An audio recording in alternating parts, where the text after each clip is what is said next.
follow through. What's goody? Yo, what's good? How you doing? What's up, YouTube? This is gonna be recorded and put on there, so I'm just trying to say what's up. Sub, like, comment, all the good shit. You know what I'm saying? Damn, I gotta start cursing because they gonna flag me. Yeah, nah, for real though. I need to be so for real with you guys. I am not the most like consistent, but I plan on being the most consistent for an entire year. It's going to be a 24, it's not a 24/7 stream, but I'm going to be streaming every day for the rest of the year starting May until next May. And we're going to see what happens with the results. Boom, boom, boom, boom. Because I know I'm a good entertainer, bro. Like, at the end of the day, like, good entertainers are those who want to entertain. Um, and the main thing is like if you want to do anything in life, you just have to build a consistency muscle. And if you don't have that muscle, then you're gonna have a hard time doing anything in life. The main thing I wanted to focus on today is finishing something that I want to implement into the rest of my shit. So I have a whole bunch of other stuff happening in life. I want to become a personal trainer, right? I want to become a personal trainer, and I'm gonna implement that into my streaming.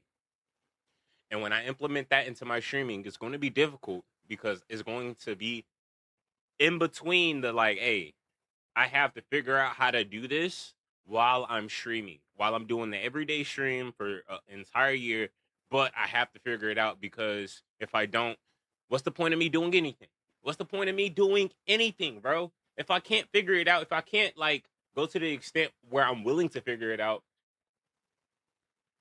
then like if anything that I want to do, if it comes back at me and it's like an obstacle and I'm like, oh, it's too hard, I can't do this. What's the point of having the fucking dream in the first place? What's the point of having the uh the big dreams in the first place if anytime something comes against you, you're like, man, it's too much. I can't do it. I don't have the capacity. Yeah, man, I gotta relax. I understand.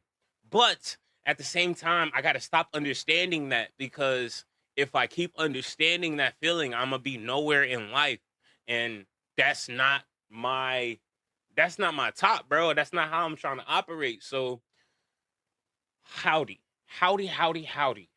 What's goody? I'm Danny. We're gonna get this shit started because there's no even starting this was pretty hard. Even like getting to this point where I'm like, yo, I gotta turn on the live. That was a difficult moment. Like, oh my gosh. But I know now that I can't go back. Can't go back unless my internet goes out, which I hope it doesn't. I can't go back, bro. So now I gotta finish this course. Um. Oh yeah. If you're on the Twitch side, I have a funny ass workout wheel that if you decide to give me any fucking money, anything, like I have to spin this bit 3 times. We don't want y'all to see that. No, hell no. Boom.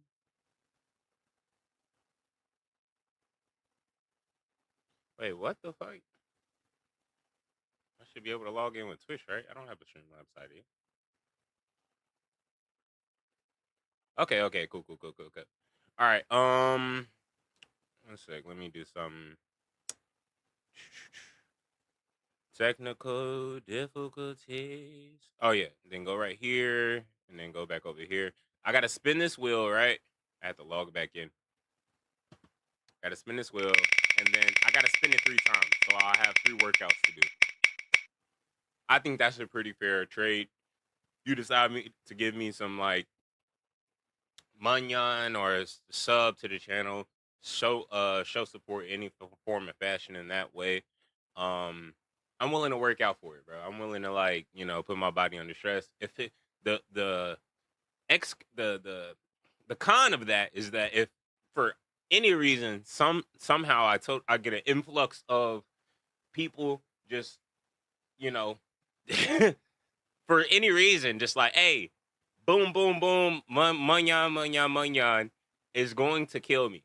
It's because I'm dedicated to seeing it through, bro. I'm dedicated to seeing it through, and I know that like at the end of the day, bro, I'm gonna be looking like a corpse, a buff corpse though.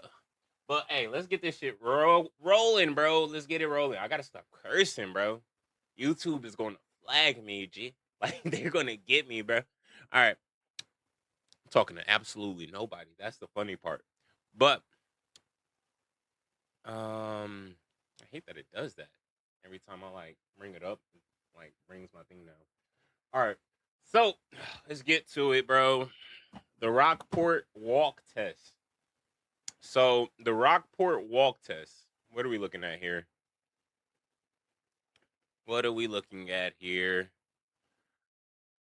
For new exercisers who may not be very fit, a walking test is considered to an appropriate cardiorespiratory assessment, providing an appropriate challenge while requiring little skill development or learning to complete the test. The Rockport Walk Test is a 1 mile walking test that predicts maximal oxygen consumption of VO2 max from either a time performance or heart rate response.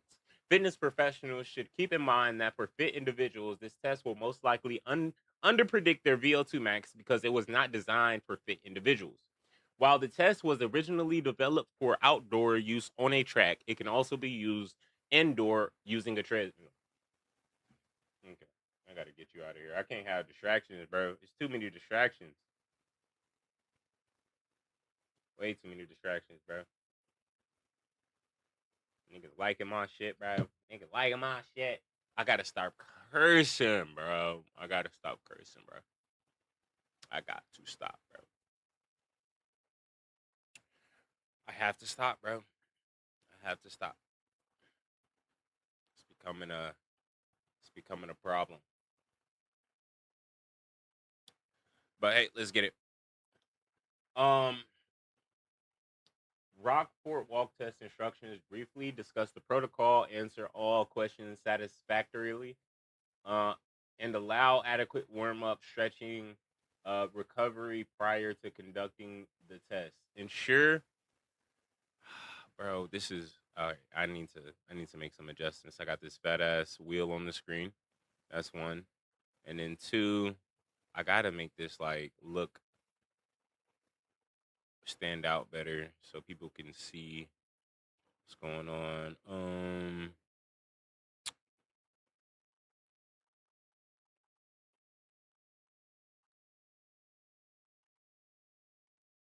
Workout wheel. All right, that's good. And then this right here, text color. Uh,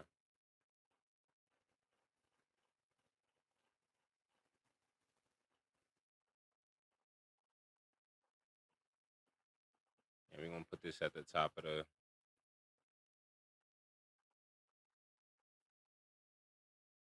right, close. Put this on top of my head, top of my top, bro. That's a little too bright though. I don't know. All right, cool.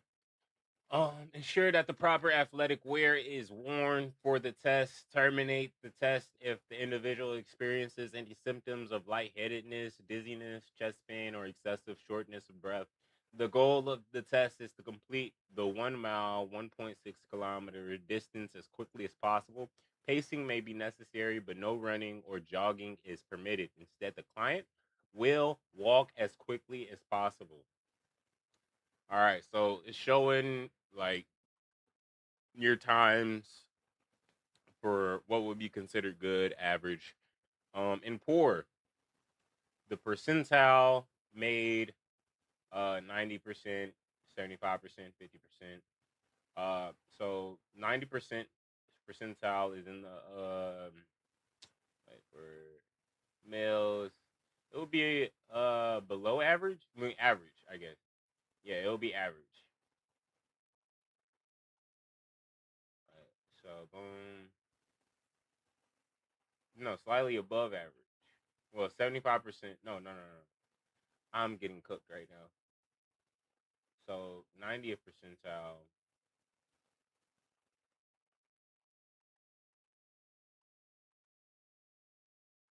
Okay, so most people's like the least amount of people score in here. Most people score in. Is that how percentiles work, bro?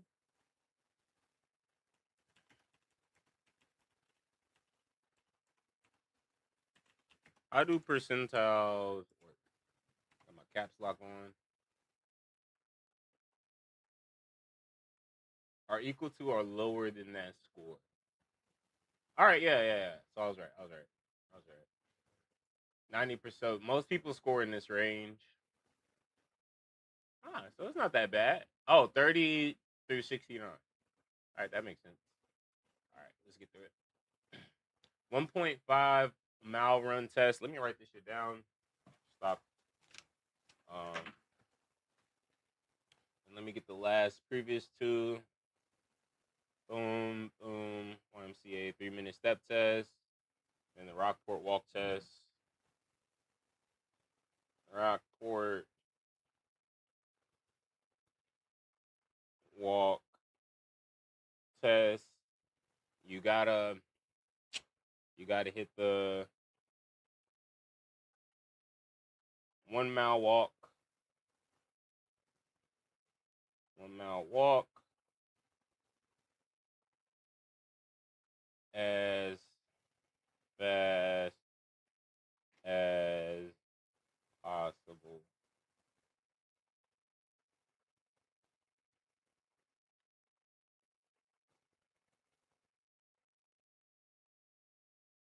All right.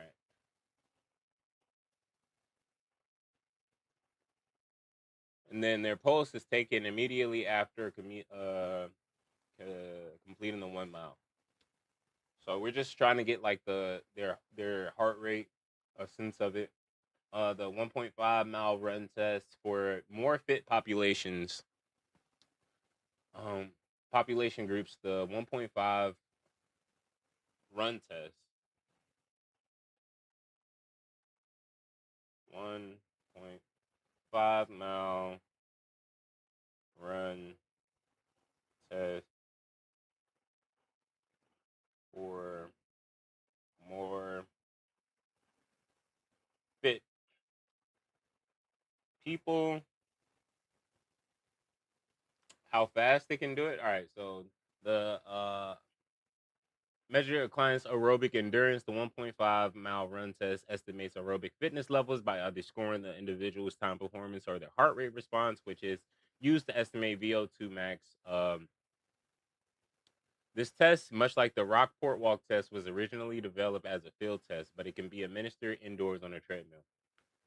Briefly discuss the protocol, answer all questions satisfactorily, and allow for adequate warm up, stretching, and recovery prior to conducting the test. That seems like the norm. Ensure that proper athletic wear is worn for the test. Terminate the test if the individual experiences any symptoms of lightheadedness, dizziness, chest pain, or excessive shortness of breath. The goal of the test to complete the five 1.5 mile distance as quickly as possible. Pacing may be necessary. All right. Um, complete 1 mile as fast as possible. I'm just trying to get this in ways that I can remember it best. Yo, appreciate you stopping by. Two viewers, but hey, love you guys. I'm trying to learn. Um, so the 1.5 mile run test, you just got to complete that shit as fast as possible.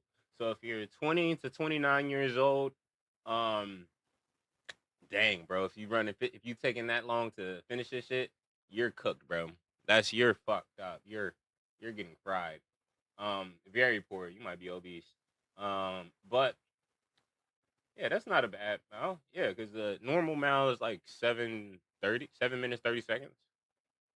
So 1.5. Hey, that's actually, yeah, that's superior. That's definitely superior. 1.5 miles, yeah. Excellent, good. This is probably the norm. Yeah, this is probably the norm. Fair, boom, boom, boom.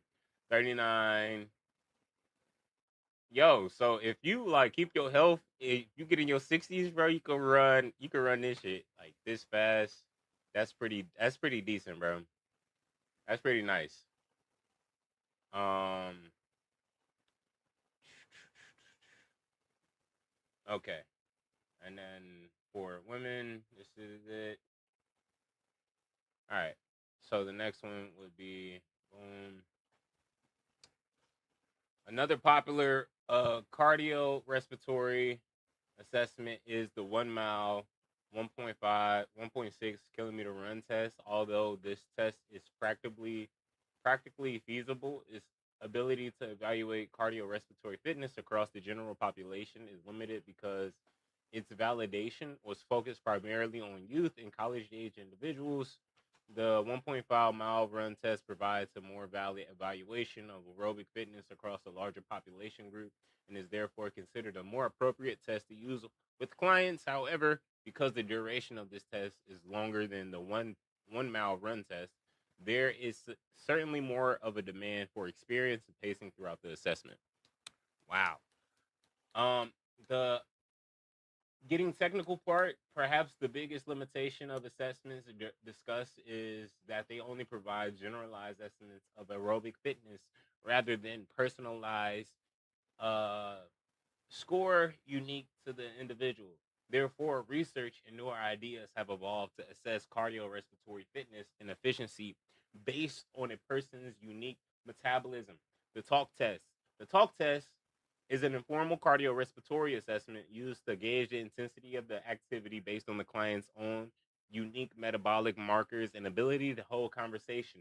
Gauging the client's ability or inability to talk continuously during aerobic exercise has existed as a non-specific guide for exercise intensity for many years. However, over the past 20 years, researchers have investigated this concept further and determined that intensity that disrupts talking and breathing is connected to specific metabolic events happening within the body's energy systems. Yeah, that's real, bro. If you ever get caught like exercising, doing like whatever you got to do to like get fit, and somebody talking to you in the middle of that, it's like, bro, shut the hell up, bro. I can't do this right now. Like right now, what you're doing piss me off because I can't breathe and you're trying to talk to me. Let's say, let me put a little background. They got background. Get that white, that white. Mm.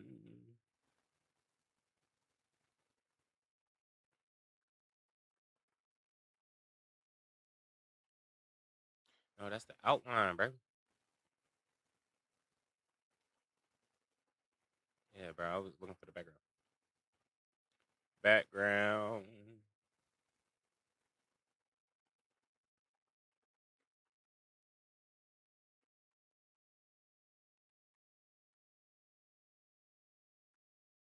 Background opacity. Boom. There we go. All right. Get past that. The ventilatory threshold VT1 test. The ventilatory threshold. Oh yeah, they talked about this earlier. The point at which the body uses an equal mix of carbohydrates and fat as fuel resources. Test performed gradually progresses in intensity and relies on the interpretation of the way a person talks to determine a specific event at which the body's metabolism undergoes a significant change. Maybe I need to stand this shit up, bro. Maybe if I like stand up my gear and have like I don't know, just the ability to do squats or some shit, bro. I feel like my shit is like just sitting down sucks, bro. I hate this. I gotta stand this shit up, bro. Maybe I'll see. Uh, a key point for this protocol is to remember that an aerobic test that aims to estimate intensity of the body's usage of of a balance of fuels, 50% fat, 50% carbohydrates, because it is an aerobic test. Steady state heart rate must be attained before any assessment of talking is collected. All right.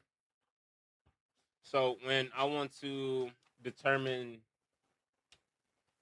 so VT1 test considerations, VT1 test considerations. What I want to consider.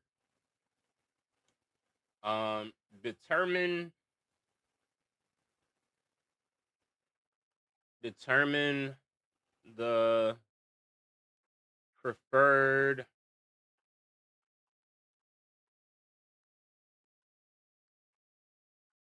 exercise.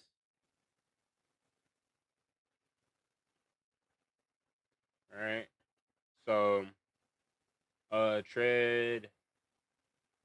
treadmill, bicycle. And when I'm looking at these words or when I'm looking at these sentences, my theory, right? This is my theory, is that at the end of the day, people are going to, and maybe I can like make this easier for people to see. Maybe I could like do that. I wonder how I could do that. Let's do this.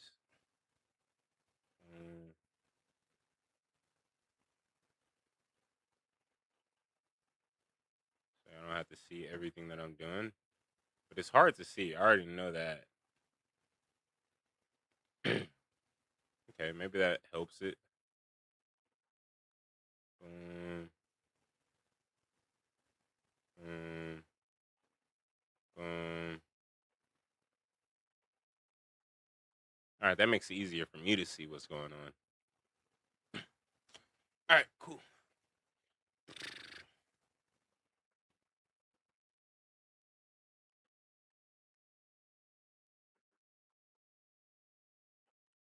Eternal misery. All right. Yo, Yuzu's a funny guy. Let me go over here. Let's see. We're going to. I could put some background music on, I guess. Boom.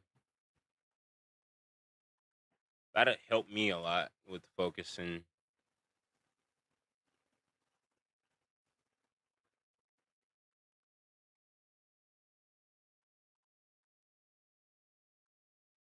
Thinking about a degree in cybersecurity? Don't sleep on this. UMGC is waiving their application fee through No free promo. What's that looking like in the levels? It's probably nice enough.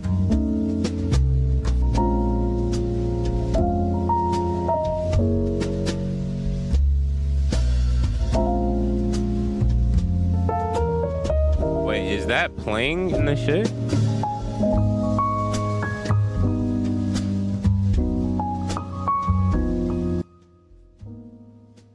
There we go. 10 times better. 10 times better. All right. All right.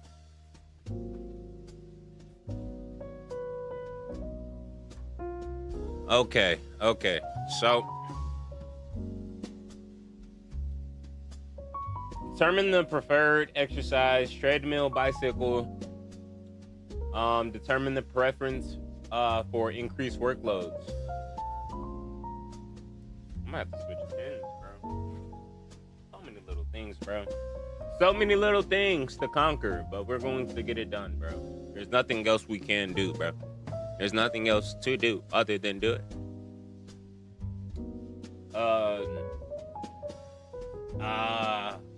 Okay, determine the preference for workloads. Speed. Workloads. I'm gonna just minimize these words.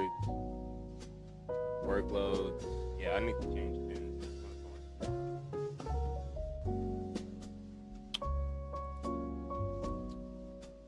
workloads, speed, grade, wattage, a range of 0.5 to 1 point increase, treadmills, 25, okay. Determine the duration of each stage. Duration.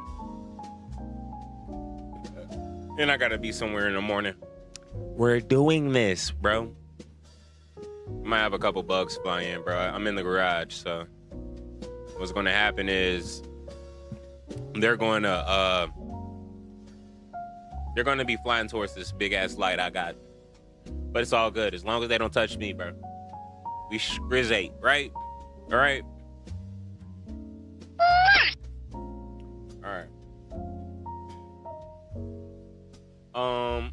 What else? Duration. Duration, stages.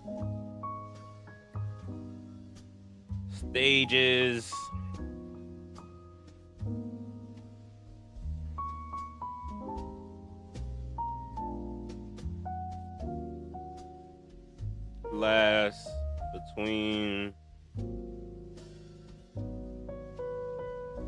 1 and 3 minutes. This is just testing, right? You're just testing people's heart rate. You're just testing to make sure that they have a good longevity. Hey, bro, you're gonna fuck me up, bro. You're gonna fuck up my Damn, I can't keep cussing. This is YouTube. I already know. I'm sorry, YouTube. If I had a proper,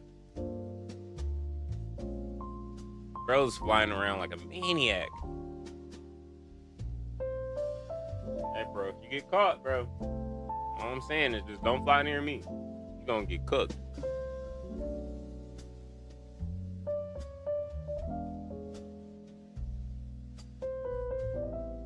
See why I gotta do this 24/7 stream, bro? It's not going to work unless I do this. It's not gonna work. It's hilarious.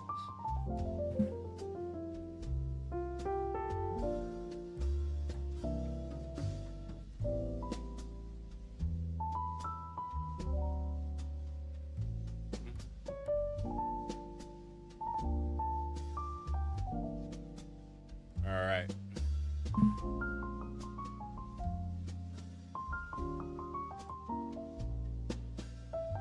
One to 3 minutes.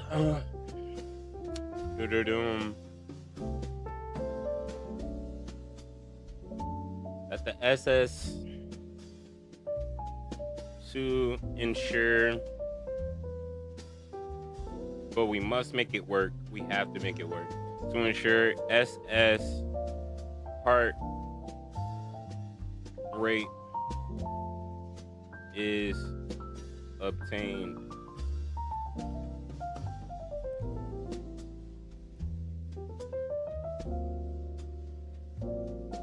So that's the steady state. Let me put that as a key. Steady state heart rate. All right.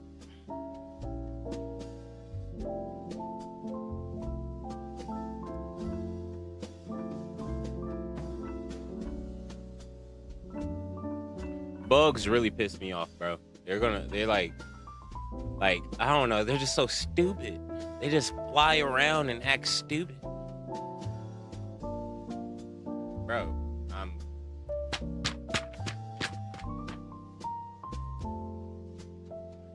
there's 2 of them in here now. Give me 1 sec, bro. I just gotta deal with this real quick.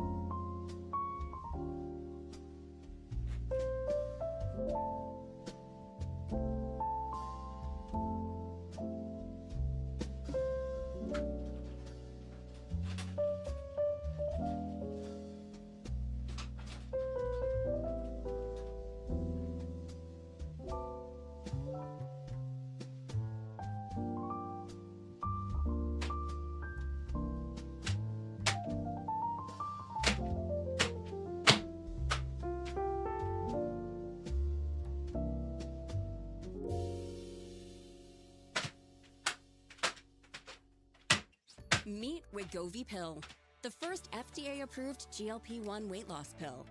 Lose weight and keep it off with the new once-daily pill from Wegovy. People taking Wegovy Pill lost over 30 pounds, and some lost over 47 pounds. Proven results in a little pill. Don't take if you or your family had MTC, MEN2, or if allergic to it. Tell your provider if you plan to have surgery or a procedure, are breastfeeding, pregnant, or plan to be. Stop taking and get medical help right away if you get a lump or swelling in your neck, severe stomach pain, or a serious allergic reaction. Serious side effects may include pancreas inflammation and gallbladder or severe stomach problems. Wegovy may cause low blood sugar in people with diabetes, especially if you take medicines for it. Call your prescriber if you experience vision changes or heart racing at rest. Side effects of nausea, vomiting, and diarrhea can lead to dehydration, which may cause kidney problems. With Wegovy, you can live lighter with less weight. Get started for a lower price. Ask your prescriber about Wegovy Pill today. I saw that my PR fuck up my got approved, focus. but there was a test failure, and you know I have Bro. become so lazy. Like the moment I'm like, oh, I've got to go into like build kite, Bro. or the test. Bro. Yeah, it's like you know. So I could just click into the skills little tab, niggas and I just just be like, tweaking, build kite. bro. Okay, sick. Someone has like already figured this out for me. So I was like, okay. I ran the command to get a token. Now fix my PR, and I am so lazy now that I didn't want to go to GitHub to check if my PR merged. So I'm like, yo, did this merge? Yeah. And then I would have archived it last night, but I didn't just now because I figured I might want to show you guys this. But I love that. That's awesome.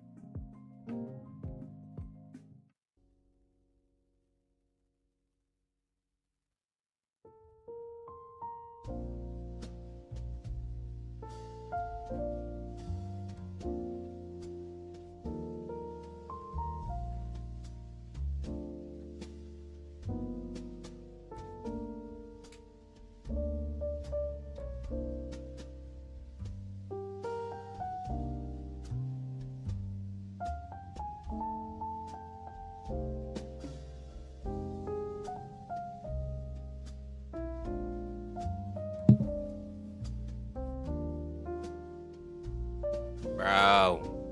That shit just pissed me off, bro. Just like fucking bug just tweaking the fuck out, bro. I'm so sorry, YouTube, bro. You're gonna flag my channel. This I already know, bro. Cursing like a sailor. I'm sorry though. That's just how I is. That's just how I am. That's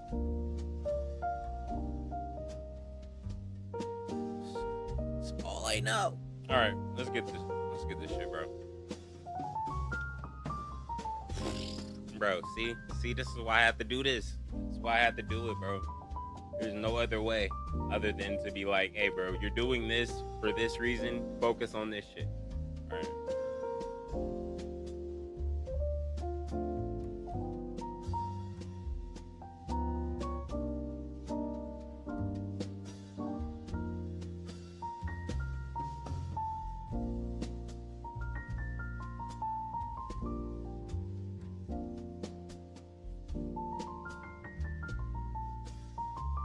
Trying to think because this music is very, oh, here we go.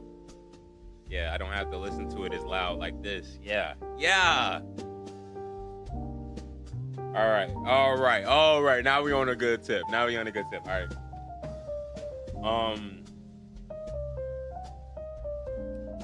heart rate, where was I? Steady state heart rate.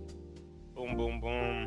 Conduct the continuous talk test once a steady state heart rate is attained. The continuous talk test involves speaking continuously for about 20 seconds.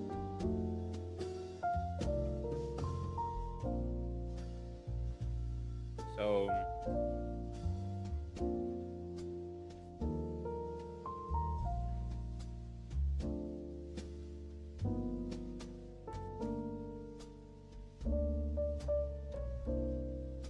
larger increases in intensity require longer durations to attain steady state heart rate and are not recommended.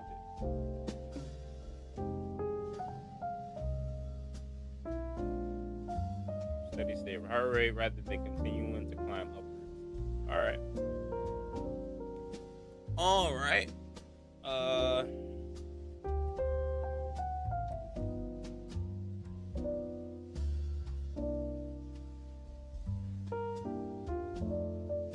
little confused about that, but we're just going to keep going. Conducting a continuous talk test once a steady state heart rate is attained.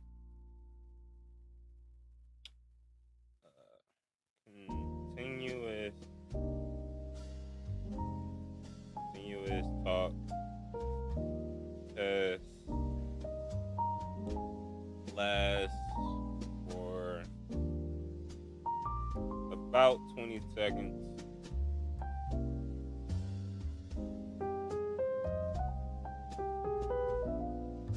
For about 20 seconds, although the talking challenge can usually be observed within 10 seconds. The continuous talk test must be continuous and recited from memory. For example, the phonetic alphabet. A is for apple, B is for boy, C is for cat. Another option is to have the client share information regarding their typical morning routine, detailing the steps involved in their getting ready for work or school. So,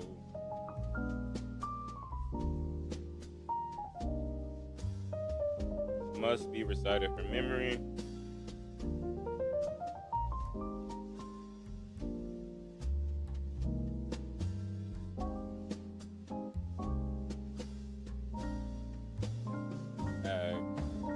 For morning routine.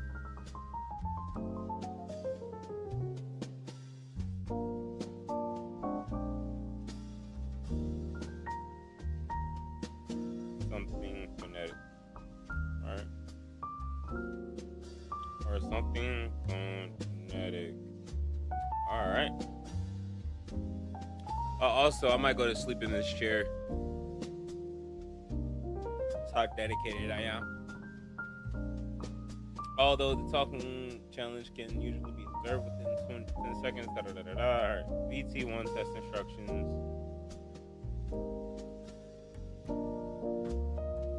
Briefly discuss the protocol, answer all questions, allow adequate warm-up. That's the standard within the test.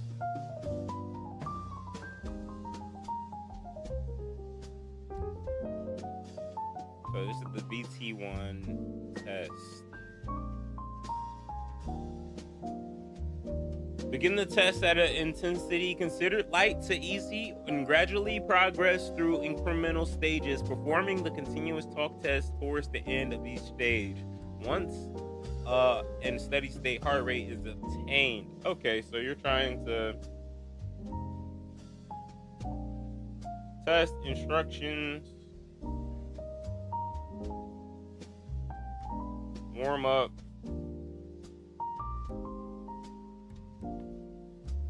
one, warm up two,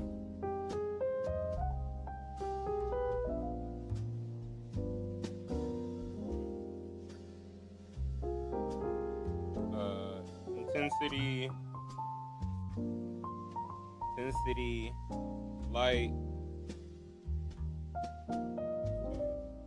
easy, and then you upgrade it.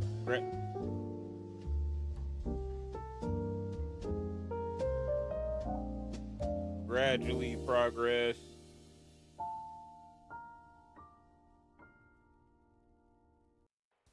Gradually progress. When your kid is hurting and there's nothing you can do about it. Damn. That's the worst feeling in the world. Yep, that is the worst feeling in the world. I don't think anybody ever expects to hear that their child has cancer. It's always one of those things that happens. Let's get back to it. All right. Progress. Da da da da da.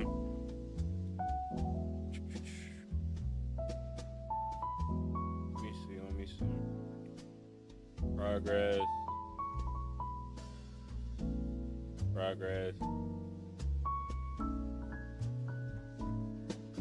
Continuous talk test at every stage.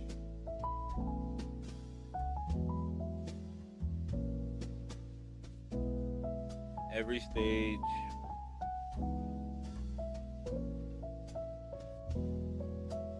Once. SS state.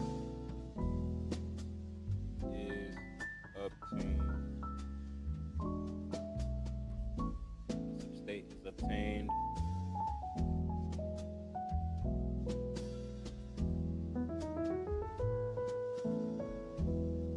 And 3, repeat until talk test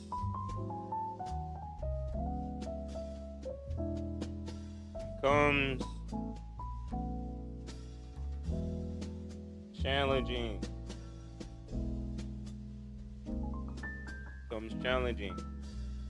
But not difficult.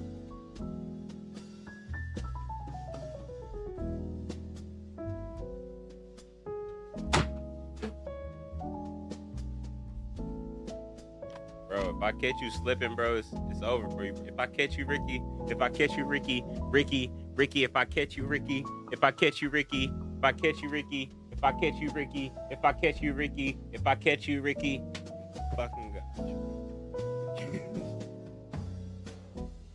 Over for you, kid. It's gonna be straight up cooked. You're gonna be straight up green, nigga. Alright. Not difficult. They've reached BT1. Alright, so that's cool. They reached BT1. This moment, record the client's heart rate, speed, wattage, depending on which type of equipment being used.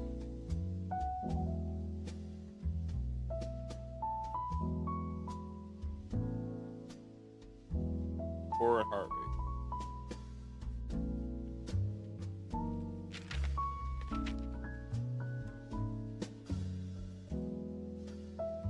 Space, like the individual to rate the challenge.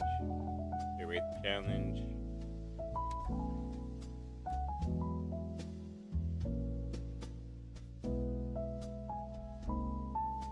Observe.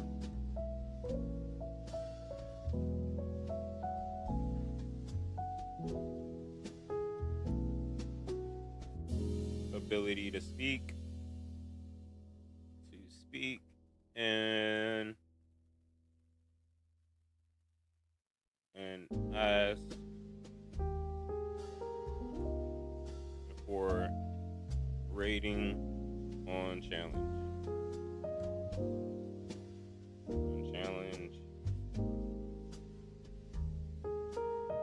Listen to clients' breathing sounds.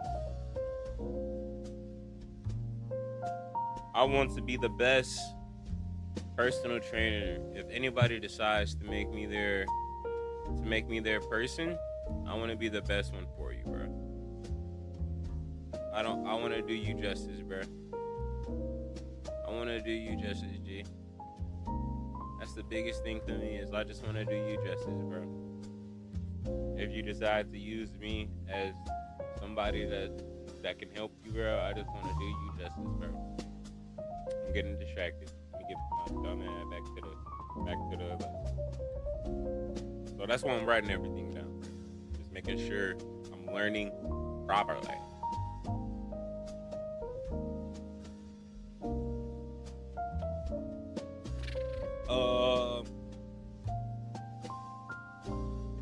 Hold up. When somebody donate, bro, nah, my alerts are fucked up. My alerts are fucked up, bro.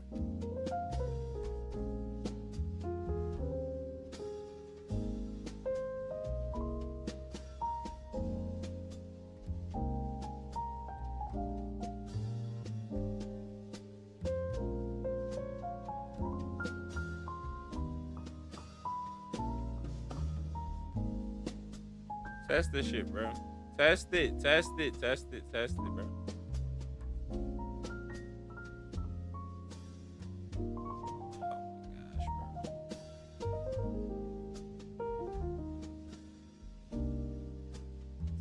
it, bro.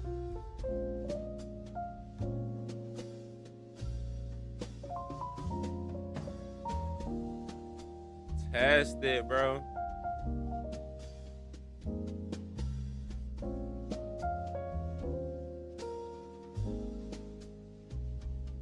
Why does... Oh, hell no, bro.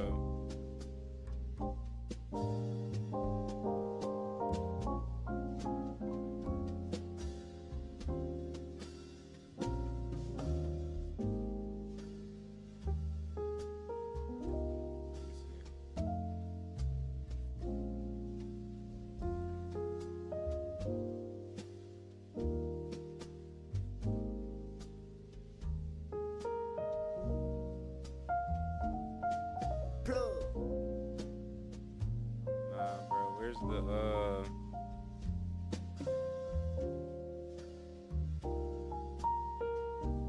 bro.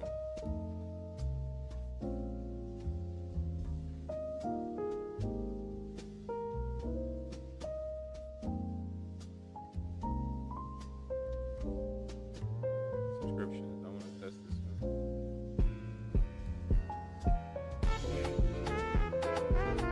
All right, that's pretty loud. That's pretty loud.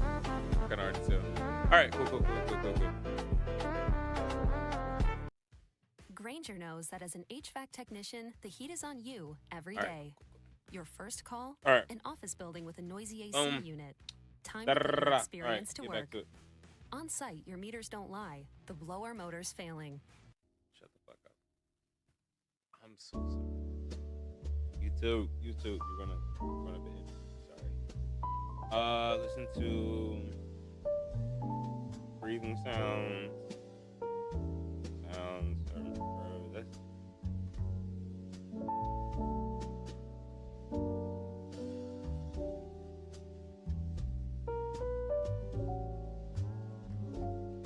repeat for 2 to 3 days.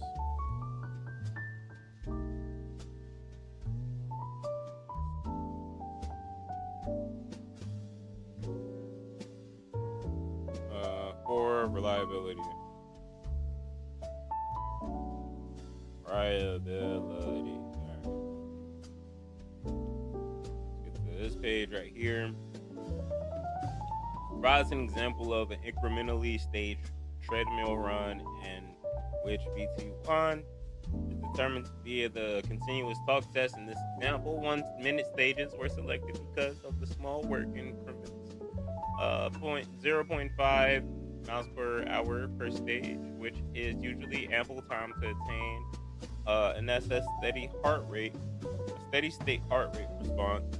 At minute 9, 6.5 miles per hour, the continuous talk test becomes challenging, which corresponds to a heart rate of 142 beats per minute BPM and a RPE 10-point scale of 6.5. At 6 miles per hour, breathing and continuous talking remain somewhat easy, whereas at 7 miles per hour, they become difficult.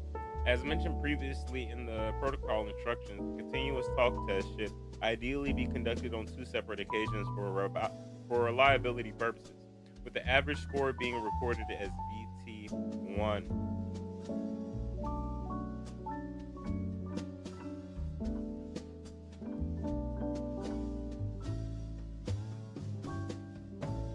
Okay. Proficiency in identifying VT1 depends largely on the fitness professional ability to accurately determine when continuous talking becomes challenging. This may take some time, practice, and repetition, but once proficiency is established, this skill set will allow the fitness professional to identify an individualized and unique metabolic event where the body shifts from fat as its primary fuel to an equal mix of fat and carbohydrate fuel sources. This intensity will serve as an important intensity marker when designing cardiorespiratory exercise programs. For individuals who have more performance-centric goals, their capacity to sustain high-intensity work becomes important as a predicator of success. The ventilatory threshold 2 talk test measures the level at which the body can work at its highest sustainable steady state intensity for more than a few minutes. At this level, the body relies heavily on anaerobic energy systems that begin to overwhelm the blood's lactic acid buffering capacity.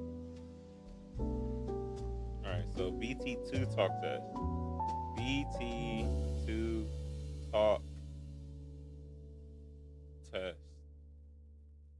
Dun, dun, dun, dun, dun, dun, dun.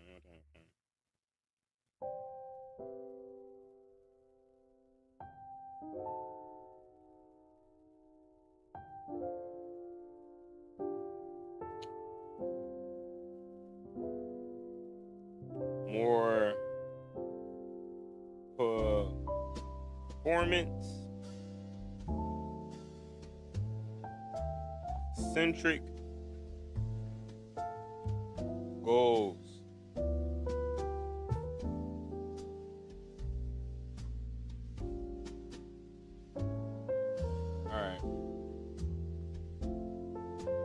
Considerations.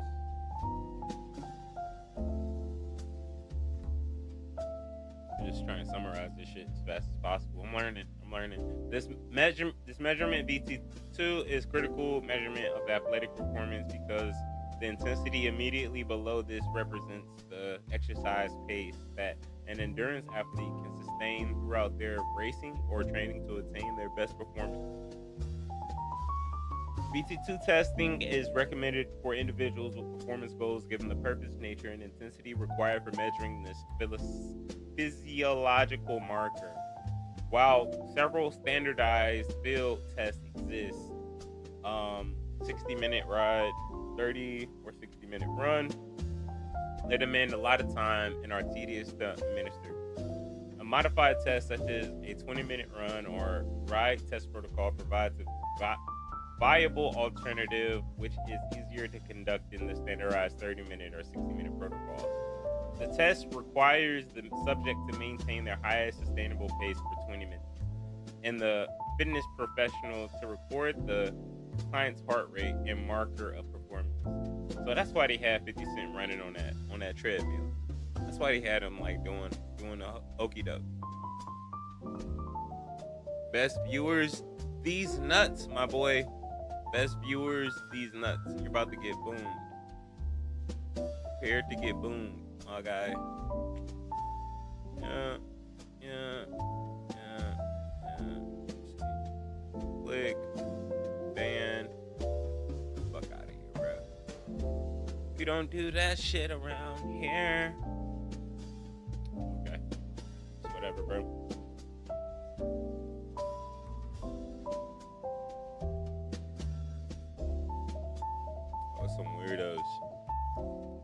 Some weirdos that want you to fail. There's some weirdos that don't want you to win, bro. They see that you're live. They're like, why am I still following this guy? Boom. It's all good, though. Because you know what? We don't need people who aren't going to be here. That's the main thing, bro. You don't need people who aren't going to be here, bro. It's fucked up. That's how it is.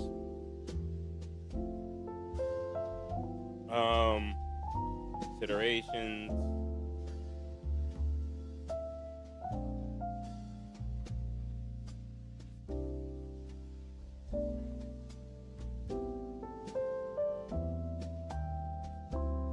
Okay. And then the test instructions. So tedious. Tedious. 1. Okay, Martine, time to outdo it. Let's put your business knowledge to the test. Bring it on, let's do it. What's your biggest growth moment for your business? Probably launching the new collection. Why did it go up? That's big. How much do you think claiming every deduction could save you? I don't know, how much? Do you want to ask the trusted expert? Let's do it. Hey Martine, customers find an average of $6,000 in tax savings with QuickBooks Online.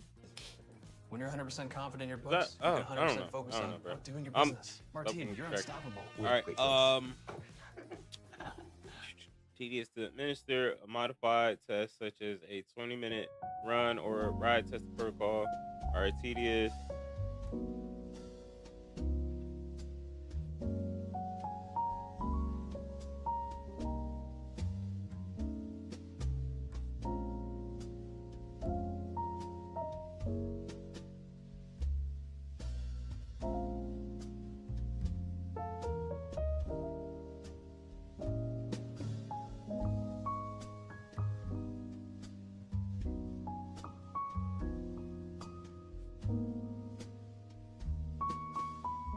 So 20-minute versus 30, 60 minute.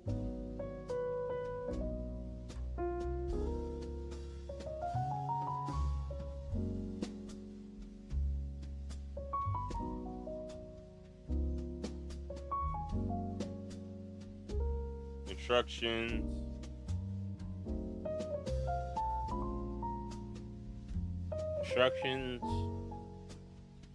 Test requires warm up,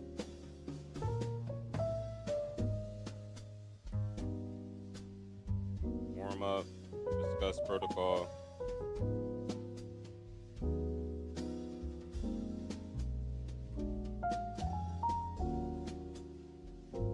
Answer questions.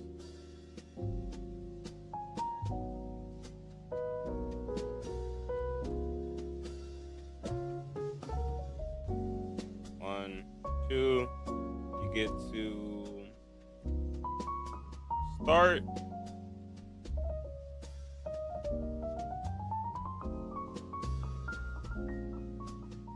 Increase the intensity to a predetermined pace.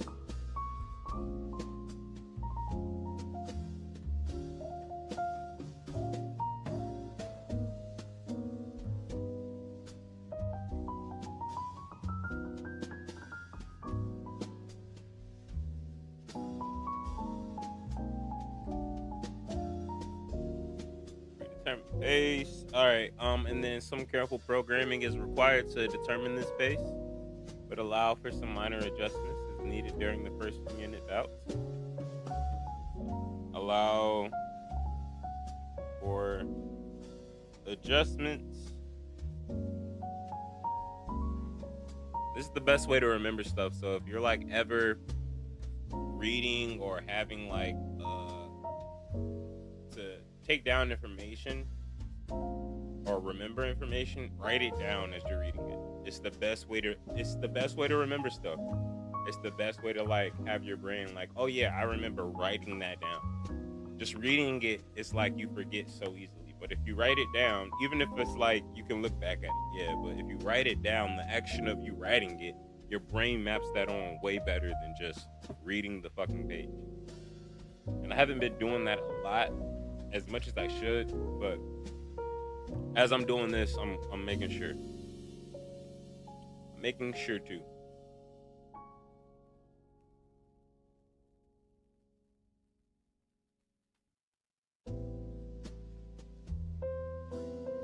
Allow for adjustment. All right. Allow for adjustment, and then for first few minutes.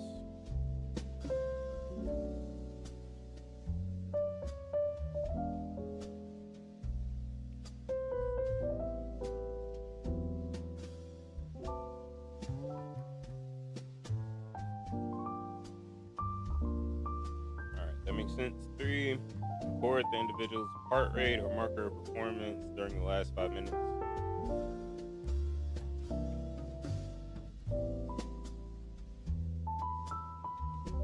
During the last 5 minutes.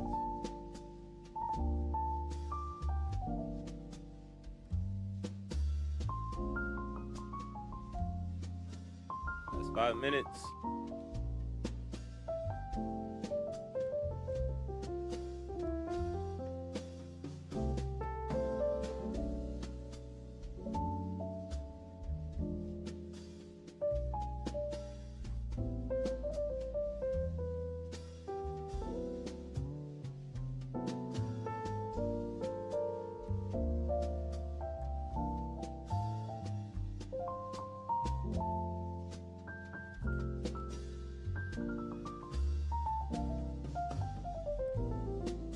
And markers of performance.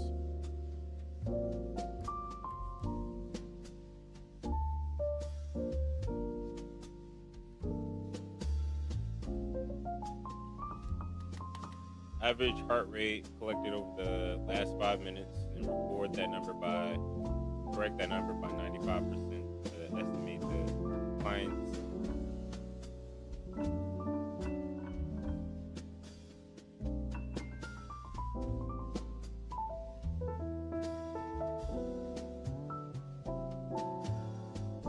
So it's what?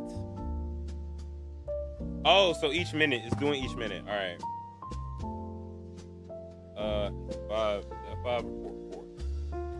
4 use average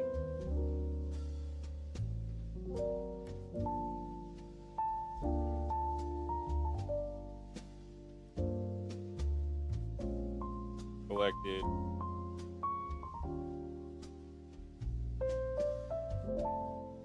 The 5 minutes. The average collected over the 5 minutes. And correct that number by 95% to estimate the client's BP2. This 5% correction is needed because a 20-minute pace is usually more intense than when a client's heart is performing a 30 to 60-minute test.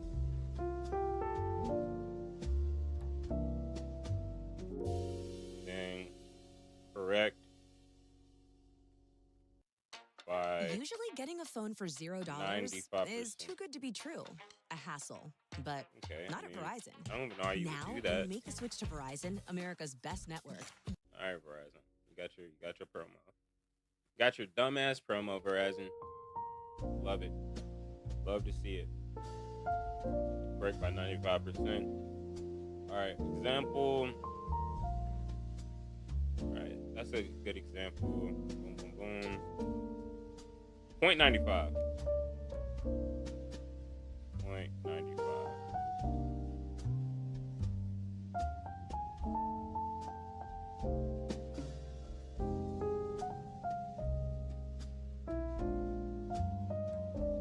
Okay.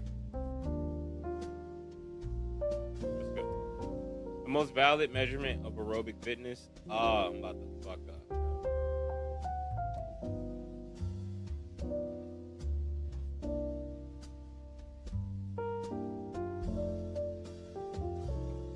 The box? I'm about to get cooked. Oh yay, I did it right.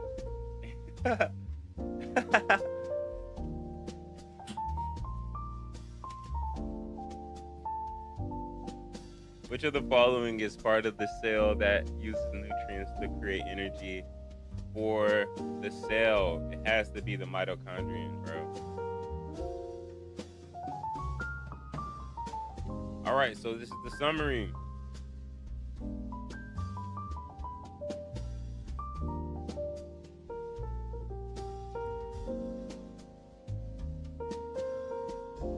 I just need to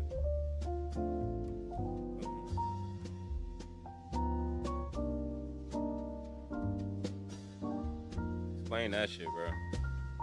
Explain that shit real quick. HRA.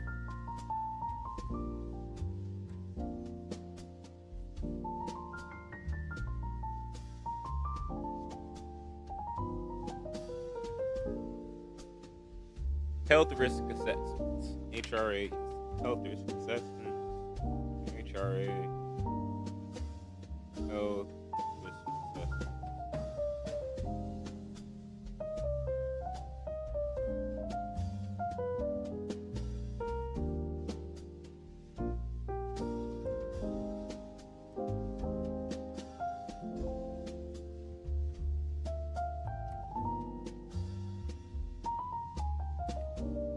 I just need the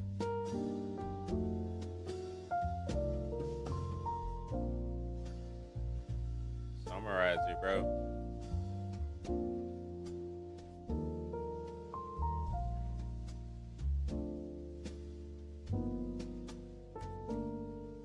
Bro, give me the words.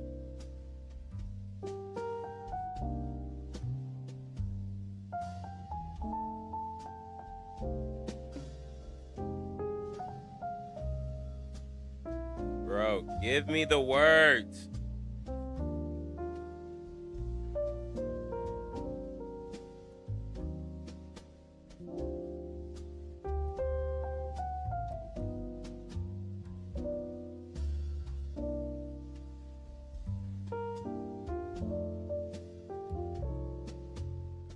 What are the words, bro? Intensity, anthropomorphic, commonly, techniques like body fat assessment, BMI, or circumference measurements. Each measurement can provide valuable health estimates of mortality and morbidity, although BMI, circumference, structure, exercise, physical activity can reduce an individual's risk for mortality and morbidity while also providing many physiological, emotional, and cognitive benefits. Many of these benefits can be attained from various intensities of exercise. For example, from light to moderate to vigorous intensities, but any intensity of exercise may hold some risk or harm. Therefore, all new exercisers, especially those planning to participate in more shit off the screen, bro. Oh, not helping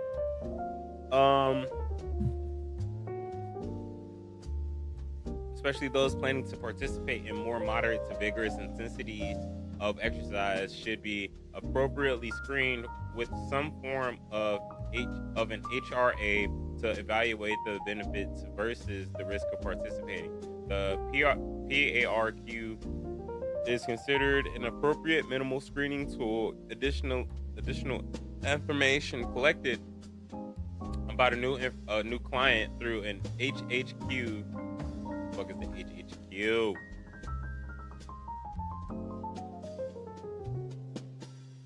History Health Questionnaire.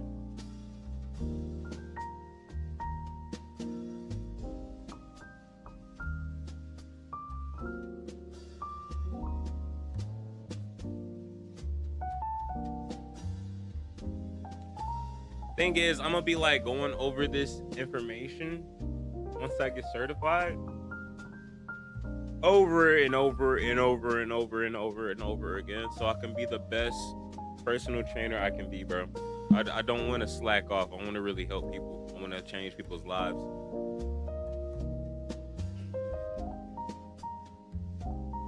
Questionnaire provides the fitness professional with relevant information to guide and assist with program design. The information collected from an HHQ provides additional data about a client's lifestyle, habits, and medical history. When clients are cleared for participation, a fitness professional may choose to conduct physiological assessments that establish baseline levels from which exercise programs can be monitored.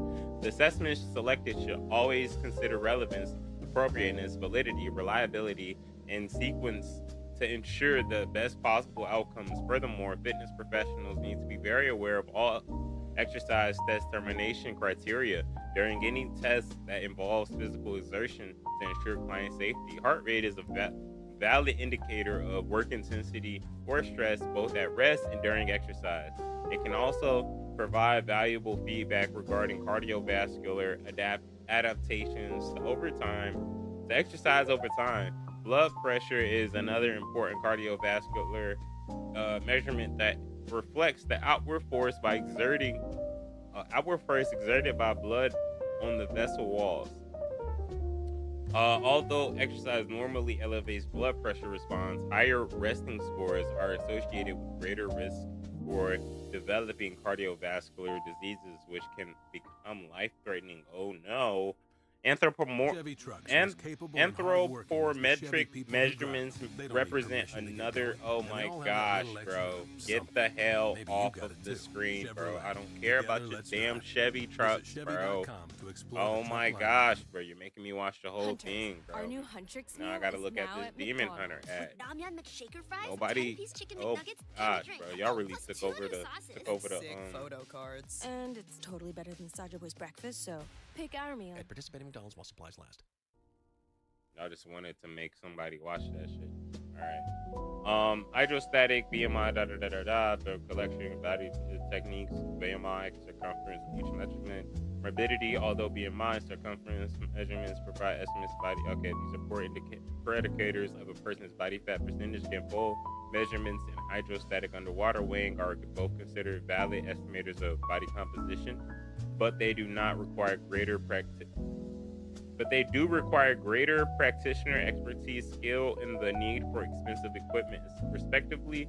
Therefore, other techniques such as BIA are becoming more popular and commonplace today since they are the most cost-effective and require less practitioner expertise.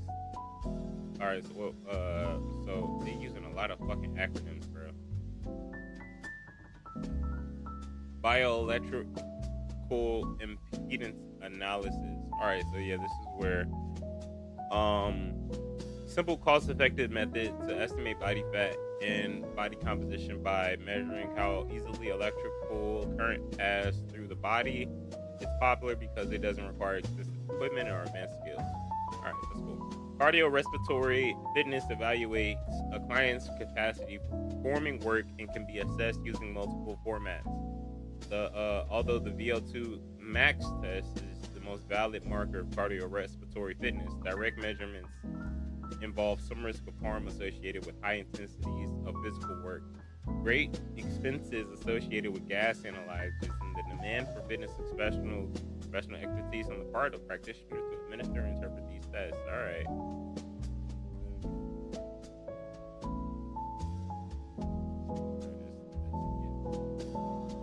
Oh my goodness, bro. This is just playing with me, bro. This is just making me just fucking wet. Just masa wet. Nice. Nice. Alright. Boom. Alright.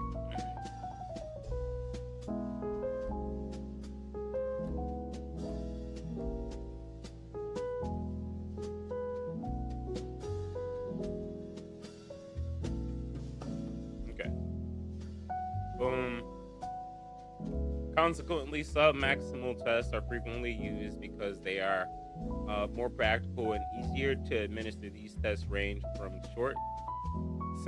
simple short duration tests, step tests, to more challenging distance runs, but they are limited in their capacity to accurately provide individualized estimates of overall fitness or of the efficiency of clients' unique metabolism. Subsequently, cardiorespiratory tests aimed at measuring unique metabolic markers have been developed to provide more personalized estimates of aerobic efficiency and athletic performance. Because ventilation provides a good indication of metabolism within the body, the talk test for VT1 has been validated as a good estimate of aerobic efficiency. The measurement of VT2 is a good estimate of one's capacity to sustain high intensity work for individuals with performance-centric goals.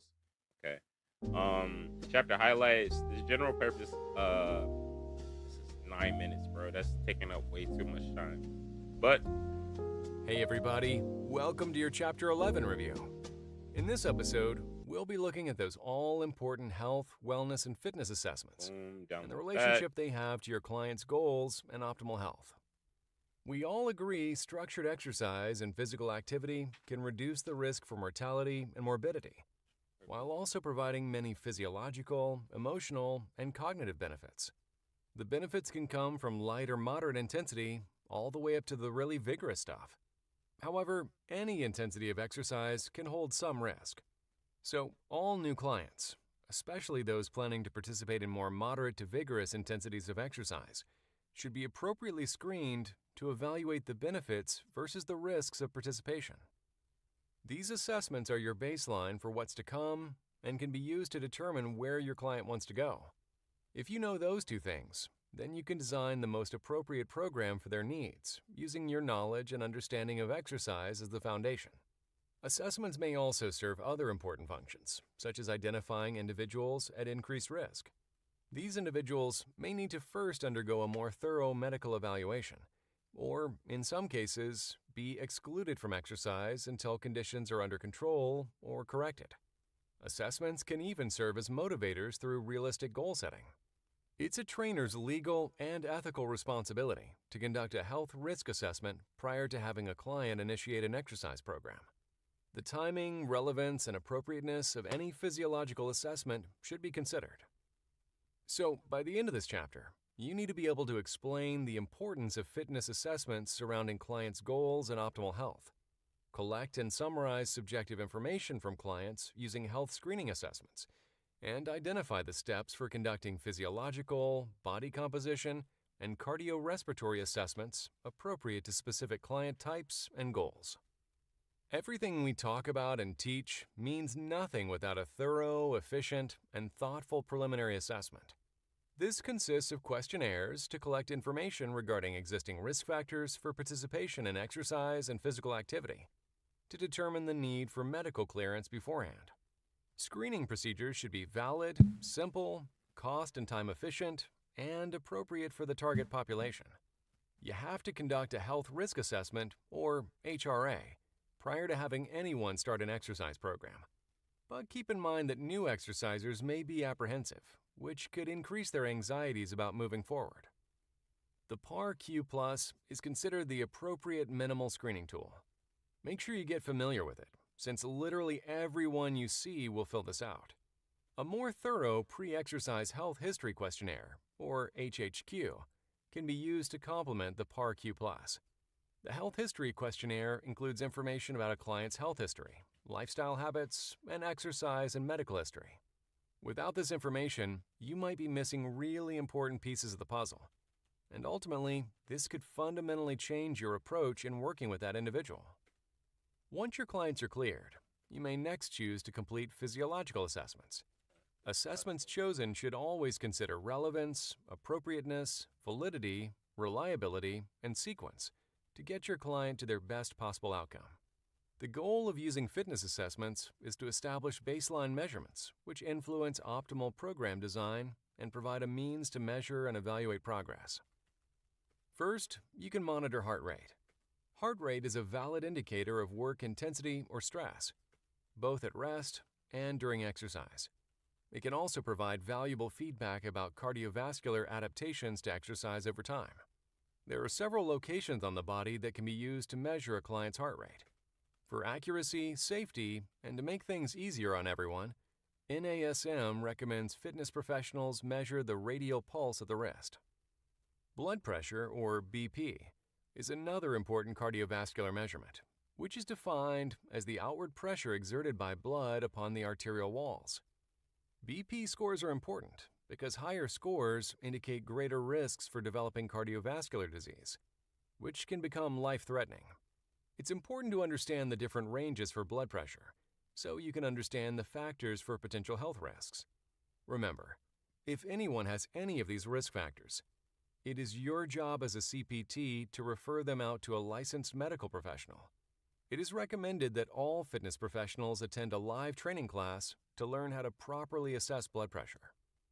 Anthropometry and body composition measurements are another important assessment category for fitness professionals to understand.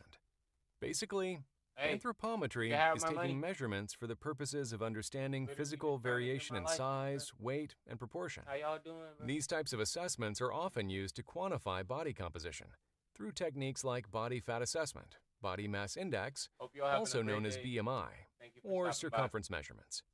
Each measurement can provide valuable estimates of mortality and morbidity.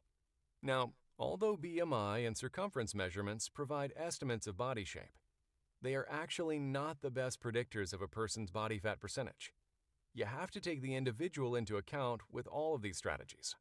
Skin fold measurements and hydrostatic or underwater weighting are also considered valid estimators of body composition, but they require more skill and you'll need expensive equipment. While all of these methods are valid and will be useful to you at some point in your career, bioelectrical impedance analysis, or BIA, is the one that has become the most popular method used in fitness facilities due to its ease of use. Next up is cardio. Cardiorespiratory assessments are used to identify safe and effective starting exercise intensities, as well as appropriate modes of cardio exercise. They can use multiple formats, such as treadmills, step machines, or bicycles, and can range from simple to complex, based on the client's abilities and goals. Some examples of cardio assessments you should know include VO2 max testing, the YMCA 3-minute step test, the Rockport walk test, the 1.5-mile run test, and the talk test. The VO2 max test is the gold standard marker of cardio fitness. It's also a marker of health, mortality, and morbidity, and may be the single most effective predictor of heart function. It measures the body's utilization rate of oxygen and reflects the body's ability to deliver oxygen to the exercising muscles and use it to manufacture energy. A subjective rating of perceived exertion, or RPE, is a technique used to express or validate how hard a client feels that he or she is working during exercise, by subjectively rating the difficulty of the exercise as they perceive it. The YMCA 3-minute step test assesses aerobic fitness of deconditioned clients by having them complete 3 minutes of continuous step activity to evaluate recovery heart rate. It's considered suitable for low-risk, apparently healthy, non-athletic adults. For new clients who may not be very fit, a walking test is considered an appropriate cardiorespiratory assessment. A Rockport walk test is a 1-mile walking test that predicts maximal oxygen consumption from either a timed performance or a heart rate response. For more fit populations, the 1.5-mile run test can be used to measure aerobic endurance by either scoring the individual's timed performance or their heart rate response. Because ventilation provides a good indication of metabolism, the talk test for VT1 has been validated as a good estimate of aerobic efficiency. It gradually progresses in intensity level and relies on the interpretation of how a person talks when the body's metabolism undergoes a significant change. VT2 is going to be the go-to for your more performance-centric clients by measuring the level at which the body can work at its highest sustainable steady-state intensity for more than a few minutes. People just As stopping always, by. if you uncover anything during your assessments that falls out of your scope of practice, refer your client to the appropriate allied medical health professional. There are countless ways to get your clients to where they want to go, but you must first know where to start. Once you have an understanding of your client's fitness level and goals, possible gaps in health, diet or previous exercise, and their potential risks and limitations, you can take all of that information and couple it with your exercise knowledge to design the perfect program just for them. Not only is it something you're legally and ethically bound to do, it's a matter of what we always come back to, which is doing right by your clients and helping them live better lives. And that's it for Chapter 11. Great job sticking with it. Be well and happy studying. I'll put this right here so people can know that it's not just a... Yeah, that's a great incentive to have like up in the corner. Might just hit this thing every time I finish a chapter so I can keep like my blood flow going. Because this shit is... I'm just sitting here. The talk test is an informal cardiorespiratory assessment. All right, this is just the second page after this because it has so much information. Jeez. Look. All right, we're going to have to begin a quiz. Which skin fold sites are measured if determining body composition via the Derman-Wormsley protocol? Oh my gosh, this is the last one, right? Bro, they on some bullshit, bro. If I get a question wrong, should I spin the wheel? Like, I don't know, G. Like, if I get a question wrong, should I spin the wheel, bro? Oh my gosh, bro. Yeah, that's what we're gonna do. If I get a question wrong, I gotta spin the wheel, bro. I didn't write this down, bro. You know what? I know how to cheat. Never said I couldn't cheat. Biceps, triceps, subscapular. Yep. I'm him. I'm Timothy Turner. Oh my gosh, bro. I love it, bro. I love it, bro. Which of the following represents the criterion for terminating an exercise or exercise that bout that involves exertion?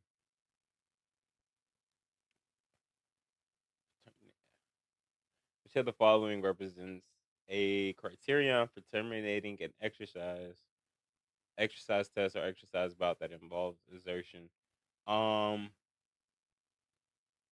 Labored or heavy breathing associated with exertion. Failure of diastolic pressure to rise above more than... That sounds stupid. That's stupid. That you're dead at that point. If your shit gets to 220, you're cooked, bro. Just put GGs in the chat, bro. At that point, any indication of chest pain or angia-like systems? This one seems like the most like, yeah. Boom. What artery is used to measure blood pressure? The radial artery. Hit this fucking wheel, bro. Let's do the wheel, bro. Let's do it, bro. I gotta like, I have to do something, bro. I can't just. What we landing on, bro? All right, so 1200, bro. Fuck it, bro. Damn. I can't put it right there, bro. My mic is too heavy for this shit. I gotta get a different, you dig? I gotta get a different one. Okay, might put the old one back on there, but.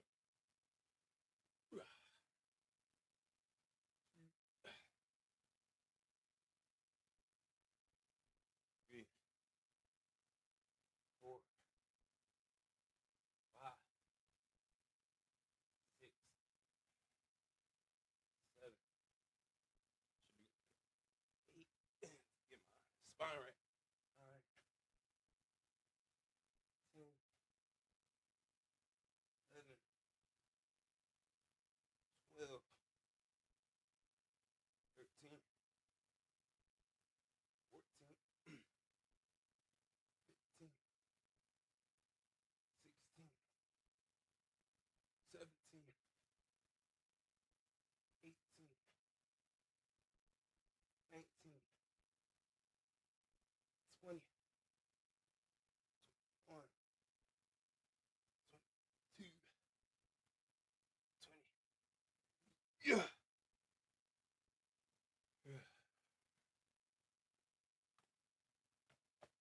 All right. Back at it like a crack addict. Let's get it.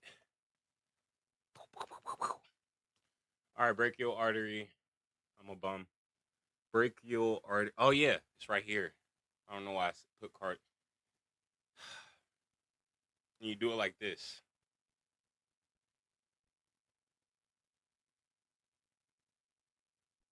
I can feel it. I can feel it. It's right here. Ah, that's crazy. All right. Which best description of a steady state heart rate? What is the best description of a steady state heart rate? Any stage at which the physiological response of a heart rate from cardio becomes relatively constant in relation to the amount of work being performed. Where is it most common to take an individual's circumference measurement to assess health risk? Waist. Boom. What is Bernadette's waist to hip ratio? If she is measured with a waist circumference of 28 and a hip circumference of 33 inches. All right, so you want to divide the waist. You want to divide the waist by the hip.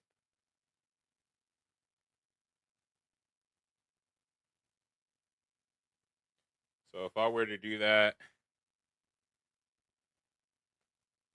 bro, can you not do that? There.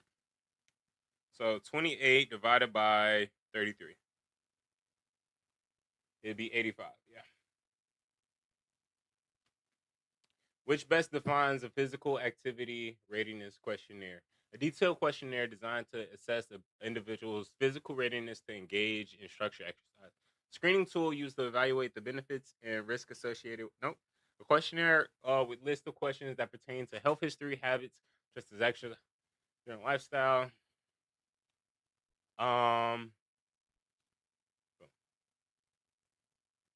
Which of the following tests use recovery heart rate rather than exercising heart rate to evaluate cardiorespiratory fitness levels? I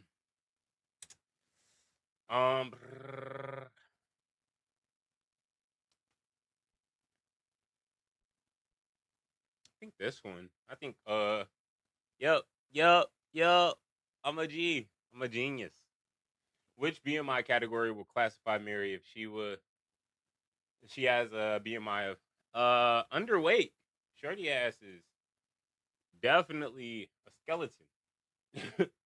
The standard Jackson and Pollock site 3-site protocol for women requires skin fold measurements at which of the following sites, bro? I'm not even gonna. Nah, bro. Yeah, explain, bro. Triceps suprailiac, and thigh. Suprailiac and thigh. So triceps, suprailiac, and thigh. See, they're trying to like switch it around. They on some bullshit. All right, cool. We good. All right, chapter 12. 11 more chapters to go.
I'm back and I'm better. I want you bad as ever. Baby, it's whatever. Something about whatever.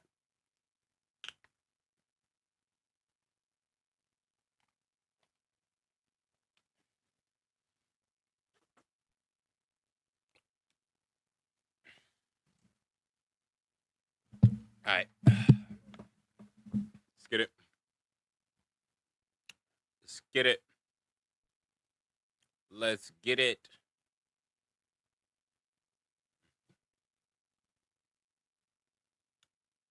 All right. Postural movement and performance assessments. All right. Let's get back to writing this shit down, bro. Let's turn the jazz music back on, bro. Turn the jazz music back on, bro. Can you please? Oh, wait. This one right here.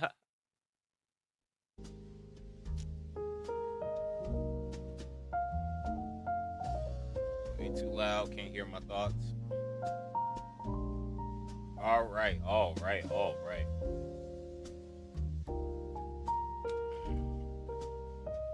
Chapter 12.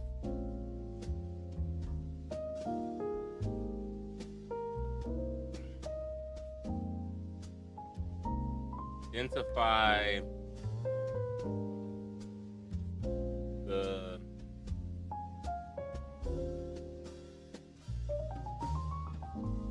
posture. Oh my gosh, that felt amazing.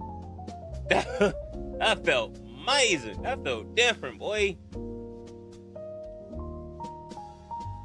Let me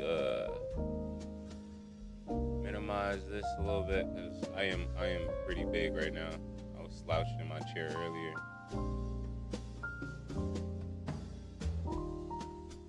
Can you please just there we go. There we go. I think that's a better. Identify rationale.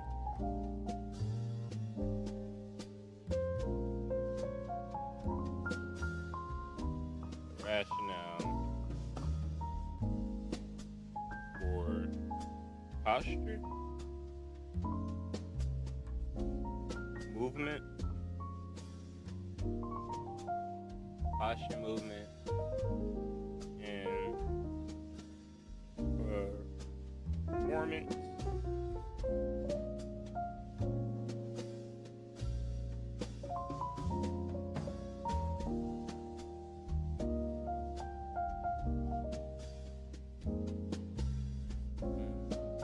Any takers? No? Alright, it's all good. Damn, that fit nice. That fit nice.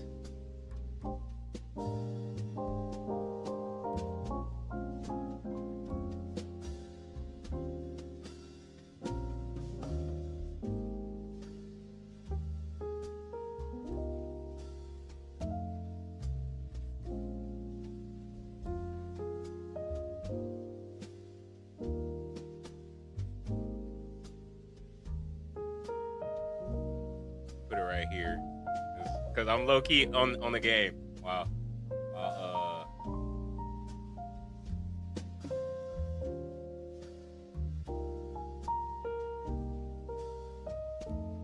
But if I do decide to like get on there, put it right here.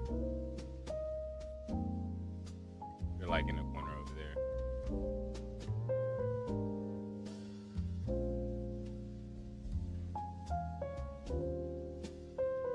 That's cool. That's good. Hey, I'm trying to get 2 lanes going. All right, assessments. Zyrtec presents Allergies Aren't Funny. I finally found my perfect sport, golf. You drive around this motorized cart. I was bored. Identify. Turns out I'm allergic to grass, which is tough in a sport that is basically 18 holes of lawn. Allergies causing you to miss out on what you love? Give Zyrtec a try. Zyrtec starts working at hour 1 and lasts for 24 hours. So whether you're heading out for tea time or just opening the windows, you can say yes to the season. Z's the day with Zyrtec. About 4 lessons. It'll be about 4 lessons. Well, posture, movement, performance. So 3 lessons? 4, 5? Conducting the assessments. Put a star, and then star here. Interpret results from posture. Interpret results.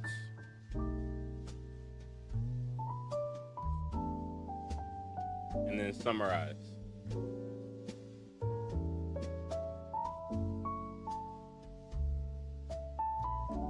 Summarize.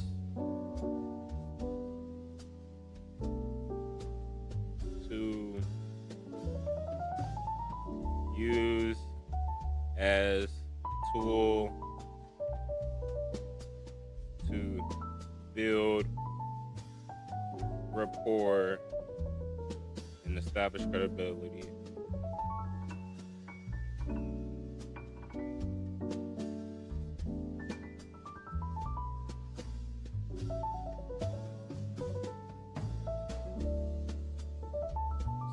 Credibility. All right. Sounds good. Sounds very good.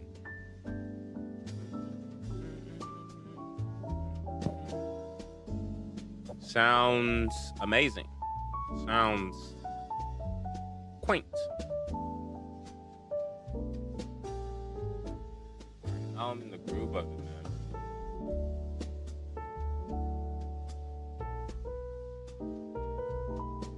Posture, movement, and performance assessments are an integral part of the intake process for all clients and will assist the fitness professional in developing customized fitness programs, enhance a client's well-being. Static posture is the positioning of the musculoskeletal system while the body is standing still, whereas a person's dynamic posture represents what happens to that alignment when the body is in motion. So static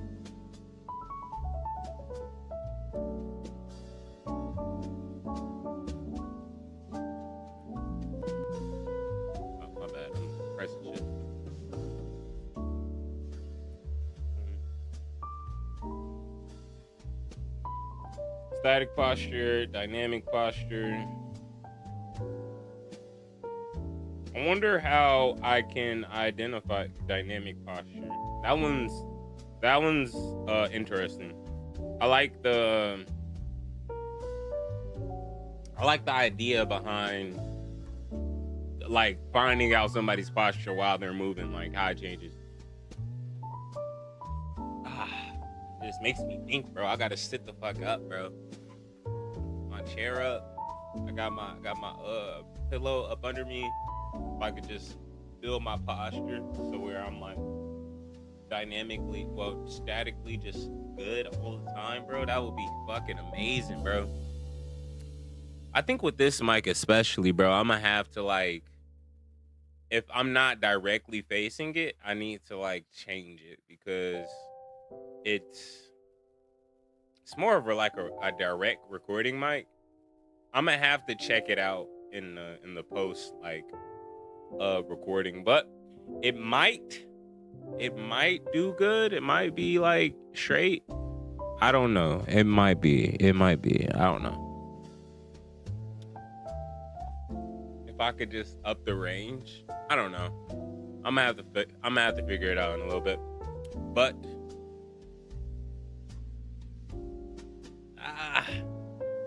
I don't know, bro.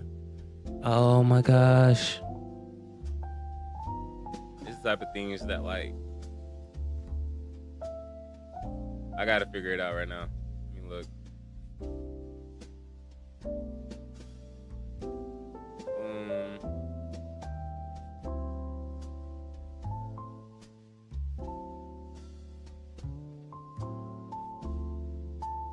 Source settings.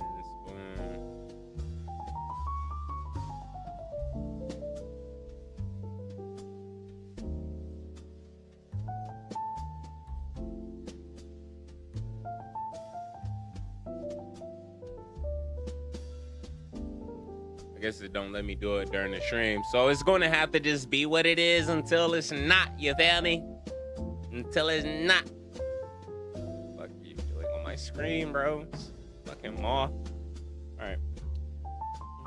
Dynamic, all right, represents what happens to that alignment when the body is in motion. Functional movement is the means by which individuals can perform activities ranging from activities of daily to living to occupational tasks to sports and recreational enjoyment. It is important that fitness professionals are proficient at recognizing optimal movement based on a foundation of anatomy, kinesiology. Further understanding optimal postural alignment and movement strategies allows fitness professionals to identify movement impairments by recognizing optimal movement. Optimal movement is moving in a biomechanically efficient manner that maximizes muscle recruitment and minimizes risk of injury. Optimal. Well, that's just movement. Efficiency. Let's just put efficiency. Efficiency. Based on foundation of anatomy and kinesiology. Furthermore, understanding optimal postural alignment. My posture is getting fucked. Postural alignment and movement strategies allows fitness professionals to identify movement impairments by conducting movement assessments, which can indicate possible muscle imbalances and mobility limitations. In addition, performance assessments can be used to assess a client's power, strength, and muscular endurance, which are necessary for athletic endeavors. This chapter will review the rationale for posture, movement, and performance assessments, present how to perform these assessments, and discuss how to implement these assessments for general population. In addition, modifications are provided in this chapter for several special populations. There's a reason I trust my shopping list with Shipped. Static Shoppers posture. with Shipped know that no order is ordinary. Low key, bro. Through adding care to my cart. Writing is going to like up the ante on this, like to a point where it's like with Shipped, it's never just delivery. I won't be able to really be as efficient as I want to be, you know? For half off, only $49 at shipt.com/offer. So terms apply. what we're gonna do is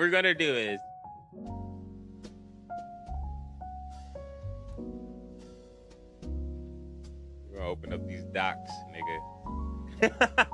We gonna open up these docs, nigga. Chapter 12.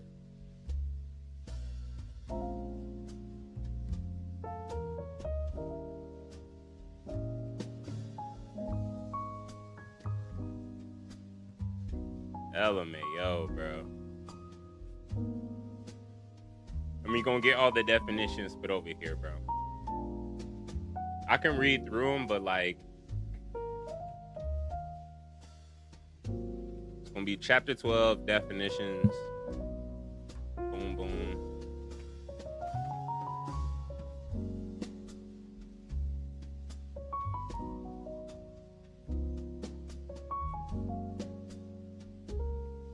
Amazing.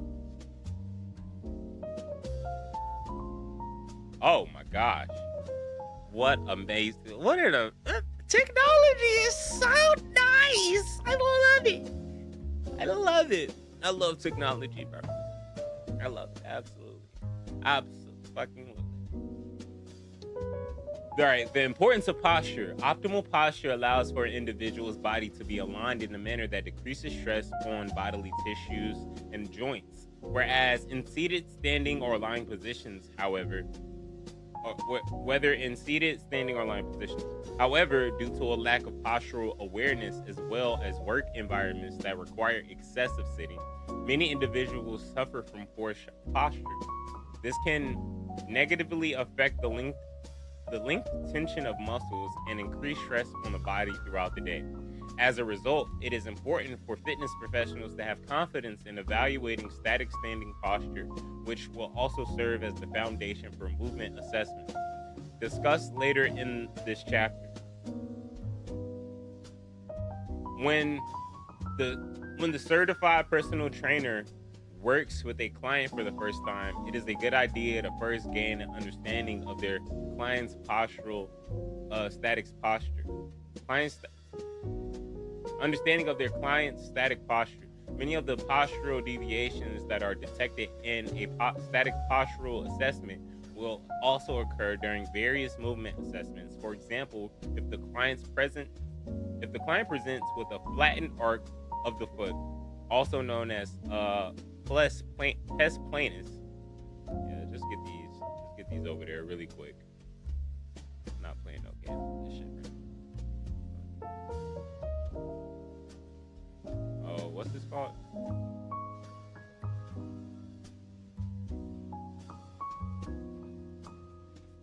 Planus. All right.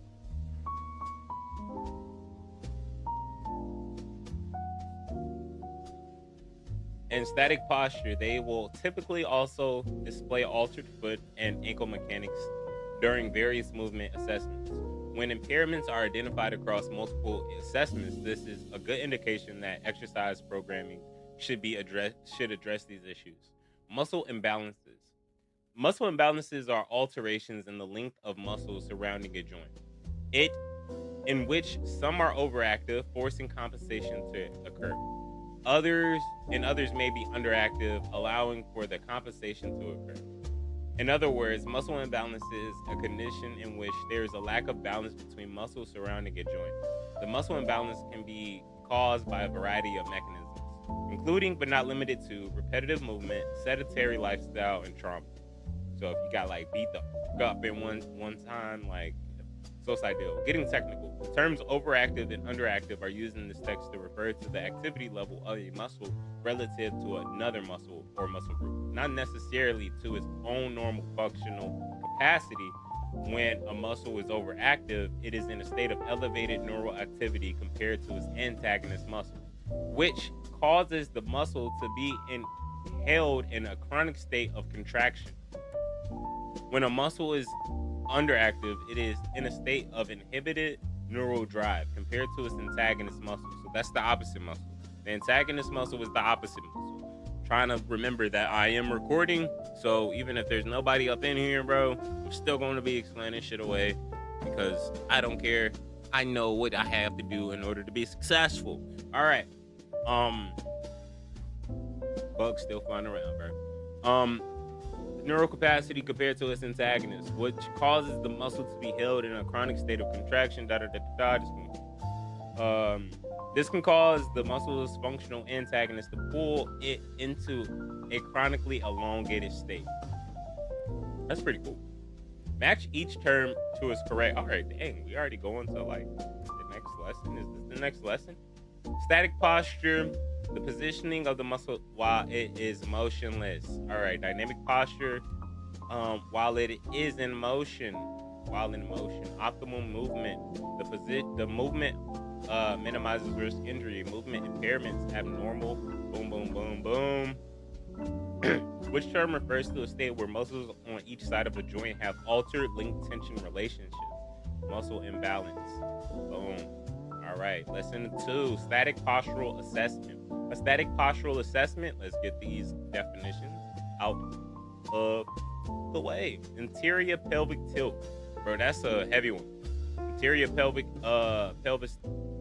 tilt is really bad. It makes you look, it gives you a duck butt. You know what duck butt is? Duck butt is when we out like here. We out like this. That's duck butt. You want to fix that by, so if you're natural, like, see, like if I'm standing naturally, right? Kind of like, this is my stance naturally. If I want to fix that, this is my stance naturally. If I want to like get a better posture, boom.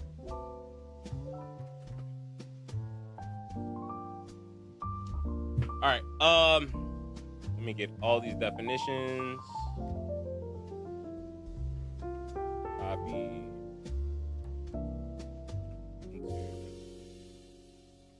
Boom. You were meant for this journey of change, so follow the Walden Wayfinder, a new way to pursue your bachelor's degree, guided every step of the way by Walden University.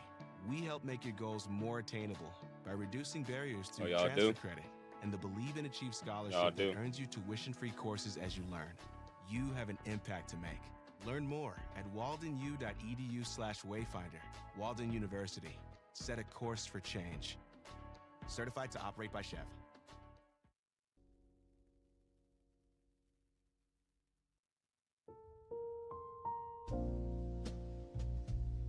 I appreciate that, Mario. I really do.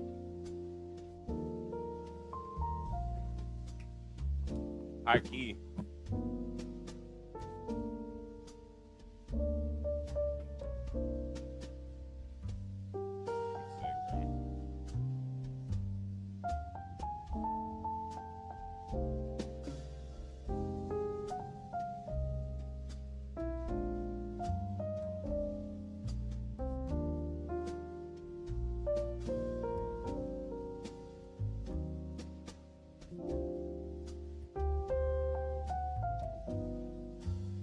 I gotta maximize my shit, bro.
Oh, what the fuck? 5 people? What the fuck?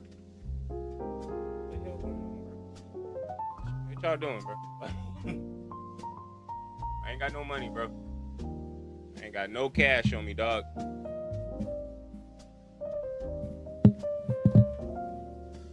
But howdy. Damn, bro. My mic is way too heavy, bro. It's gonna break my arm. It's gonna break this thing.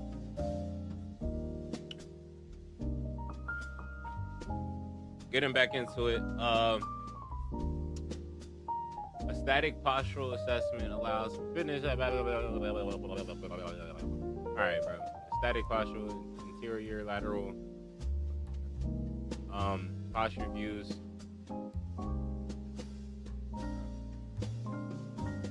There's like a moth in here, and it's gonna drive me crazy, bro.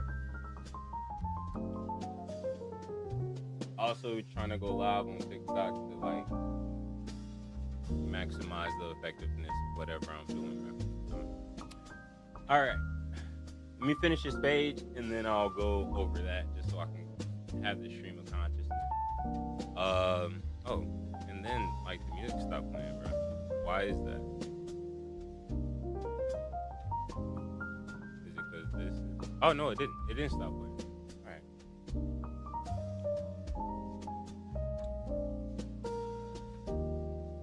All right, let's read this thoroughly, thoughtfully, and serious. A static postural assessment allows for fitness professionals to look for any deviations from optimal alignment of the body in standing posture over time. These deviations can cause muscle imbalances or compromise joint mobility. A static postural assessment requires strong visual observation that goodness.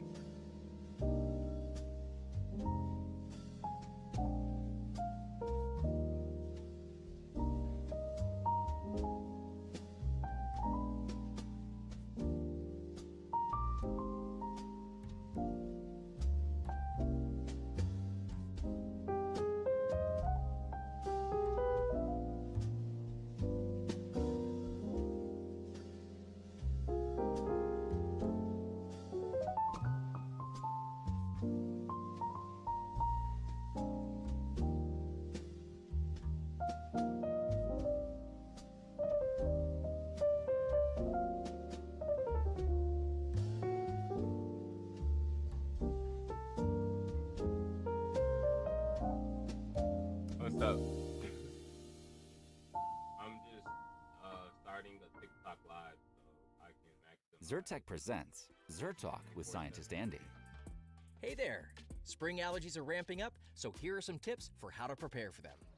Avoid outdoor activities in the early morning when pollen count is at its highest. Close windows at night and keep your air circulated with air conditioners and air purifiers. It's also important to check the weather and pollen count, as dry, windy days can increase pollen in the air. And of course, take Zyrtec for your allergy symptoms. Thanks, Andy. Find Zyrtec at your favorite retailer. Zyrtec. Wish I could like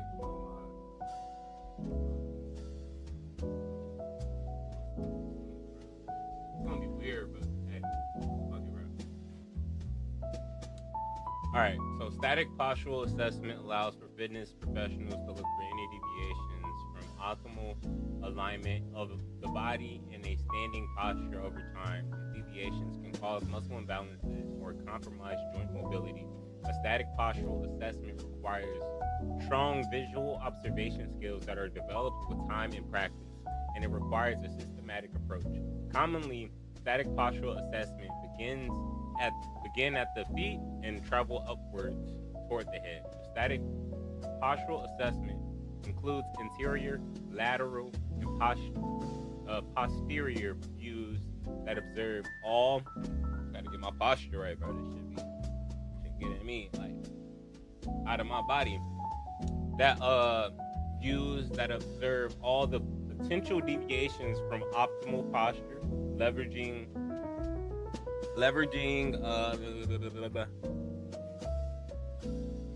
killing me, bro. Leveraging the kinetic chain Posture.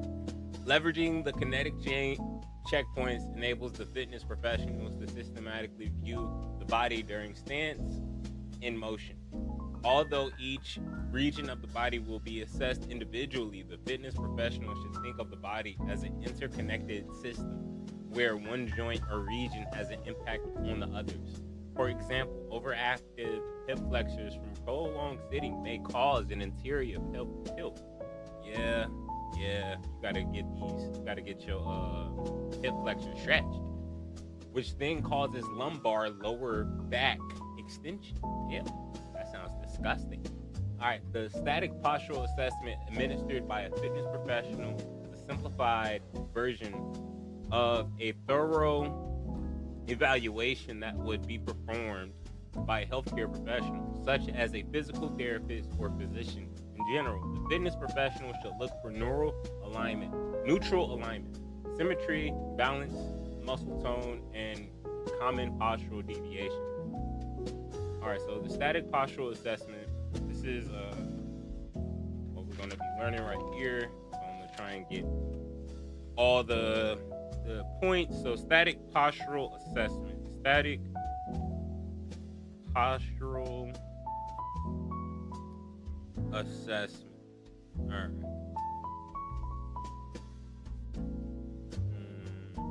Static postural assessment.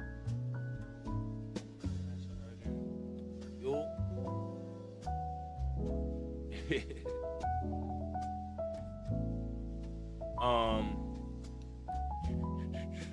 Static postural assessment. The kinetic chain checkpoints refer to major joint regions of the body, including the following: the kinetic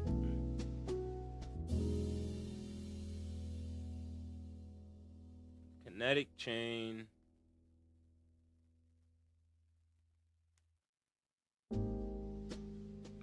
checkpoints,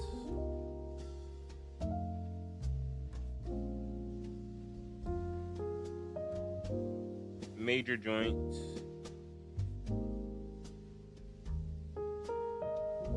I have to learn to write fast, bro. I don't write a lot, but it's all good. Feet and ankles is the first. Feet and ankles is first. Get your ankles right. What your ankles looking like? Knees. Second is knees. They go up to your knees. You got bad knees, you're done. You're cooked. And then 3, lumbopelvic hip complex. Good night. Wumbo. Lumbopelvic hip complex. That's all one word apparently because it got the dashes. Complex. Then the shoulders. So if your shoulders are slouched over, that's kind of what's happening with me right now. Yeah, my posture is messed up, bro. I can already tell from what I'm reading right here. Shoulders, head and neck. So I would say that's combined.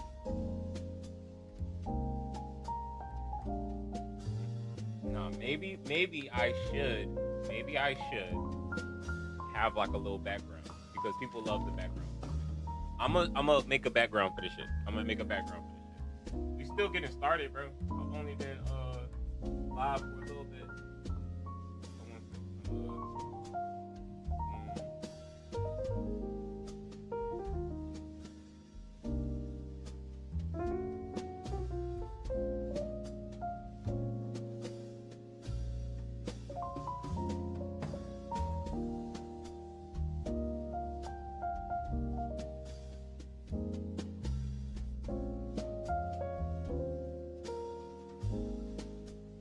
Person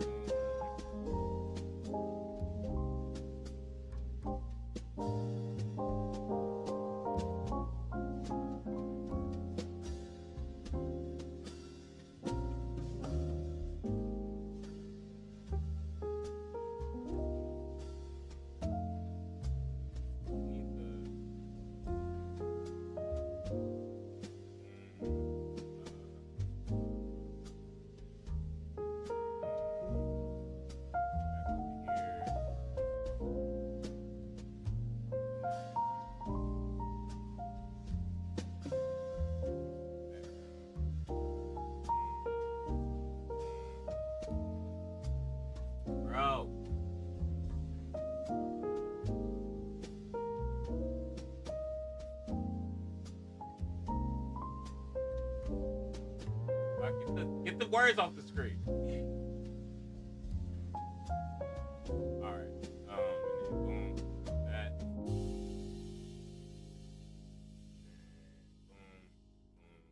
The 2026 Chevy Equinox is ready for your daily drives, weekend getaways, and Perfect, everything in between. perfect. Plenty of cargo space, plus a big touchscreen that keeps all your tech right where you need it. It's more than an SUV. It's your Equinox. Chevrolet. Together, let's drive. Chevrolet's nuts. Huntrix. Our new Huntrix meal is now at McDonald's. With Namyan McShaker Okay, fries, head and neck. 10-piece chicken McNuggets, and a drink. Oh, plus 2 new sauces. And sick photo cards. And it's totally better than Saja Boy's breakfast, so pick our meal. At participating McDonald's while supplies last.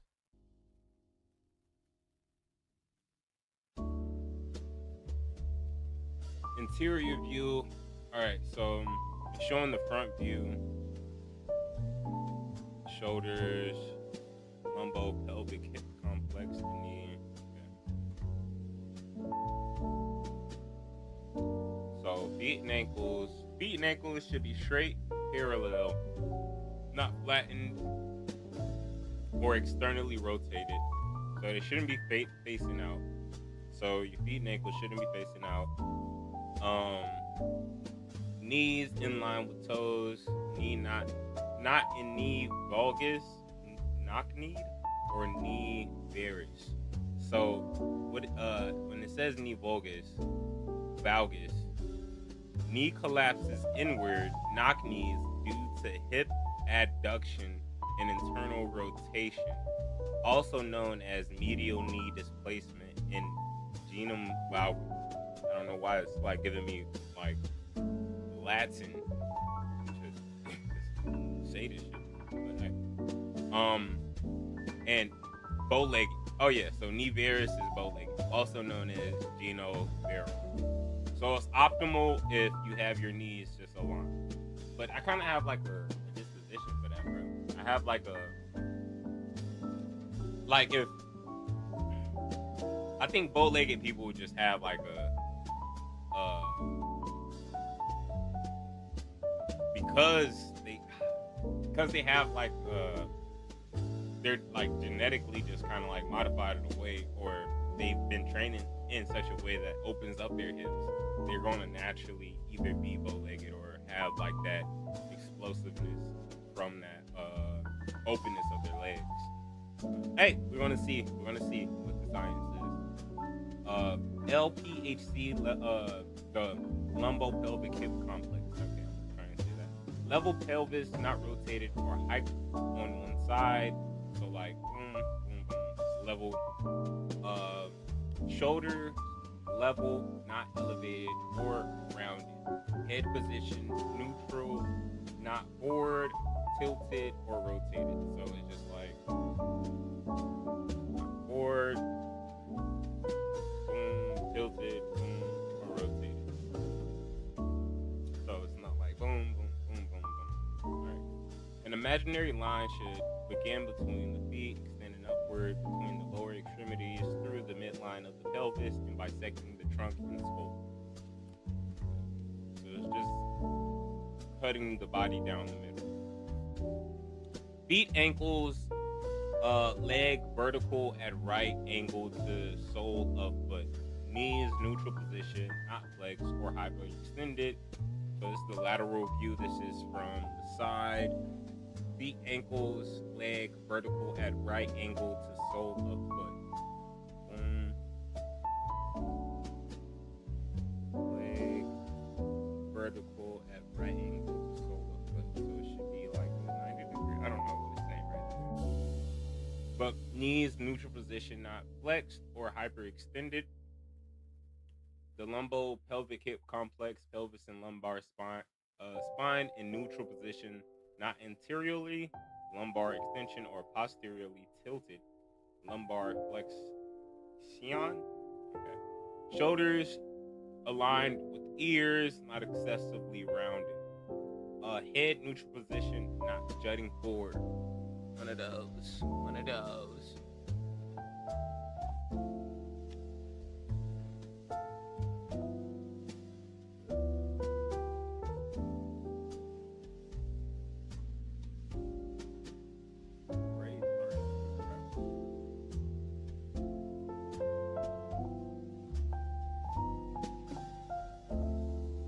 But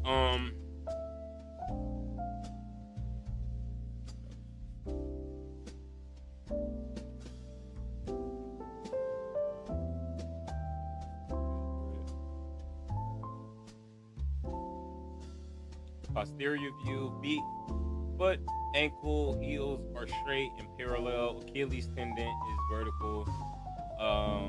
Calcaneus heel bone. That's what it's called. Calcaneus, the heel bone.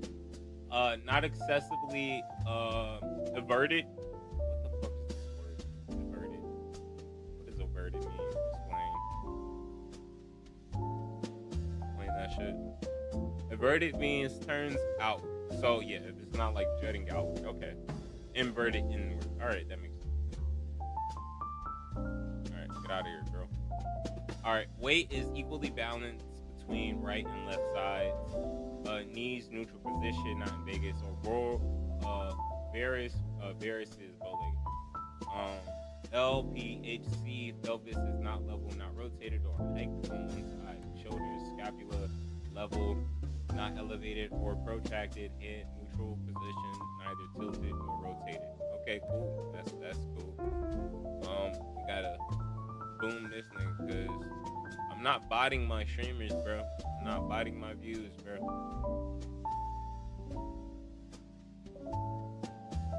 Did I follow this nigga? Oh no, I banned him, right?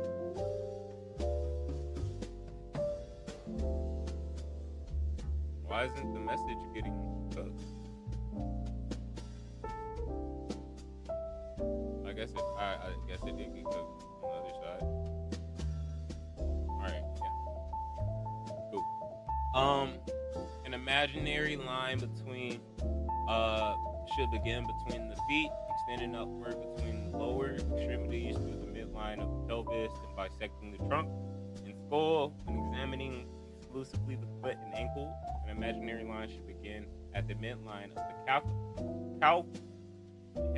calcaneus heel bone, extending upward along the Achilles tendon. The Achilles tendon should be vertical. Okay.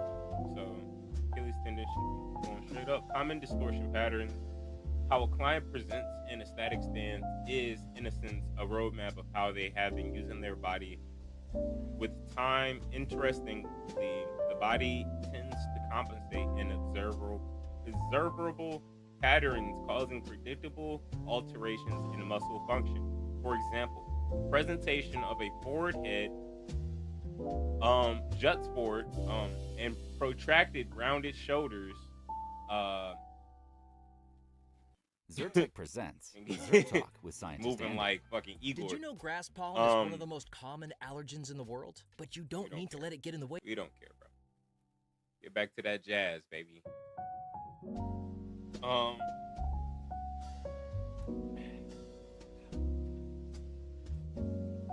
How a client presents in a static shoulders in a static position will typically be related to dysfunction of the muscles that surround the shoulders and neck areas and predictable patterns of muscle imbalance. Redistortion patterns. Basically, compensatory patterns were studied and described by Janda 2002 in the early 1970s. It is not to say that other compensations do not occur. He simply suggested that there were a cascading effect of deviations in static posture that would, more likely than not, present themselves in a particular pattern. Alright. Wait, I didn't get the definition. No, there weren't any definitions. Alright, cool. Alright, let's read the definitions real quick.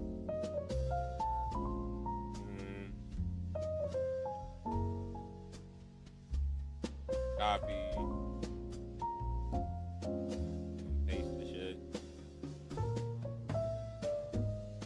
Pes planus distortion syndrome. Postural syndrome characterized by flat feet, knee valgus, and abducted and internally rotated hips. So your hips are like rotated in.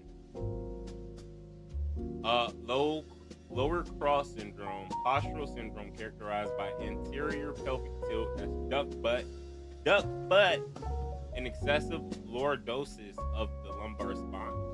Lordotic or lordosis, the normal curvature of the cervical and lumbar spine regions, creating a concave portion of the spine. Upper cross syndrome, postural syndrome characterized by a forehead and protracted shoulders. Sounds delectable. The 3 postural distortion patterns to be assessed during a static postural assessment include the pes planus distortion syndrome developed by NASM, the course I'm taking, the best course because the course I'm taking, and the lower and upper cross syndromes described by Janda. Pes planus distortion syndrome characterized by flat feet, knee valgus, and abducted. Okay, I already looked at these.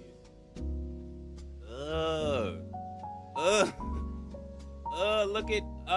Hell no, bro. I low key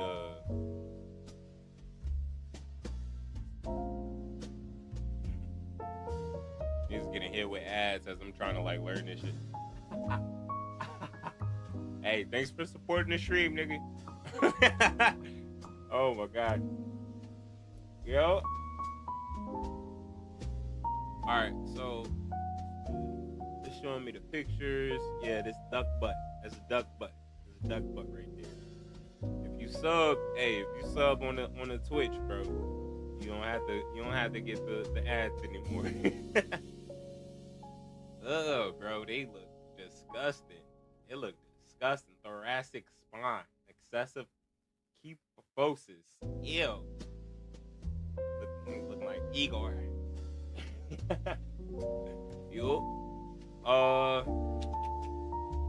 Alright, match each turn with the correct description. If I get it wrong, I have to spin the wheel, and whatever it lands on, I have to do the workout. Alright. Match each turn with the correct description. Knee valgus, that's inward. Boom. That's inward. Knee varus, knees bow outward. Pes planus distortion syndrome. That one looks like flat feet. Yep. Lower cross syndrome, postural syndrome characterized by anterior pelvic tilt, duck butt. All right. Yep, got that right. Which assessment provides insight into deviation? Yo. How you doing, buddy? Which assessment provides insight into deviations from optimal alignment of the body in a standing posture. Static postural. Wait, in the standing posture, yeah. Standing postural assessment. All right. Observing dynamic posture. Posture is often viewed as static without movement, but everyday posture is constantly changing to meet the demands placed on the body. Thus, once completing a static postural assessment, movement assessments, also known as dynamic postural assessment, should be performed. The findings from the dynamic postural assessment should reinforce observations made during the static postural assessment. Bro, it's like one sec, because I know this mic is a little different. I don't know if it's picking up properly. Hopefully it is. Hopefully I'm not getting cooked on this shit. But hey, right now this is what we got going on, bro. Cause I gotta get closer to the mic so it can hear me better. It's a good mic though. It's a good mic. Should be a good mic. I don't know. But findings from the dynamic postural assessment should further reinforce the observations made during the static postural assessment. In addition, any issues not revealed during the static postural assessment may be observed during the dynamic postural observations and are often the quickest way to gain an overall impression of a client's movement quality. Movement observations should not relate to basic functions such as squatting, balancing, pushing, and pulling. The observation process should search for any muscle imbalances and movement impairment patterns that may possibly lead to injury, both in and out of the fitness environment. With the limited time that most fitness professionals have for observation, incorporating a systematic assessment sequence is essential. Helpful hint. The faulty postures identified during a static postural assessment will likely appear during a movement assessment. But the same cannot be said in the opposite direction. When standing at rest, a client should be observably perfect posture. However, when tasked to perform a movement assessment, they may suddenly reveal movement impairment. At Walden University, get the W. Stand up the minute you start learning industry 13 slides to this one. Oh my gosh, get the W bro. with micro-class certificates and 13 slides to this. Show off. All right, let's get it, bro. Oh, this is a long ass page. Fuck. Get the W. Oh my gosh, all right, bro. I signed up for it, bro. I can't, there's nothing I can do other than just get to it, bro. Let's get this definition on the docs. Boom, boom.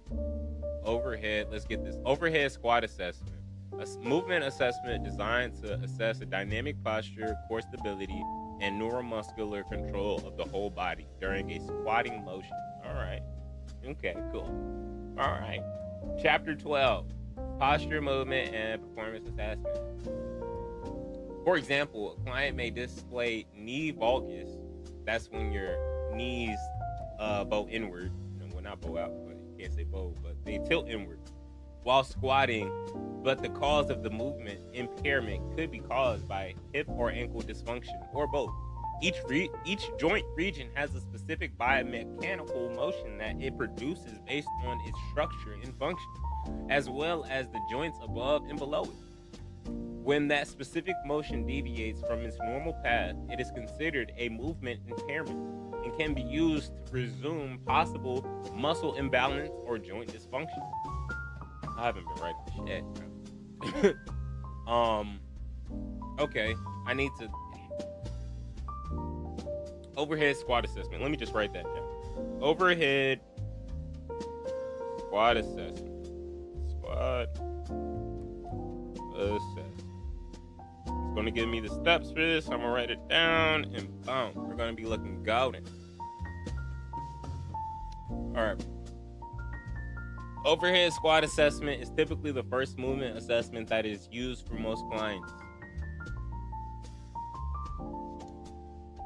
Did I skip the last lines of that in order to go over there? I think I did. All right, I'm gonna just go to that real quick.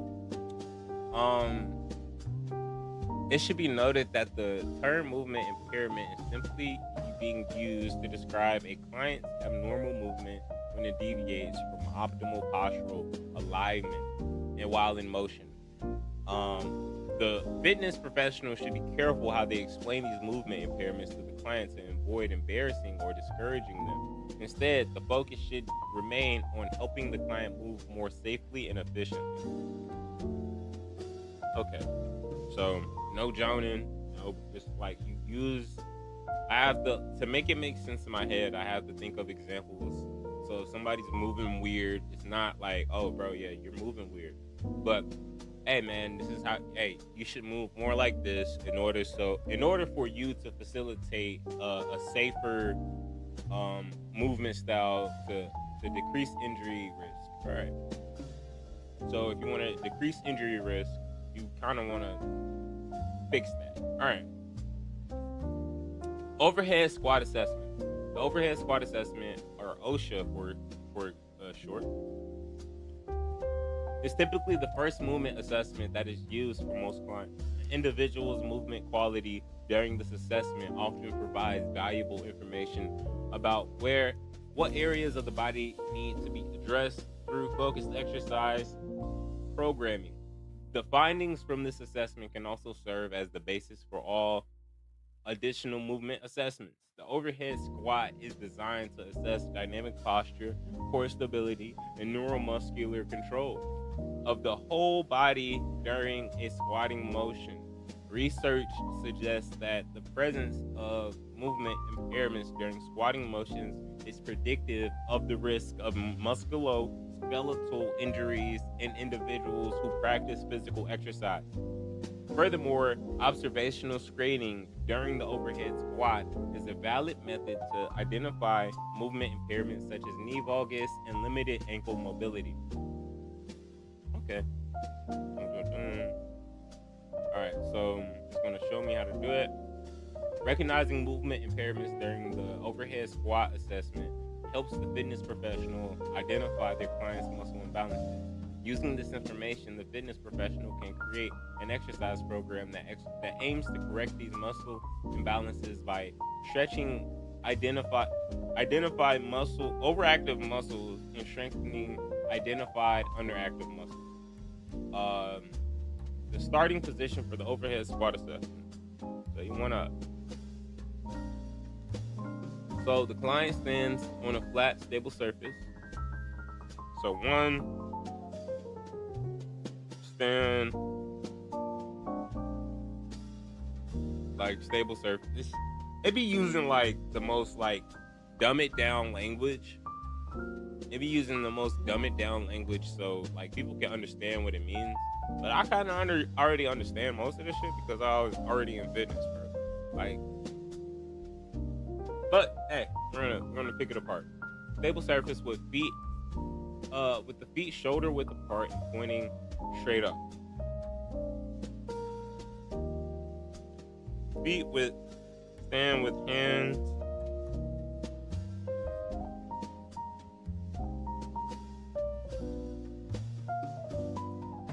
pointing up.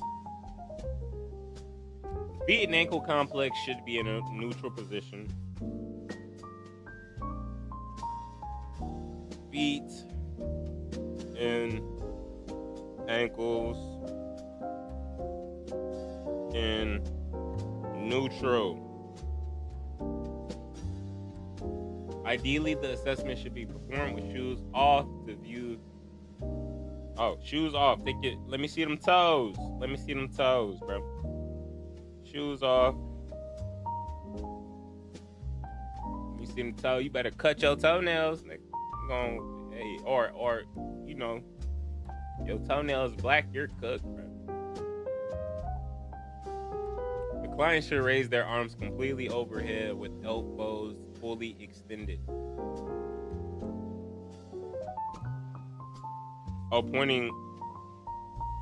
All right, yeah, I'm gonna just put it like that, bro. Cause this the movement, boom, boom, boom. I'm gonna use this on my pops. And they got squatting issues, for real, for real.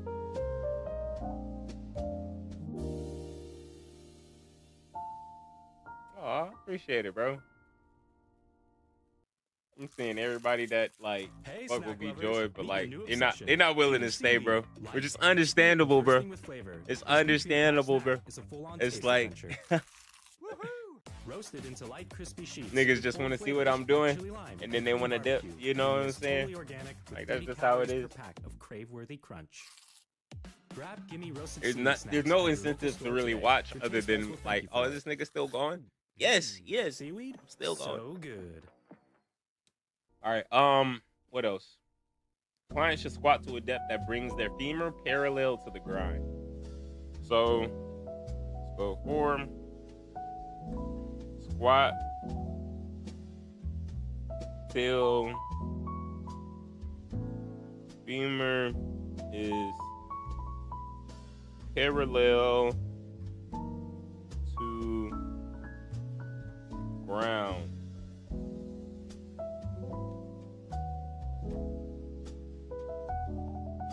And then 5. Client will repeat the movement for approximately 5 repetitions. Repeat 5 times. All right, cool. Repeat 5 times. Next slide. Interior view. If you on the Twitch, bro, like, you see niggas with problems. Oh my gosh, bro. Look at this thing. If somebody leaning like that, bro. All right, view the feet. All this shit should be like leaning in. View lateral view. 3 common movement impairments observed from the lateral view include an excessive forward lean. So that's the lateral view. The client's knees should track forward and remain directly over the client's second and third toes. Is that from the outside? Second and third toes. Second and third toes.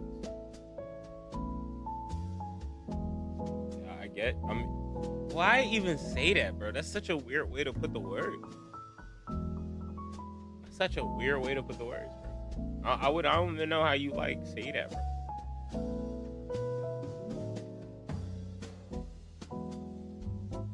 I should put some inflammatory. In it just to like see if I can fuck with it.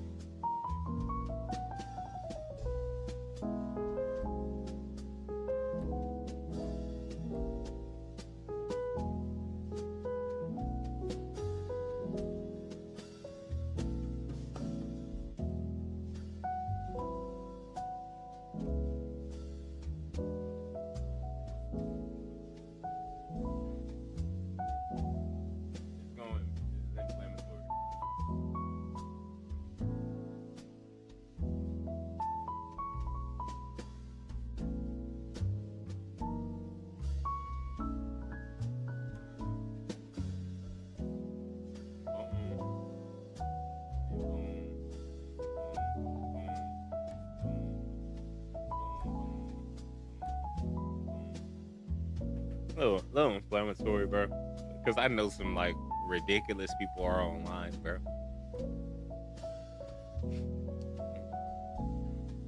All right, now we get to 4. Got 11 more chapters to go. I know I can finish this shit. I know I can finish this shit in one fell swoop, bro. While performing the overhead squat assessment, record all findings. It's going to show me in the... And then refer to table 12.5 on the following page to determine potential overactive and underactive muscles that will need to be addressed through flexibility and strengthening techniques. Overactive muscles require stretching, whereas underactive muscles require additional strengthening to help correct the muscle imbalance. All right. So they have an observable finding sheet. That's pretty cool. Critical. The purpose of the overhead squat assessment is to observe clients' movement patterns and to identify movement impairments. These impairments indicate potential muscle imbalances to correct muscle imbalance. To correct each muscle imbalance, it is important to stretch the identified overactive muscles and strengthen the identified underactive muscles. The overhead squat provides valuable information for the fitness professional to program mobility and strengthening exercises that are tailored to the client's needs. This is the main reason that overhead squat assessments is recommended to screen a majority of clients during the first session and then periodically to monitor progress. Poor performance on this assessment can be discouraging for a new client. So fitness professionals should remember to keep a positive approach to explaining the benefits of addressing the various movement impairments a client may display. This assessment also provides the foundation for other assessments. The next lower extremity assessment is the single leg squat assessment. This is also a good test for balance. Oh, niggas gonna get cooked by that one, bro.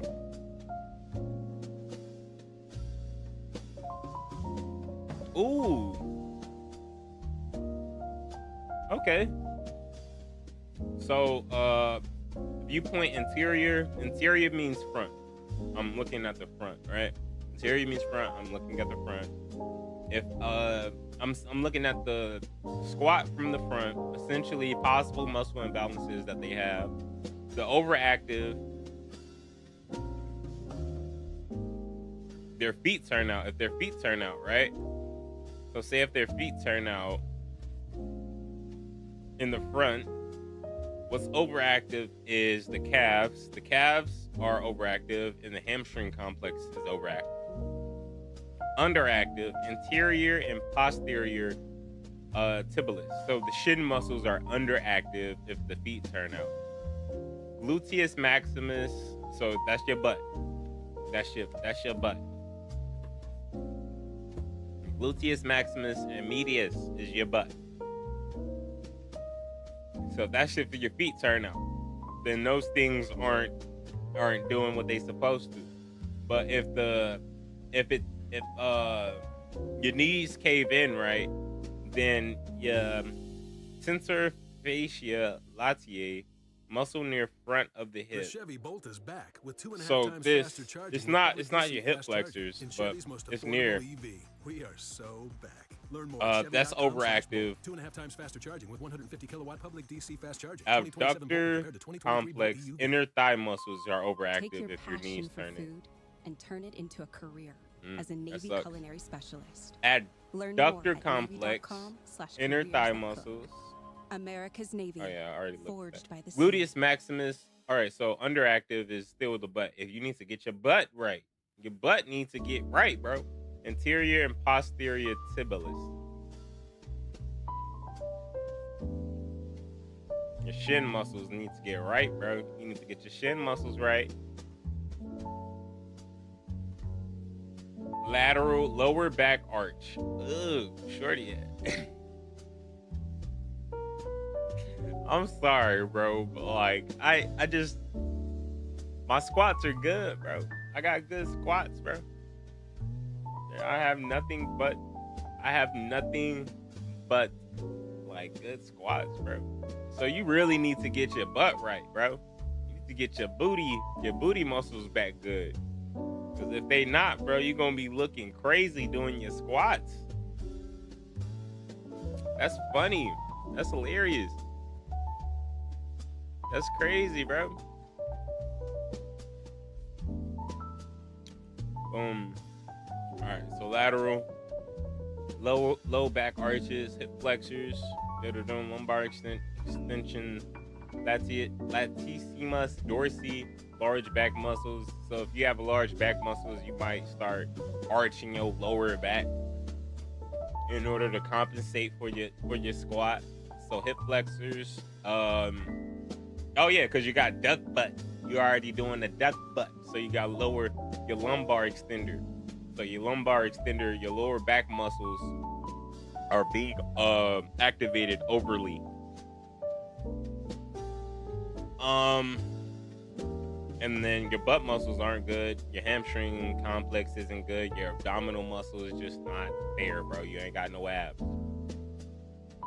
Excessive forward lean hip flexors, obviously. Your hip flexors, yeah. My dad is cooked, bro. He can't. No squats. If you on the Twitch, you'll see exactly what I'm talking about, bro. This nigga lean all the way forward. All right. Gastrosoleus. I think that's the shin. Yeah, that's the shin, right? Yeah, that's the shin. Yeah, calves. No, that's the calves. Yeah. Rectus abdominis and external obliques.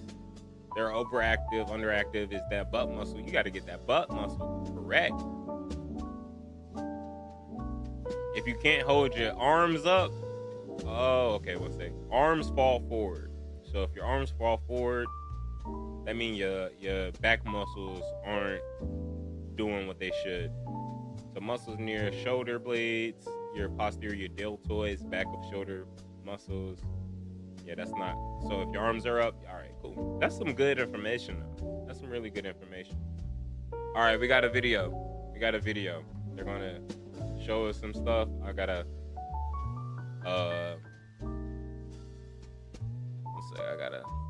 boom, turn this off so I can play this, and then boom. Now let's review Y'all one of can't our hear it transitional on movement the TikTok assessments, side, the overhead squat assessment. The overhead squat assessment is a It's all fantastic good. tool Come over for to the you to Twitch. be able to get a good impression of your client's movement capabilities. The squat is a fundamental movement pattern that we all have to do. And so as you take them through this assessment, it will give you an idea of how well they're moving at their foot and ankle, their knee, their hip, all the way up into the upper extremity. I did grab a water. In terms of value for your client, you don't have to say much to them other than you're going to be doing this assessment to get an idea of what you need to address from a programming perspective. That what you see here is going to help you begin to give them some individualized exercises to help them get to their goals. You don't have to get into that you're looking for muscle imbalances and all these other things. Just keep it very high level with them and let them know that from this, the exercises you're gonna give them will be part of the warm-up or movement preparation process that they'll do prior to training with you and prior to doing their other workouts, maybe on their own. So like with all of our other assessments, when you perform the overhead squat assessment with your client, you wanna standardize the process for consistency's sake. It also will help you to more accurately identify progress and change over time. So with this particular assessment, client setup is critical. So we wanna start with the feet hip to armpit width apart. So we've got Jerry in pretty good position here. We want the shoes off, by the way. It makes it harder to see what's happening at the foot and ankle if the shoes are on.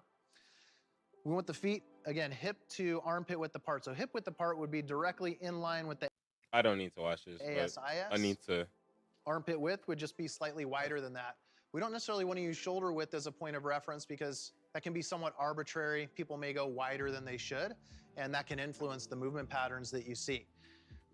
We also want the client on a surface that's relatively low friction. So if they're on a surface where there's a high degree of friction, it may make it more difficult for the foot and ankle to move naturally, and therefore for you to be able to see any compensations at that joint segment.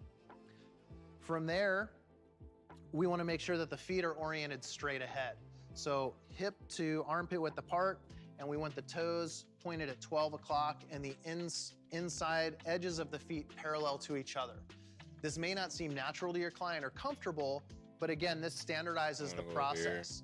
Something that you can do if your client is comfortable with it and consents to it is actually videotape them performing this assessment. Not only will it help you as you try to get more comfortable with this process and identifying compensations, but it also allows you to be able to identify progress and change over time. You can show your client, hey, this is your squat video the first time we met, and then after a month, 6 weeks, 2 months of training and so on, you can redo the assessment, setting everything up the exact same way, and be able to show them how much they've improved and how more fluidly and controlled they move.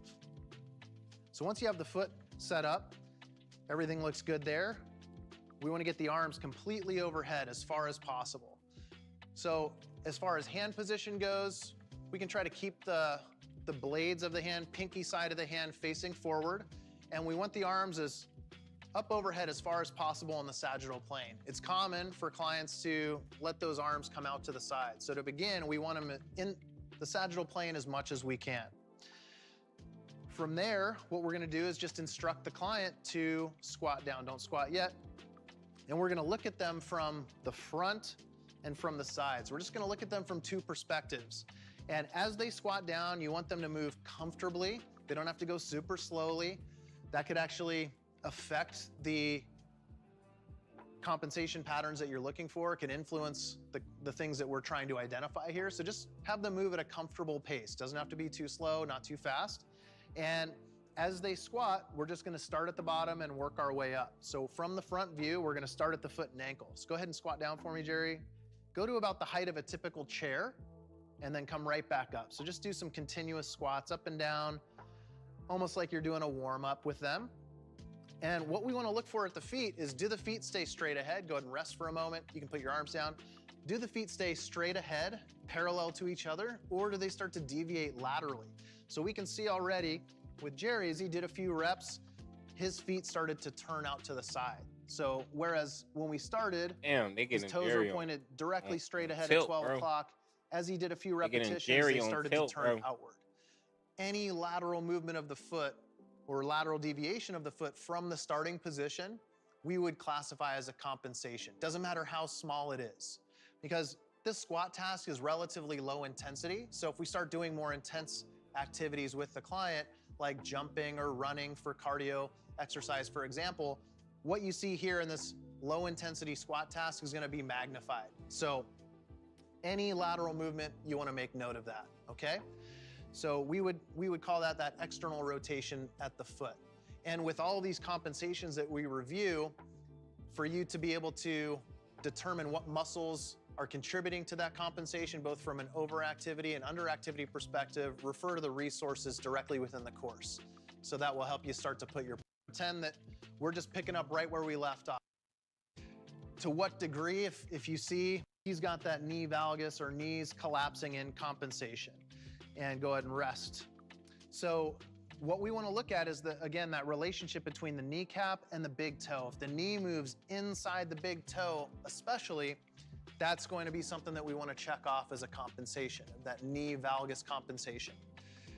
To what degree, if you see that it's evident and you want to mark it off, even if it's slightly outside of the big toe, that's going to be up to you as the trainer to determine. But for sure, if it goes inside that big toe, that's something that we want to check off. Now, one thing to note here with this knee valgus compensation, it can occur in two ways. The first is if the feet stay relatively straight ahead and parallel and just the knees collapse in toward each other. So you can see that in relation to the big toe, those knees are inside the big toe. The other way that it can happen, it's very common, is you'll see that foot turn out compensation in addition to the knees caving in. So when those feet turn out to the side and those knees stay relatively straight ahead and in line with the hip, they're still inside the big toe. So in relation to the foot, that knee is still going into valgus. So you want to pay attention to that, all right? And go ahead and stand back up. So those are the primary things we're looking for at the knee from the front view. Next, we're going to address the lateral view. So for the purposes of the video, I'm going to have Jerry rotate to his left so we can see his right side of the body. And for consistency's sake, when you're doing this with your clients, try to evaluate them from the same side every time. And again, as you're doing this with them, you could have your client rotate in between views, or if you have the room for it, you can just walk around your client to assess them from the front and the side. And that way they can just continue to squat throughout, doing a total of 10 to 15 repetitions, and you can get the information that you need. So from here, we're going to be looking at a few different things. We're going to be looking at what's happening at the pelvis and the low back. We're also going to be looking at the relationship between his trunk, his torso, and his lower leg. And then we're also going to be looking at the position of the arm and the shoulder during this pattern, all right? So the first thing we're going to be looking at is the low back position. So let's get the arms completely overhead. His feet are in a good position, hip to armpit width apart, toes straight ahead. He's got some really good shoulder alignment here. So ideally, this arm, the upper arm, should bisect this lateral midline of his body. Basically, it should be in line with the hip, knee, and head. That would approximate about 180 degrees of shoulder flexion. And so he's doing a really good job here. And what's nice is with this shirt, if you see these wrinkles in his shirt, that kind of represents the fibers of his lat muscle. And then we can also take a look at his low back and pelvic position. So the main thing that we're looking at from the side here is, does his low back arch excessively? And so if we bring the arms back down for a moment, try to get an idea of the neutral position with your client at rest. And then as he raises the arms up overhead all the way, let's see if that position changes. So if he goes from a relatively neutral lumbar spine position to when he raises his arms overhead, we see some excessive arching here where that pelvis tips forward and that lumbar spine extends, then we may just want to check that compensation off on our checklist of low back arches. However, he did a great job controlling that, so we're going to get those arms up overhead. And now as he begins to squat, we're going to look to see if the position of the lumbar spine changes at all throughout the movement. So with your clients, you want to look and see what is the position when they're standing there, and then as they bring the arms overhead and begin to squat, if there's any change in that lumbar position, either before or during the movement, you want to check that off as a compensation. So let's go ahead and have Jerry do a few repetitions here. He's going to squat down, and we can see now as he squats down, there's an increase in that lumbar curvature. So he's going into some hyperextension at the lumbar spine, and we definitely want to make note of that, okay? And good, go ahead and relax for a moment. If there's no change, then you're good to go. You don't have to mark anything. Now what we're gonna do is look at the relationship between his upper body and his lower leg. Ideally in our squat, we want the relationship between those two body segments to be parallel to each other. And that indicates that we've got good weight distribution between the hip, knee, and ankle. So we're gonna get Jerry's arms overhead again, and we'll have him squat down and hold in the bottom position of the squat for a moment. I won't keep him down here too long, but if we were to to draw imaginary lines from his hip through his armpit, and those lines were to just continue through space, and then another line from his ankle through his knee, we would want those lines to remain parallel to each other.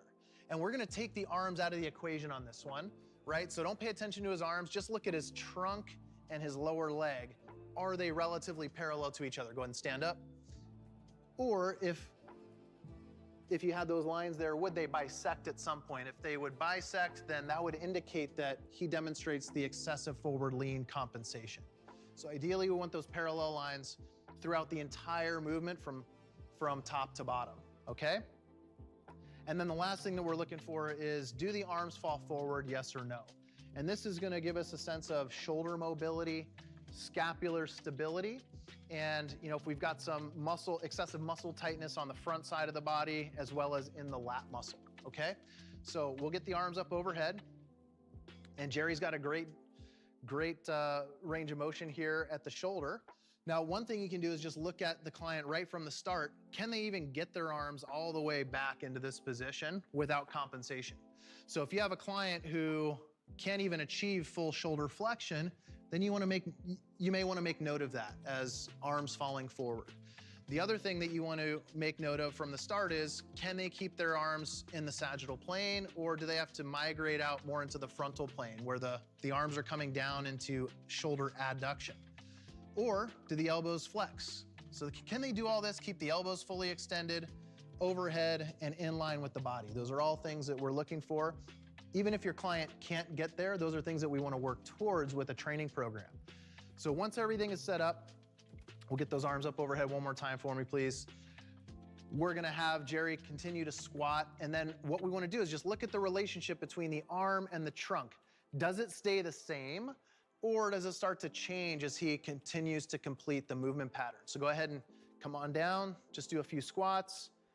Good, and just move naturally for me. Don't worry about trying to give me the perfect squat.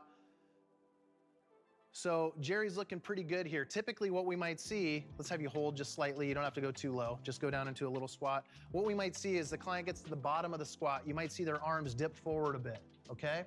And then now you can see in relation to his trunk, his arm is in more of an extended position here at the shoulder rather than keeping it all the way up here in full flexion.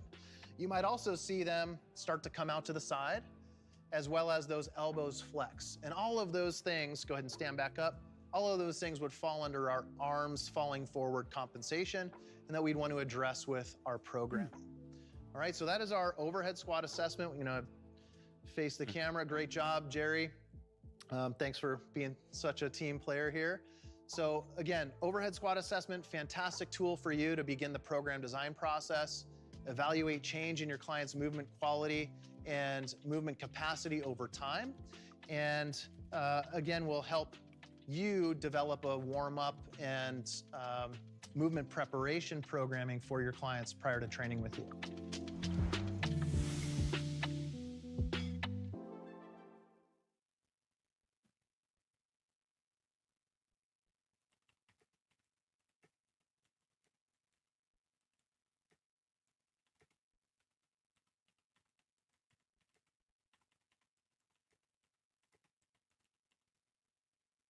You can laugh.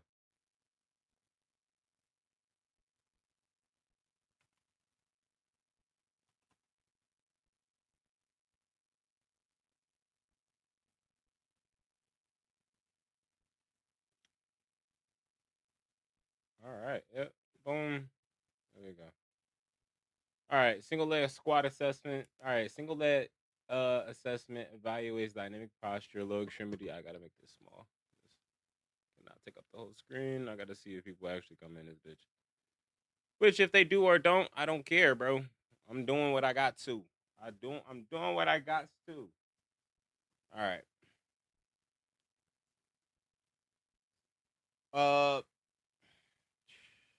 Sheesh.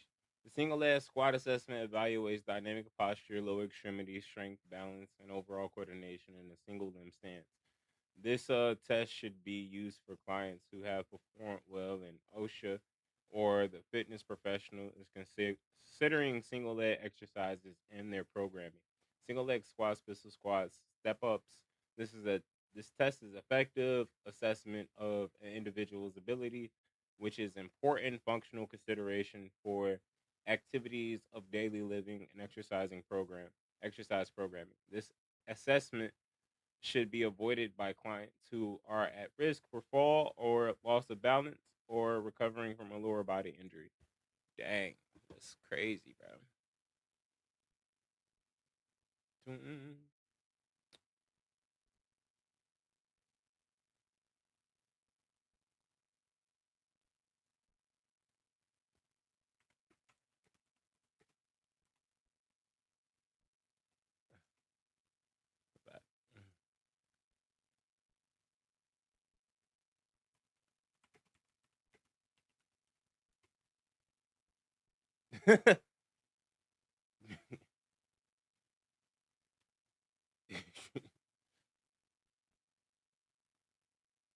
All right. The single leg squat assessment has been shown to have strong interlateral.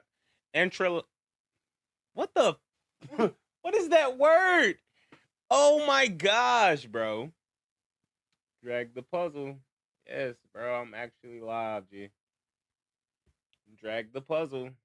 I'm actually live, bro. I might not be as interactive, but geez, they gotta test me on there. That's crazy.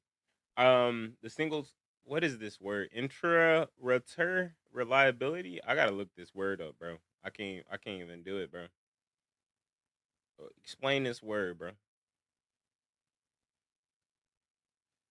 In simpler terms, refers to consistency in measurements or observations made by the same person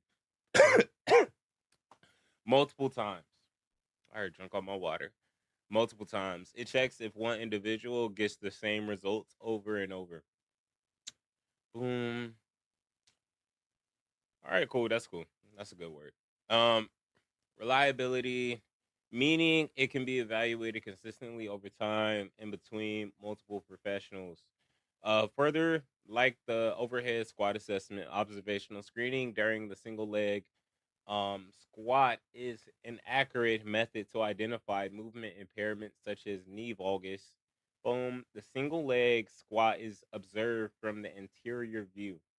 The client stands on a flat, stable surface, hands on the hips, and eyes focused forward. The client lifts 1 foot approximately and 6 inches off the floor.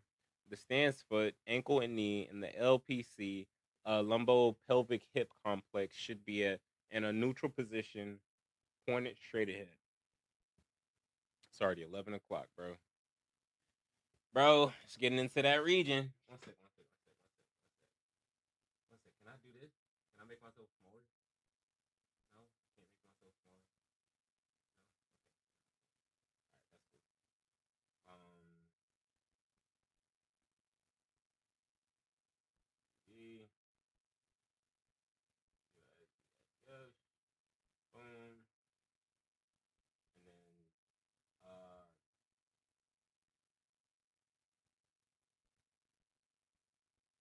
Back.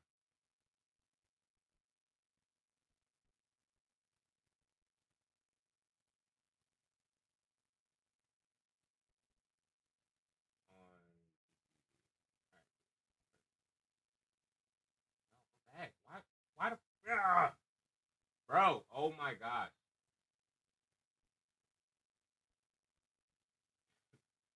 Are you dumb? Are you like stupid? Like,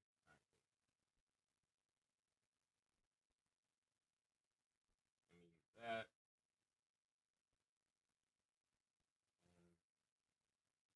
And I just take a screenshot.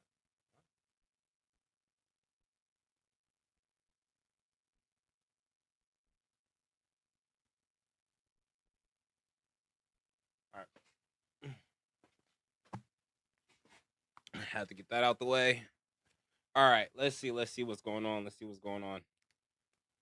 Oh, I've already been live for 3 hours. Sheesh, bro. Sheesh, dog.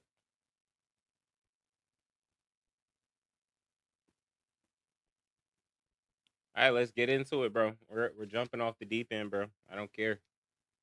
All right. Client squats as deep as possible while maintaining balance. Let me get my posture right because they're talking about posture. That's what I'm getting, bro. That looks crazy. Look at that.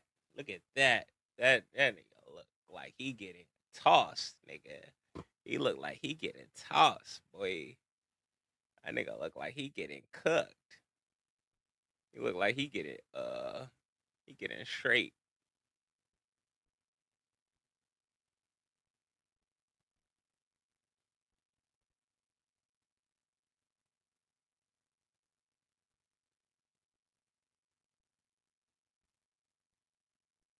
That nigga look like he getting like straight belt. He look like he getting beat. This dude right here. The client's knee should track straight forward and remain directly over the client's second and third toes. It is a common movement impairment is knee valgus. So when the knee starts going in.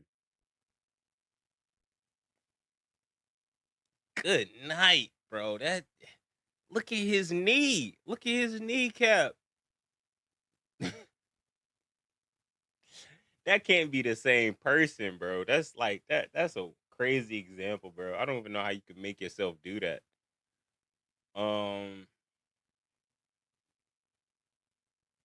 Right, left, both in, and then they have trackers. So if I do get the job at fitness at Crunch, then yeah, I'm gonna be able to track that easily. All right, let me turn my music back on. Have some jazz playing in the background. Boom.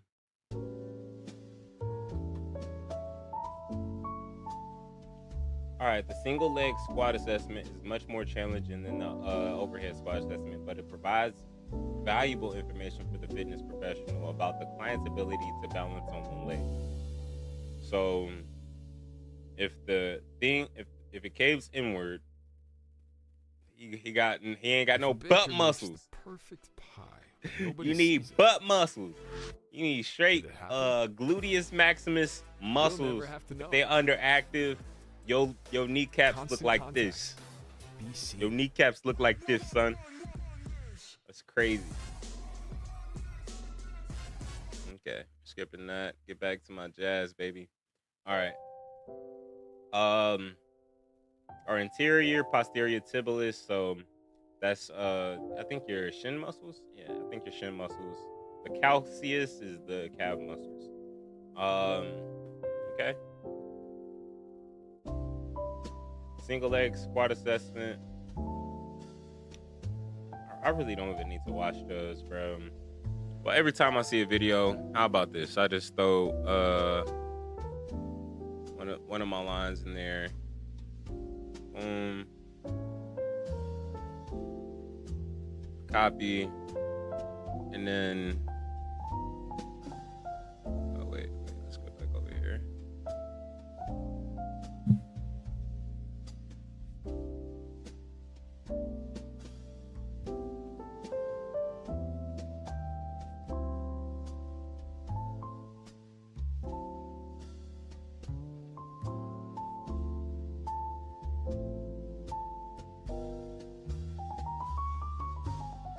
Who wants an invite? Once you perform the overhead squat assessment with your clients, you may want to also incorporate a single leg squat assessment. You don't have to use this with all clients as it is somewhat advanced. Can't use so if there's a question of your client's ability to balance on one leg and perform a squatting task, you don't have to do it. However, if you have a more advanced client, or if you have a client who moved relatively well during the overhead freakish. squat, and you want to get a better sense of their outer hip stability, trunk stability, and their ability to balance, you can incorporate this single leg squat assessment. There are a lot of different things that we can look at with the single leg squat. For now, we're going to focus on one critical piece, and that's going to be our knee alignment during that single leg squat. So similarly to the overhead squat, we want to look to see, does that knee cave into that valgus position? That's going to be the primary thing that we're looking for here.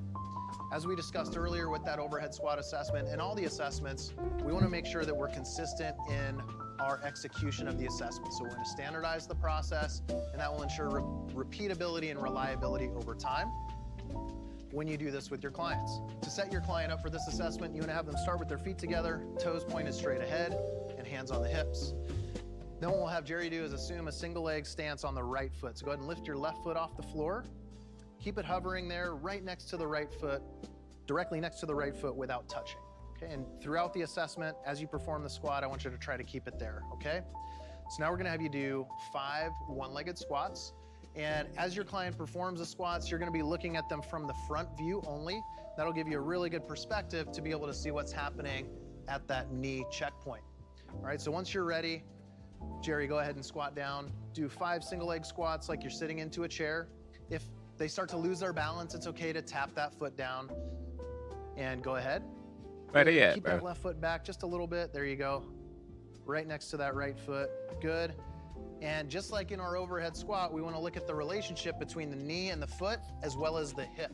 So you can see that there's a pretty significant angle here where that femur's coming in and the knee is moving inside and over that big toe. If you did stop by. In terms of depth, have your client squat down as far as they feel comfortable. If they can achieve a depth of about 60 degrees of knee flexion, that would be ideal, or close to typical chair height. That would be great. So once they perform the assessment, make a note on your checklist what you saw, if that knee moved into valgus, and then have them repeat on the other leg.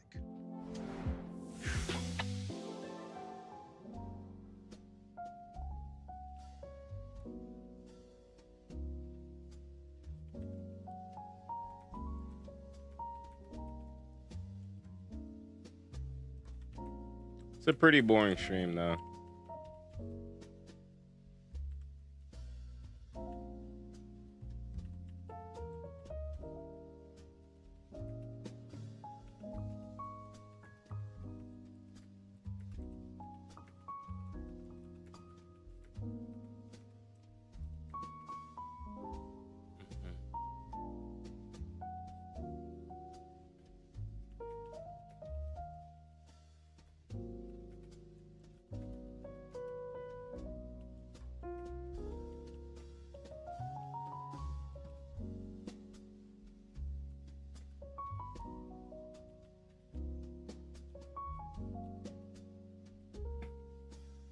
Pushing assessment. Oh my gosh, bro. I'm actually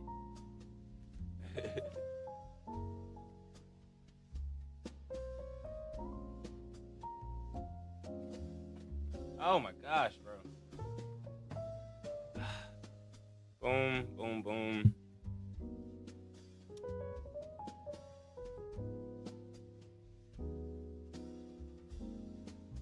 Where you at, Beer? Let me add you as a friend, dog.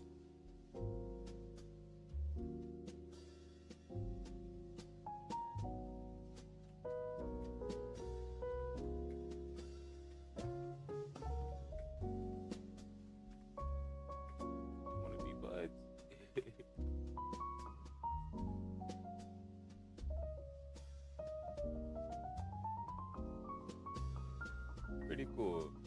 Wanna be buds? Watch them disrespect me. Watch them be like, hell no. Pretty cool. What are you buds? Watch them disrespect me, bro. Watch them be like, nah, you not that. You not it, bro. Oh my gosh. I'm like, bro, I'm trying to focus on this shit. I'm also trying to like recruit for my shit because anyways, it is what it is, bro. Pushing assessment. So they got to push some shit too. All right. The pushing assessment is an assessment that challenges the upper extremities and Yo, I appreciate the follow. Actually, I'm gonna spin this workout wheel just for follows as well, bro. I'm gonna spin this workout. You get to see me do an exercise. Because I need to exercise anyway, bro. I'm tired of sitting down. I've been sitting down for about an hour and some change. But I appreciate you stopping by, Beer. I really do. Thank you for your viewership. How do I spin this wheel? Oh yeah. I gotta do a lot of extreme. Oh, I should put that in like a text form. What is that? What is that? I can barely read it.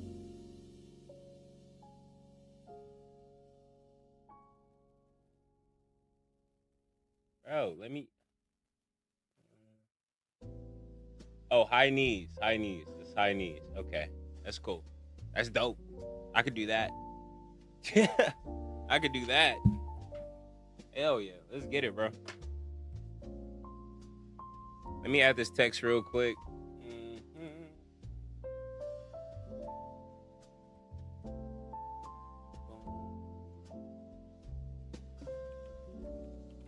Follow insane.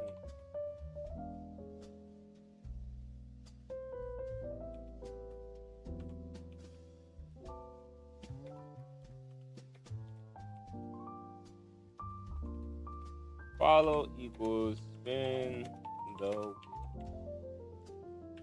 boom.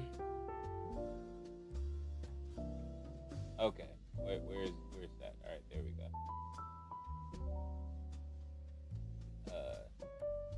Background. Make that white. No, bro. Oh my gosh, bro. So like weird. So background opacity. Boom. Boom. Make you black.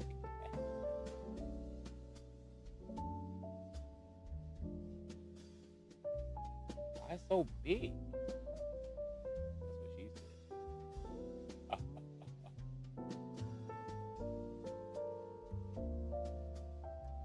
Thanks for stopping by, Beer. I really do appreciate it.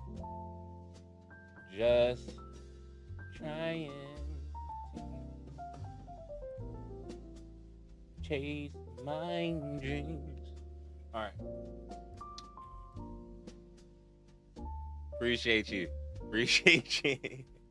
Thank you so much. No, you're dope. You're dope. You're super dope. Appreciate you.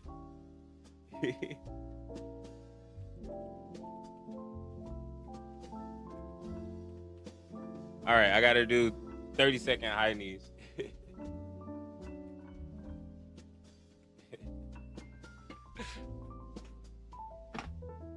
All right.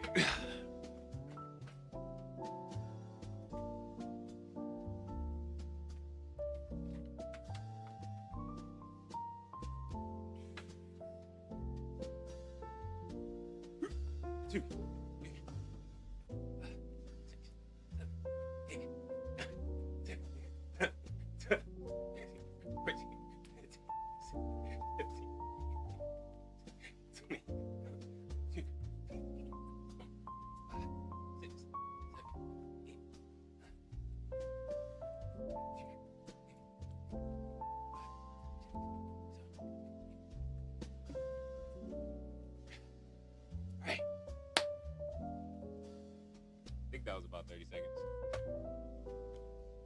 Really should have a timer for those things. All right. Now I got to get back to it. I'm going to be focused. Right there.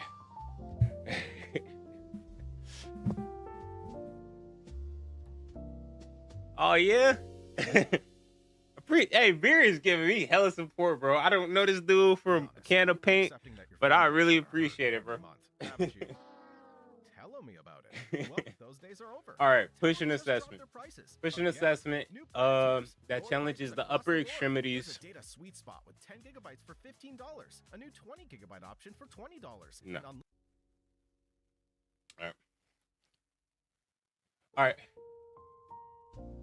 That challenges the upper extremities and trunk during a pushing movement. This type of assessment can be completed prior to a workout session or as an integrated part of the actual programming. The pushing assessment evaluates scapular and shoulder mechanics and stability of the lumbar pelvic hip complex, cervical spine, and head. The fitness professional should carefully evaluate all repetitions because the client may demonstrate movement impairments as they become fatigued during the assessment. Oh my gosh.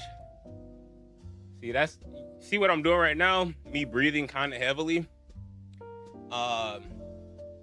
Yeah, I don't want to snooze the ads for a minute because if anybody decides, Beer's doing some amazing like advertising for me right now in the AQW world, so I don't want them to come into an ad. But what I'm doing right now, I'm kind of breathing heavily from doing the 30-second high knees. It's called the ventilatory threshold, where I'm like excessively breathing, but I can continuously. I won't get into it all, but I'll keep reading. The fitness professional should evaluate all repetitions because the client may demonstrate movement impairments as they become fatigued during the assessment.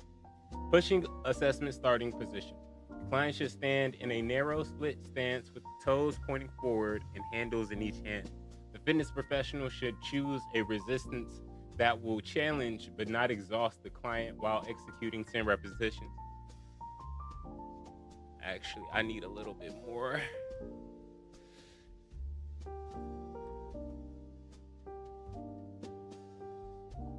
Now, where's the music? Where's the music?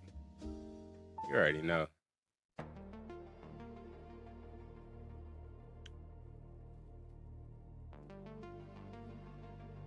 All right. If the client is not able to perform a standing chest press in a narrow split stance, use one of the following modifications. Option 1, the client stands in a wider split stance. This position will assess the upper extremity and cervical spine and head, but it decreases the challenge to the LPHC and client balance. Option 2, the client performs a pushing movement instead of a pushing movement seated in a machine. All right, that's cool. Decent, you know what I'm saying? Nothing too hard, you feel me? Pretty easy. The pushing assessment movement, figure 12 to 16. What? 12 to 16? Wait, is that like referencing this?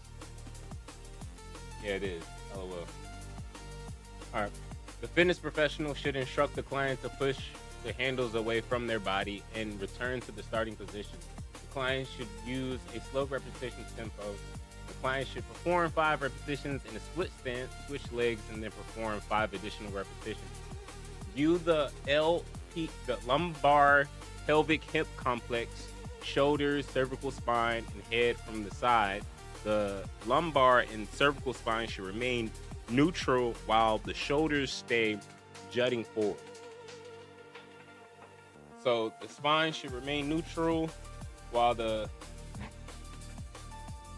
lumbar spine should remain neutral while the shoulders stay level. Why'd I say forward? All right, common movement impairments that may be observed include low back arches, shoulder elevation, and head jutting forward. LOL. If I could just zoom in, how do I zoom in, bro? Like, how do I zoom in, bro? Like, I need to, like, how do I temporarily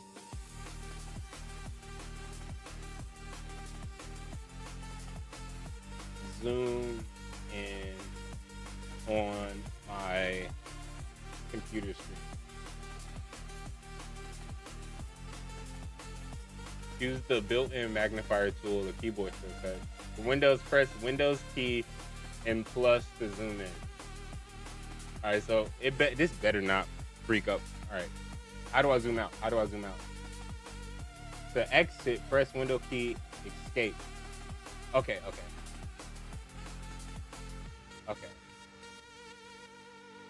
So if I Window key, wait, plus? I can't. That's like a different key. I don't even have that key on here. Like,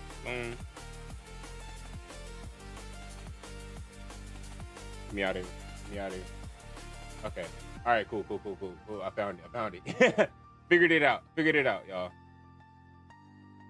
Figured it out, y'all. So, boom.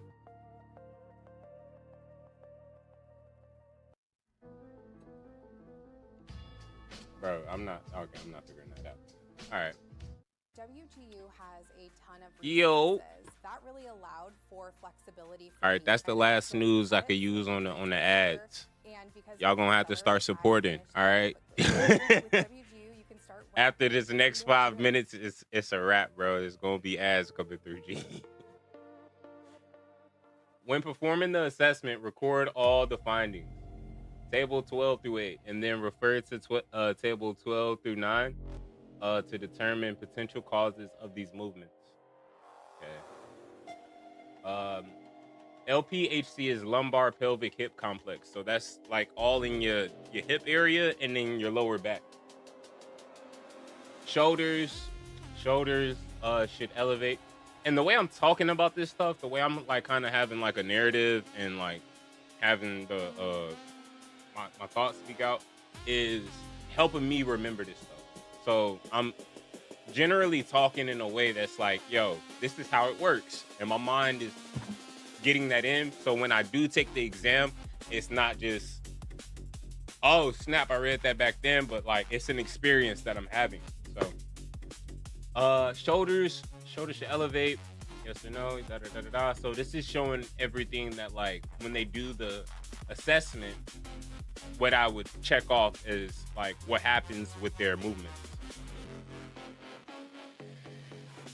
And then everything that you see in like the pictures, they have these, it's the visual cues for the muscle imbalances. So when they have a muscle imbalance, essentially what's going to be happening in their body is there's going to be an overactive muscle that comes from like them sitting down all day. So like the hip flexors, if you sit down all day, your lower back, your lumbar, you're going to have duck butt, stuff like that. Like, and that's when your butt kind of poke out. It's because your hip flexors are tight. And that usually makes your lower back arch, things like that. But what's underactive is your butt muscles. Your butt muscles ain't active enough because you're sitting down all the time. Overactive for the scapular, if your shoulders going up and shit. It's gonna be your upper trapeze, your upper back, and then what's underactive is your lower trapeze, your lower back muscles, things like that. So me just doing that helped me remember it a lot better. I'm gonna skip these videos because I already kind of get what they're talking about from these assessments. It's just taking up more time. I'm trying to speed run this stuff. So the pulling assessment is an assessment that challenges the upper extremities in trunk during a pulling movement. This type of assessment can be completed prior to a workout session or as an integrated part of the actual programming. The pulling assessment evaluates upper extremity strength as well as stability of the lower pelvic, cervical spine, and hip. Due to the narrow split stance, this assessment also challenges the individual's balance. The fitness professional should carefully evaluate all repetitions because the client may demonstrate movement impairments as they become more fatigued during the assessment. Ooh. All right, pulling assessment start. The client should stand in a narrow split stance with toes pointing forward and handles in each hand. The fitness professional should choose a resistance that will challenge but not exhaust the client while executing 10 repetitions. The client is not able to perform a standing row in a narrow split stance. Use one of the following modifications. The client stands in a wider split. Okay, not wider. Increase their base of support. Testing still assesses the upper extremity and cervical spine, but it decreases the challenge to the lumbar pelvic hip complex. The client performs a pulling movement seated in a machine. All right, almost done with this lesson, bro. I already knew it was going to be a lot when they said 13 pages, bro. This is nuts. All right. Pulling assessment movement, the client should pull the handle toward their body and return to the starting position. The client should use a slow repetition tempo. And this is all for the pulling movement assessment. I can really just look at this in the book whenever I need to, bro. Because I'm not writing all this down, bro. It's like I'm gonna be here for 10 years.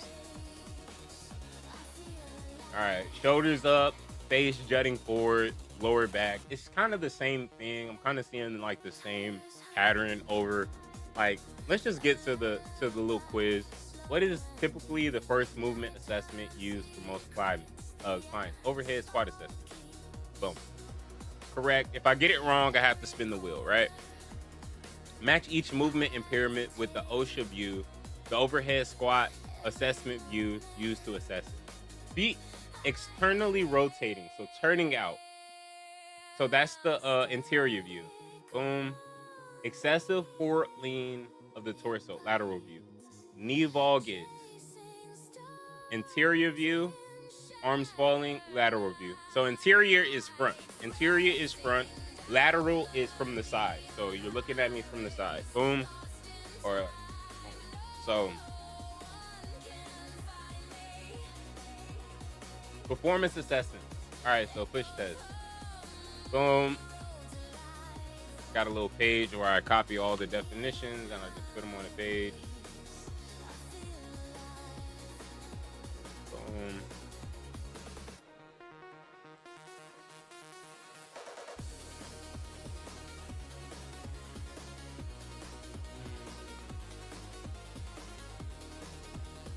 Push-up test, performance assessment test that measures muscular endurance of the upper extremities during a pushing movement.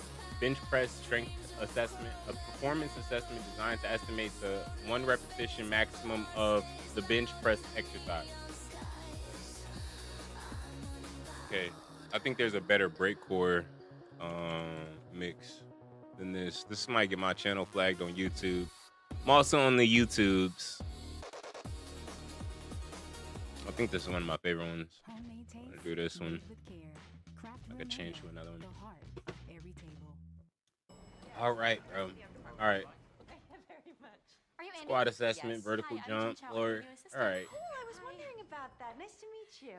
I was an intern. Use for clients looking to assess and improve athletic performance of specific fitness measures, because these assessments will measure overall strength, muscular endurance, power, and agility. However, the strength-based performance assessment can also be used with clients who have experience with weightlifting exercises and want to improve their strength in these movements. To ensure these assessments are safe for clients, they should only be implemented after thoroughly static postural and movement assessments are completed. Further, it is important to determine if the client is ready for weighted and dynamic movements before initiating any of these assessments. Basic performance assessments include the following: push-ups, 40-yard dash, push pro shuttle, push-up test. All right, you got to see how many push-ups the person does. Push-up test. The client should assume push-up position with hands slightly outside of the shoulder, shoulder width apart and elbows and knees fully extended, spine in neutral position. If the client is not able to perform a standard push-up, the client can perform push-ups from a kneeling position.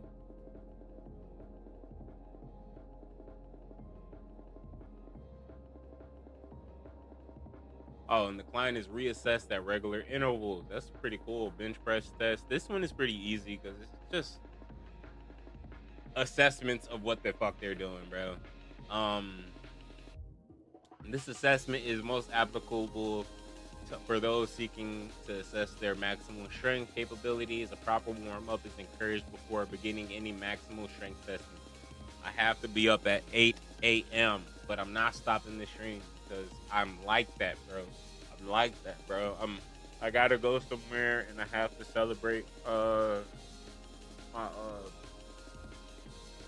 I gotta celebrate something important in my life. So it's gonna be at 8 a.m., but I have to make sure I have to do it all, bro. I have to not make excuses to not do things, and I have to do things like time isn't a bound. Like, I don't have unlimited time, bro. I could die tomorrow. Bench press strength assessment position. Punch lay on their back, board. Okay, proper spotting. All right, cool. Strength, squat strength. This is all just like, hey, bro, let's see how many. The client should take a 2-minute rest, 30, 40 pounds, 30, 40 pounds, 10% of the load. All right, cool. Vertical jump assessment to see how far they can jump up. All right, cool. This is the performance assessments, long jump assessment. Bro, far as possible, it should be a 2 feet jump with something. Stepping. Bro, I'm about to play this shit. If it's some bullshit, Today we're going bro. to take you through a broad jump, commonly referred to as a long jump, and it's a great test of starting our explosive strength and power from a 2-leg stationary stance, although be it performed in a dynamic manner. So what I'm going to have you do is I'm going to have you step forward onto the line. It's very important here that we make sure that our client's toes don't pass this grounded line we've set for them. And essentially, we're going to give them 2 opportunities to jump. What I'm looking for from you is when you're ready, you're going to get yourself in a nice, tall, extended start or launch position. From there, when you're ready, we're going to load down, capturing all that energy we produce. We're going to use it in covering more of a horizontal distance.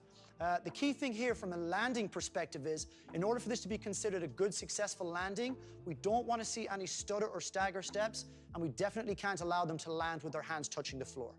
In terms of measurement here, we're going to measure from the back of her heel across, and that's going to give us her total distance covered. Any questions? All right, when you're ready, set. So we're going to set nice and tall, good. Arms bring our hips back, on you. Yeah. Beautiful. It's so like, bro, I don't need to watch none of that. Lower extremity functional test. The lower extremity functional test. Like, where it's really going to get loopy is when I'm like at the 10-hour mark. When it's at the 10-hour mark, when I like have to like, I'm gonna fall asleep in this chair, bro. I already know it. I'm gonna fall asleep in this chair, dog. But it's all good. It's all good, bro. It's all good, bro. It's all good, bro.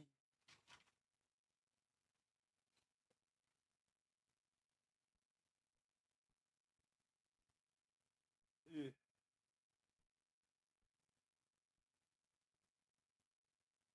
It's all good, bro.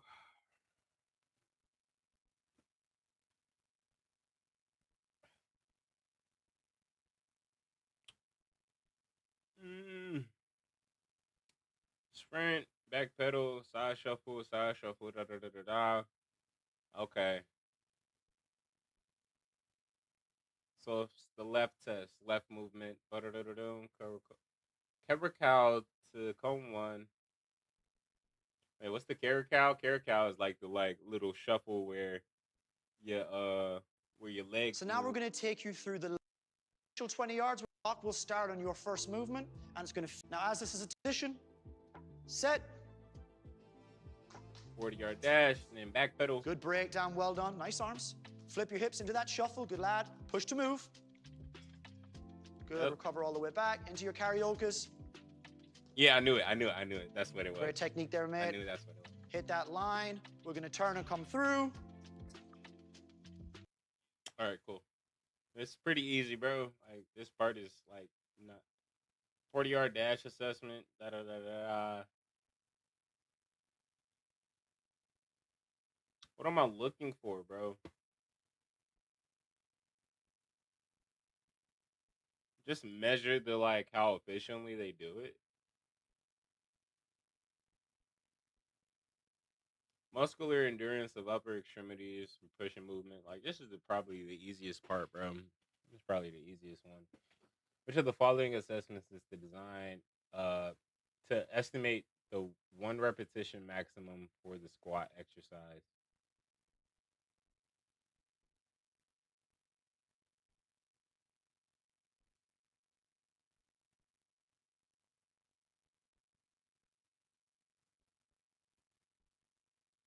Like, what type of question is that? It's just like, bro, which performance assessment is designed to test lateral speed and agility? This right here. All right, bro. Implementing fitness assessments. All right, cool. Damn, bro. This is just one chapter. This is code. This is code out, bro. Everybody in a fucking guild, bro. Everybody's in a guild. fuck. I don't even know what to do. Everybody's in a damn guild, bro. I don't even know how to like. All right, implementing fitness assessments. After implementing a thorough health screening, administering postural, movement, and performance assessments. Let me turn my shit back on. Turn my music back. Turn my music back on. Implementing a thorough health screening, administering postural, movement, and performance assessments provide an opportunity for fitness professionals to establish a baseline for their clients' functional status. Since certified personal trainers will work with a wide range of clients, it is helpful to evaluate static and dynamic posture prior to designing and implementing a fitness program to help provide insight to physical capabilities and limitations of the clients. These assessments will provide a baseline level of function as well as postural movement impairments that need to be corrected throughout the programming.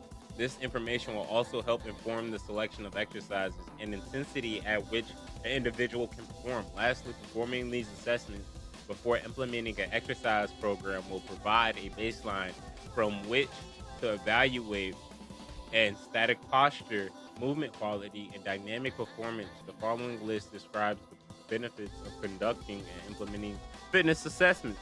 Assessing a client's static posture allows for quick understanding of how they position their body during the day. Movement. Go back over here. See what's happening. Spear finger.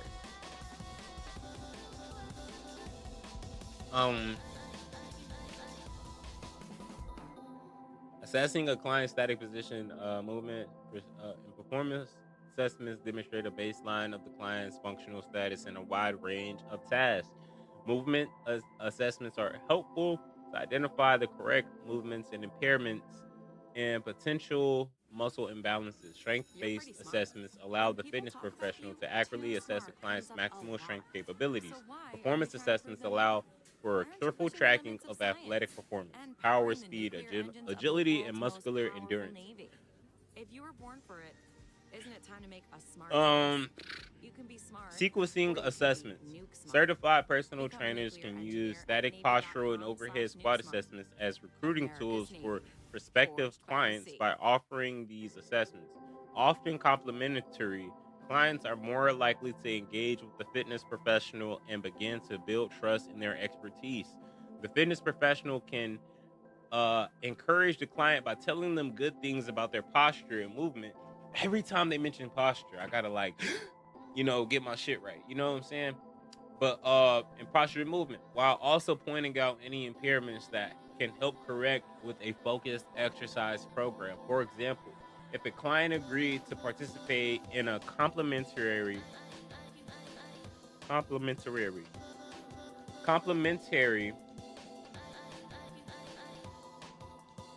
what does that mean? Oh my gosh, I'm already forgetting words. Overhead squat assessment. Oh yeah.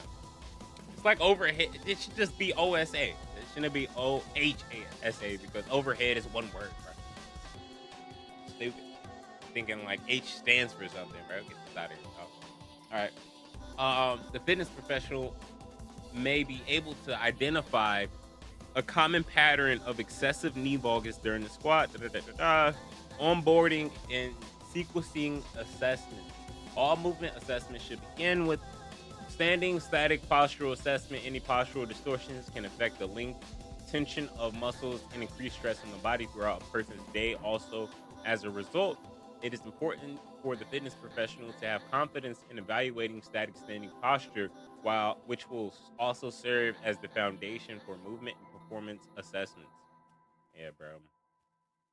Following a static postural assessment, the fitness professional should implement an OSA to evaluate dynamic posture, core stability, and neuromuscular control. This assessment will begin to expose various movement impairments that can be addressed with an individualized fitness program. Further, a single leg squat assessment can then be used to test single leg balance and challenge. Okay, so it's just giving me a.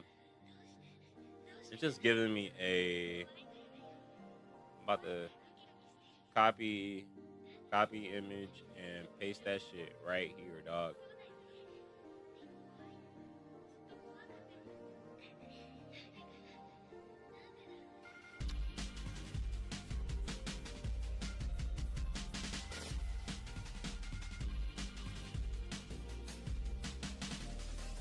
Okay, it's not gonna do nothing, bro. It is what it is, bro. It is what it is, pretty. Niggas get hit with an ad, bro, and they instantly dip, bro. It's hilarious, G. There's nothing they can do. The AI summary of the shit is host is discussing fitness assessments like the 40-yard dash. AI is getting terrifying.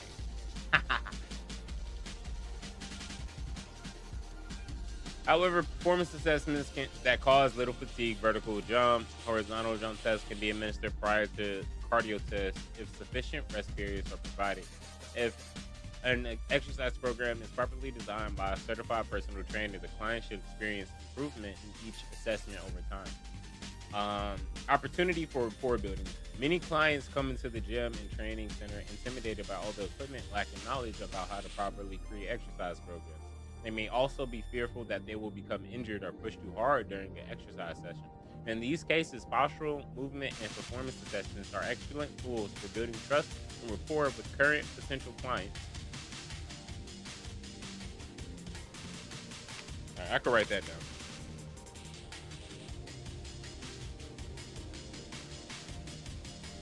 Assessment.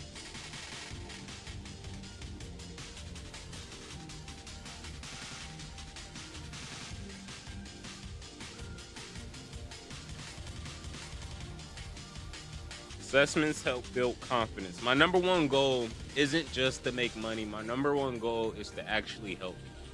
So if I read something like that, if I read something like, hey, yo, performance, like it's tedious for me to read and like, oh, y'all keep going over this stuff. But when I read something like these things may help build trust and rapport,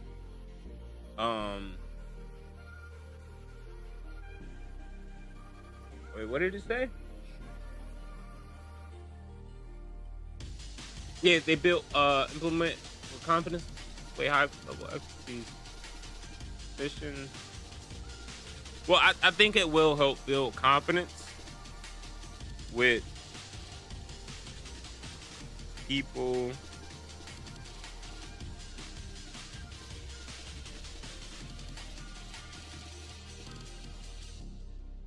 So you want to start a business. You might think you need a team of people and fancy tech skills, but you don't. You just need GoDaddy Arrow. I'm Walton Goggins, and help build confidence with I'm an expert in looking like I guess we'll just leave it we'll just leave it at that, bro. AI to create everything you need to grow a business. Just leave it at that, bro. It'll make you a unique logo, a custom website. It'll write social posts for you and even set you up with a social media. What else? What am I trying to do? I'm trying to read more. All right. Excellent tools for building trust and rapport of current and potential clients. These assessments, when implemented with confidence and compassion, can display a high level of expertise by the fitness professional and help a certified personal trainer stand out among competition. They also open the door for the fitness professional to discuss potential movement impairments and opportunities for improvements in posture and movement. Further, they help the fitness professional to carefully design an exercise program that is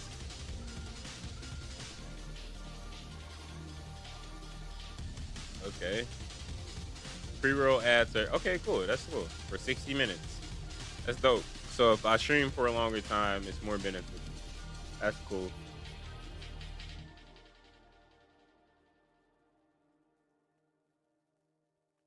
That's cool, bro. Niggas finna definitely niggas finna put on the advertisement, bro. Let me focus, bro. I might need a little bit more caffeine, bro. Let me finish this first, and then once we get off of chapter 12 and get on to chapter 13, I think we'll have a great standing for getting the fuck up and moving around a little bit, okay? Oh.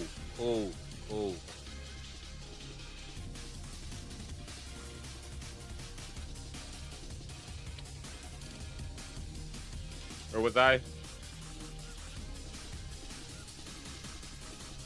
Regular practice, these assessments provide a roadmap for the development and execution of quality fitness programs. Reassessment, postural, movement, and performance assessments provide an important baseline from which to progress. Fitness professionals should carefully document the findings from these assessments to be referred to at a later time, depending on the environment and client's training schedule. It is recommended to reassess the client every month or quarterly to measure the progress they have gained for staying consistent in their fitness plan.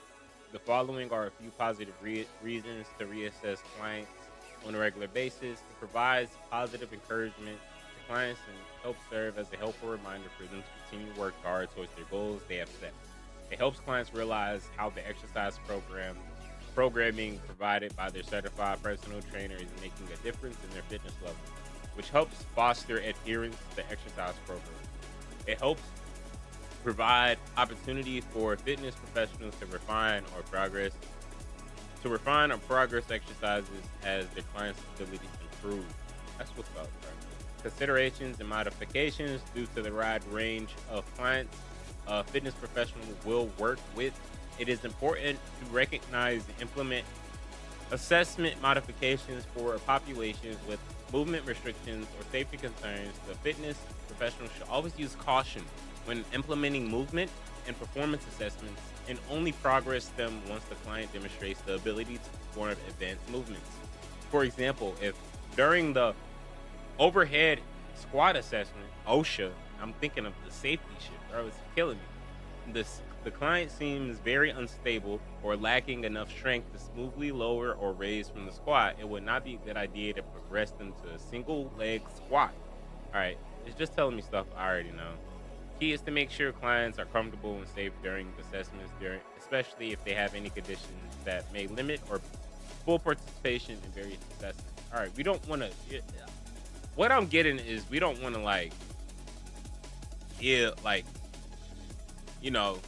have anybody deceased. We don't want to kill anybody, and through what we're trying to do and trying to help them. You feel me? All right. Overweight and obese clients. Prior to working with overweight and obese populations through pre-participation health screening must be completed. Also note, overweight and obese clients show a large spectrum of abilities from highly functional and strong to significantly limited in their movement quality and confidence. Fitness professionals should not make assumptions about anyone's abilities, but rather use the results from a systematic postural and movement assessment to help inform their approach.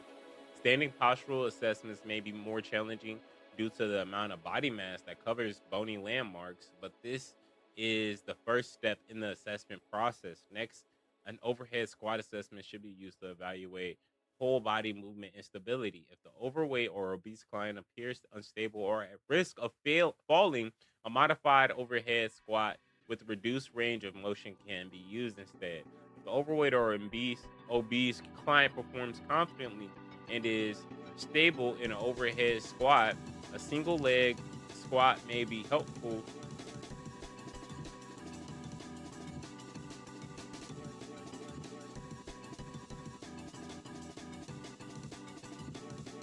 Dang, I really did that. That's actually crazy. All right. It may be helpful. I be thinking, bro, like my head will go somewhere else in the middle of me thinking a thought. You feel me?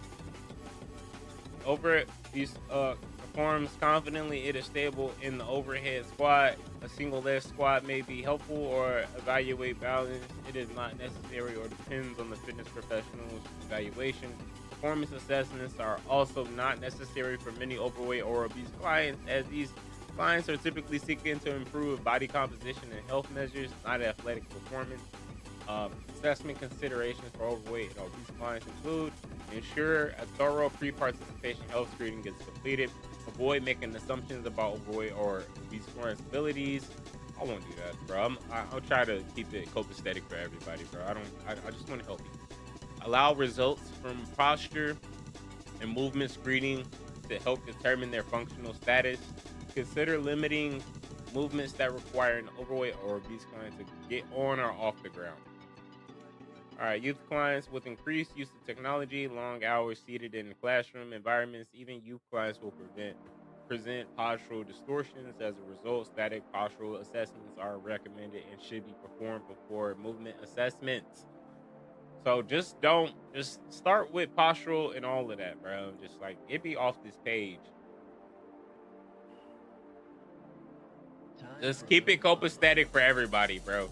Let's try to like, oh my gosh, bro, it's trying to kill me. It's trying to kill me with over stimulation of information. But it's like everybody should get the same treatment or modification, you know? Like if they're older, I'm not going to kill them with weights, bro. It's I don't understand, bro. Is it like, do people have to explain things on a level of the general operation of like how people may not understand reality? Summer days in Santorini or a dreamy I don't know, bro. It's with an annual plan for it's different because what happens is I'm definitely like understanding, like, bro, just don't kill people with like trying, like if they're older, don't put them on like 100 elms trying to pull. Like it just makes sense to me not to do that. Prenatal clients. What is prenatal?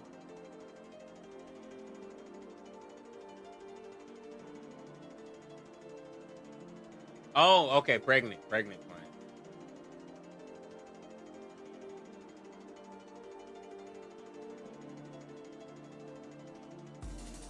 Assumptions about a prenatal client's ability should be avoided. Instead, results from postural and, bro, it's the same thing, bro. And then you should limit. You shouldn't have a pregnant woman jumping up and down. Who would have thought? Who would have thought, bro? Like, oh my gosh, dude. I don't even know how y'all try and do this knowledge check after giving me like the same shit, bro. Which of the following assessments can be used by a certified personal trainer as recruitment tools for prospective clients? Static postural and overhead squats. All right. Like, you, well done. You answered. Of course I did. Because y'all aren't. It is important for all assessments to be sequenced in a specific order to help guarantee accurate results. True. Like, what the heck? Summary, postural, key movements, y'all are killing me. Speed run this shit, bro. Chapter review, All right, I just chapter reviewed. I'm not doing this, bro. Chapter review. See, I just finished chapter 12 in like, what, 2 hours? Not even 2 hours, bro. I finished the last chapter in under that. And if I can do that consistently for a couple more chapters and not fry my brain, I'm pretty sure I can get over the hump as fast as possible. And hey, man, it's going to have to take what it takes, bro. It's just going to have to take what it takes, bro. There's nothing else I can do other than all right, so this is the chapter summary. I'm finishing the chapter out, right? I'm not about to read all of this again, bro. I'm about to all right, 40-yard dash. Give me the test. If I get anything wrong, I will do a workout, right? Which type of assessment assesses the alignment of the body while in motion? Overhead squat assessment. Oh my gosh. Dynamic posture assessment. I knew that one. Bro. Oh. I need to move though. I need to move. I said I was gonna move the last one, and I didn't. So might as well get this. Might as well get it in, right? Might as well get this thing in real quick.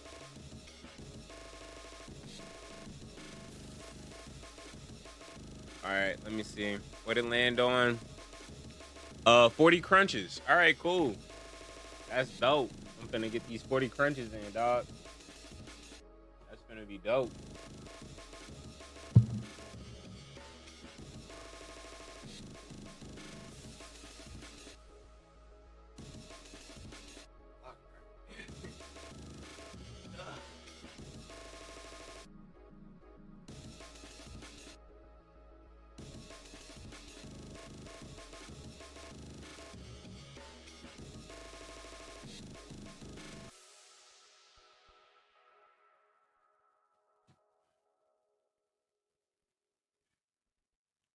All right. Let's get it.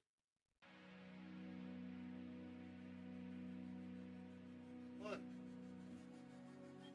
4, 5, 6, 7, 8, 9, 10, 11, 12, 13, 14, 15,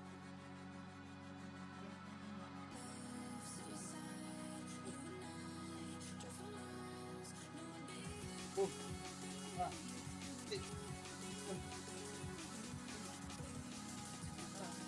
8,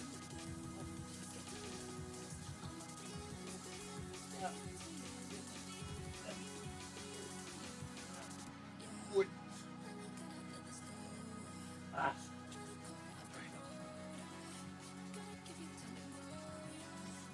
All right. Oh, fuck my setup up. All right.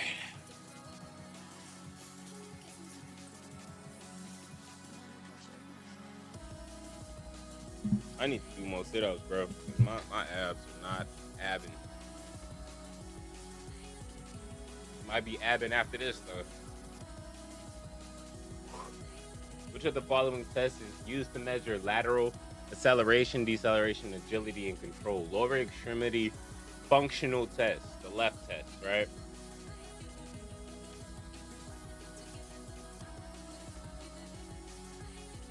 Nobody watching this. Ain't nobody watching this shit, bro. I got it wrong again, bro? The Pro Shuttle? What the fuck are you talking about?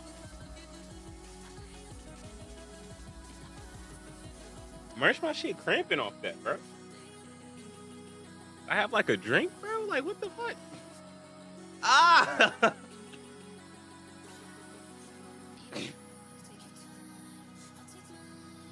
Yo. You sticking in there for some reason. What's up with you?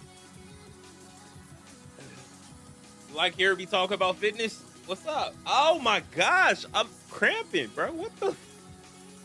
One second. Let me stand up, G.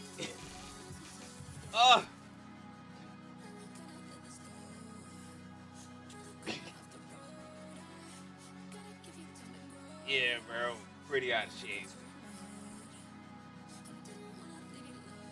Oh my gosh, bro.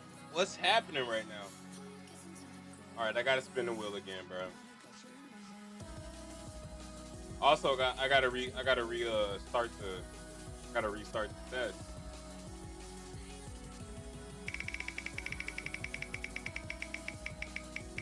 Ah, why am I cramping, bro?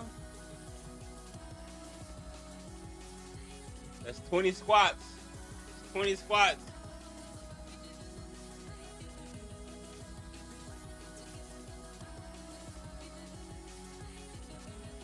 Oh my gosh, I'm actually cramped up, bro. What the hell? Fuck you, bro. We ball, bro. 1, 2, 3, 4, 5, 6, 7, 8, 9. That's crazy, because I know, like, I just learned that if my feet are trying to, like, go outward, my butt muscles ain't strong enough, bro. I gotta get like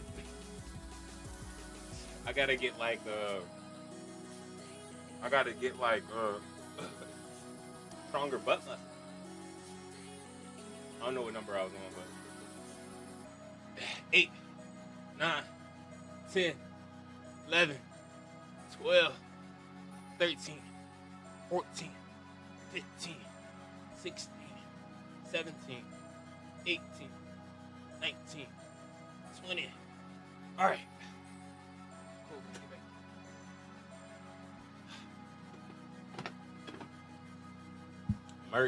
Merch, I got that wrong though. Lateral acceleration, deceleration, agility, and control. Lower extremity functional test is designed to test lateral speed and agility. What do you? Nah, cuz that's bullshit, bro. Just for the lateral speed and agility. Okay, y'all, they throwing in trick questions. They really throwing in trick questions.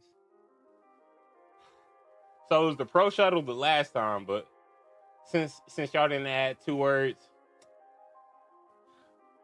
what depth is suggested for the overhead squat assessment? Femur parallel to ground. Yeah. From which which movement impairment would you see the knees bow outward? Knee varus. All right. Which muscle would be considered underactive, leading to excessive forward trunk lean during the overhead? Fuck. Bro, I need to do more ab workouts, bro. This is a sign, bro. I'm cooked. Oh my gosh. Excessive forward trunk lean during the overhead squat assessment. I would say hip flexor. Yeah, hip. Oh, underactive. Oh. I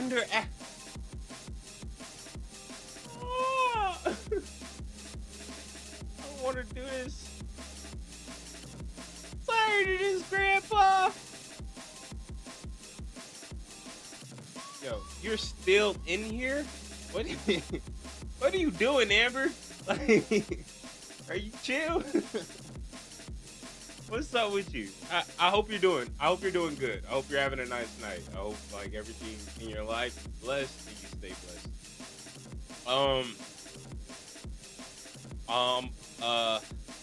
What do? I have to spin the wheel. If I get 2 wrong, I have to restart the test.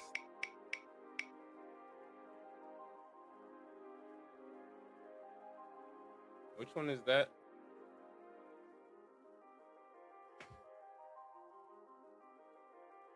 Ten back bends. Oh! Oh! Oh my gosh. Zertalk with scientist This helped waking me up though. Hey there. Spring This allergies helped are waking me ramping up though. So here are some tips for how to prepare for them. 10 back Avoid bends, outdoor bro. activities in the early morning when pollen count is at its highest. I should Close low windows at key night just and keep stand your up air for circulated with the air conditioners and air duration while I'm purifiers. doing this, bro. It's also important to check the weather and pollen count, as dry, windy days can increase 10 pollen back in the air. bends And of course, crazy, take bro. Zyrtec Niggas finna for see your me allergy like symptoms. work on Thanks, this Andrew. channel, bro. Find Zyrtec at your favorite retailer.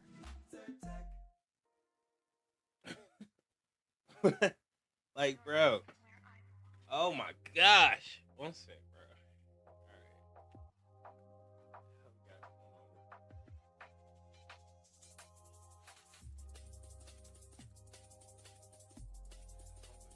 Where to put this chair, bro? Alright.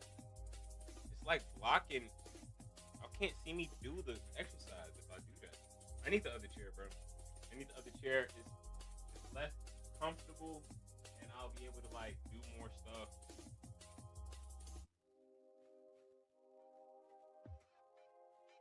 Y'all be able to come gaming, I'll play on this chair. This chair will keep me more active.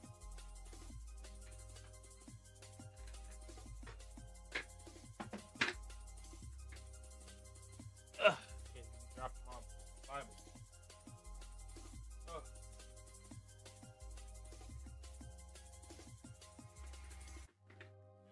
be sitting in this chair for the rest of the stream.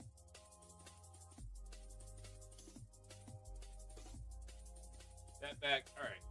In back bends, bro.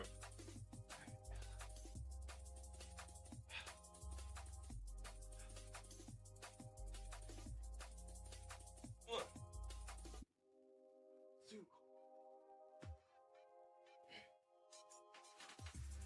four, five,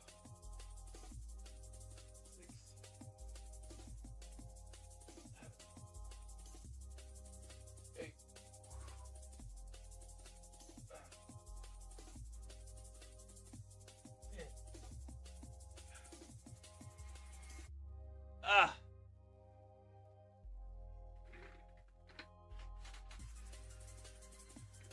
Are you not entertained?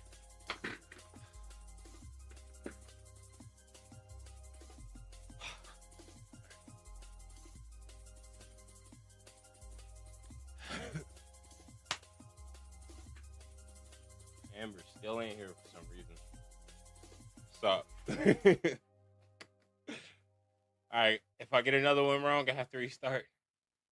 What muscles are typically overactive in association with lower cross syndrome?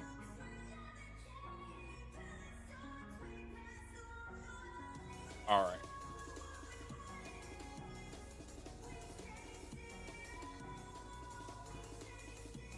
So that one was by process of elimination, right?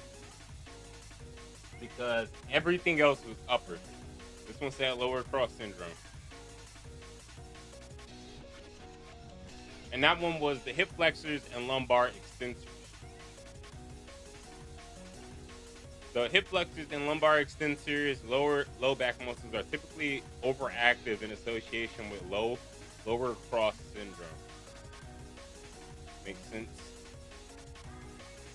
Which of the following exercises is typically used to measure maximum strength of the upper extremities during a pushing movement? Bench press strength assessment. I know my shit, bro. Come on. How often is it recommended to reassess clientele? I would say every week. Every week, right? I'm about to cheat. Sorry. I got to. I have to, bro. Leave me alone, bro. It's every week, bro. I already know. It's every week. Every month. Haha. If that's wrong, bro, I swear. Okay. Every month. Yeah, I knew that. Every month. Reassess every month. So 12 assessments out of the year. Seems about right. Which muscles are typically underactive in association with pes planus distortion syndrome?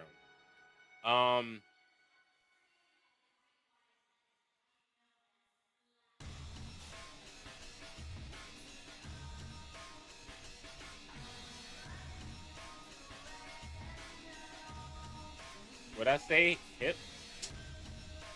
I really don't. I don't want to exercise again, bro. I don't want to. I'm cheating, bro. Fuck it, bro. I'm cheating, bro. Fuck it. I knew it though. I knew it. I did know this one. I actually did know this. So I didn't cheat on that one. All right, which postural distortion is characterized by anterior pelvic tilt and excessive lordosis extension of the lumbar spine?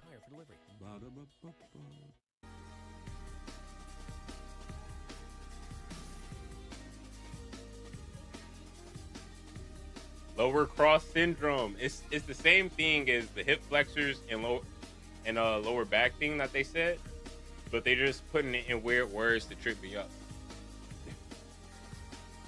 Which muscle would be considered overactive, leading to the excessive forward trunk lean during the overhead squat? Overactive. All right, so hip flexors. Yeah, since it said underactive last time, which led to me not getting it right. Your hip flexors matter a lot, bro. You gotta stretch some things out. Section 4 review. I'm about to get a 4-minute. Finna get 50 questions on my noggin, bro. Wow. 50 questions on my noggin, bro. All right. As this plays out, you know what I'm about to do. Health, fitness, wellness, movement. That's why we're here, right? That's why I'm here, for sure. Helping people to get moving, or get moving in better, more efficient, more successful, healthier ways can be so inspiring to see in action. There are a lot of ways to set you and your clients up for success before they even step foot in the gym. It all starts with developing your assessment skills. We got a lot of good info on those very subjects in chapters 11 and 12. So let's give them another quick look-see to be sure we covered everything you need to know.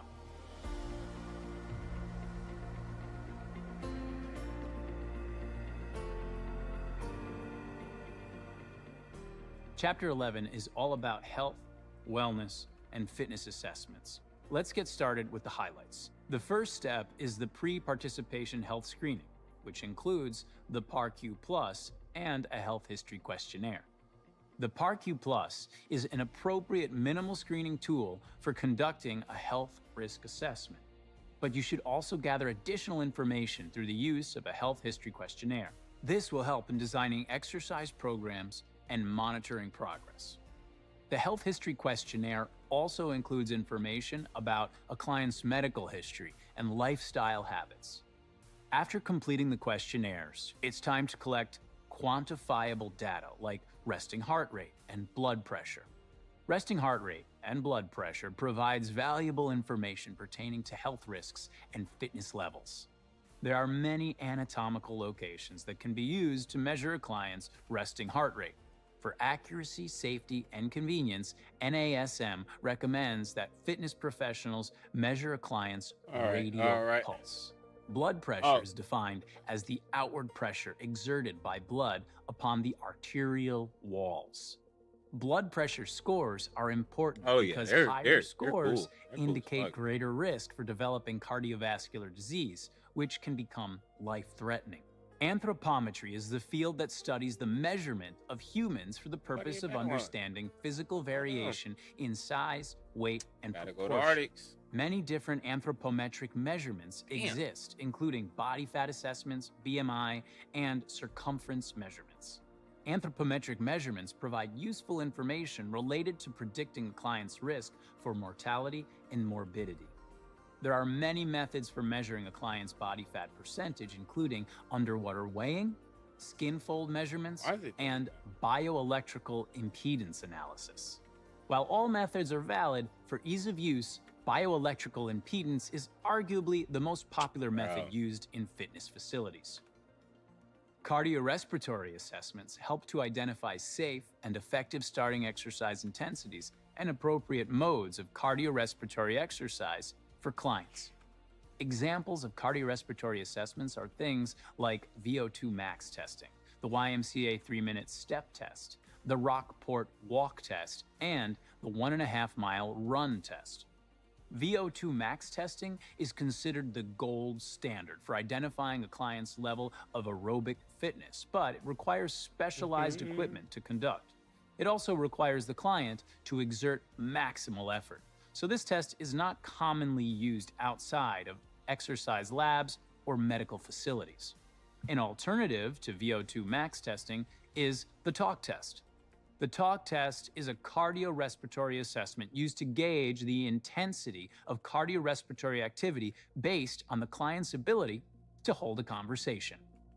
The ventilatory threshold 1, or VT1 test, is an incremental test that can be done on different devices like a treadmill or bike.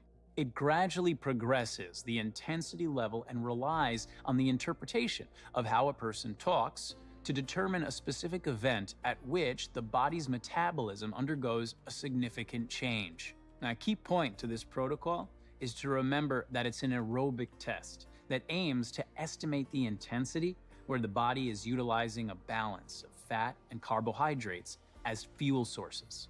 The ventilatory threshold 2 or VT2 test, measures the intensity where the body can work at its highest sustainable steady state intensity for more than a few minutes.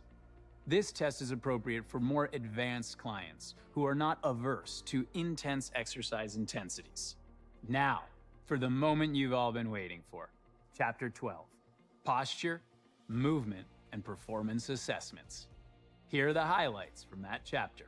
Static posture is typically assessed in a standing position and is used to identify postural distortions such as pes planus distortion syndrome, upper crossed syndrome, and lower crossed syndrome. Pes planus distortion syndrome is characterized by flat feet, knee valgus, and adducted and internally rotated hips. Lower crossed syndrome is characterized by an anterior pelvic tilt and excessive lordosis of the lumbar spine. Upper cross syndrome is characterized by a forward head and protracted shoulders. Each of these postural distortions gives the CPT important information about the client's potential muscle imbalances. The overhead squat assessment is the first movement assessment for all clients and serves as the basis for all other movement assessments. It evaluates dynamic posture, core stability, and neuromuscular control of the whole body during a squatting motion. During the overhead squat assessment, you should notate all movement impairments to identify potential muscle imbalances. From the anterior view, look for feet turning out or knees caving in. From the lateral view, look for low back arching, excessive forward lean of the torso, or arms falling forward. Once you've identified your client's movement impairments, you can then determine their muscle imbalances. This information is used to determine which muscles need additional stretching and which muscles need additional strengthening to correct the muscle imbalance and improve movement quality. The single leg squat assessment should be used by clients that have performed well in the overhead squat assessment, or if the fitness professional is considering single leg exercises in their programming. This test is a good assessment of an individual's ability to balance, which is an important functional consideration for activities of daily living and exercise programming. Like the overhead squat assessments, results from this assessment can help identify potential muscle imbalances and aid in program design. Pushing and pulling assessments evaluate function of the upper extremities and core stability. They can be used as an intake assessment or integrated into a client's first workout. When performing pushing or pulling assessments, look for low back arching, shoulders elevating, or head jutting forward as movement impairments. Performance assessments are generally reserved for clients looking to improve athletic performance.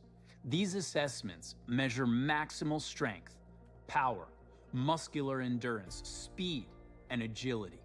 Not all of these assessments are required, and the assessments that you choose depends on your client's goals and current health status. The push-up test measures muscular endurance of the upper extremities during a pushing movement. The bench press and the squat strength assessments measure maximal strength capabilities. These tests are advanced assessments for strength-specific goals and might not be suitable for clients with limited experience with resistance training. The vertical jump and long jump assessments measure lower body power. The lower extremity functional test is an advanced assessment designed to test lateral speed and agility. The 40-yard dash assessment assesses reaction capabilities, acceleration, and maximal sprinting speed. The pro shuttle test assesses acceleration, deceleration, agility, and control. This test is good for clients with athletic goals who want to assess agility and sprinting speed. All of your assessments need to be sequenced in a specific order to help give you accurate results. Non-fatiguing assessments like the pre-participation health screening, physiological tests, and body composition assessments should be done first.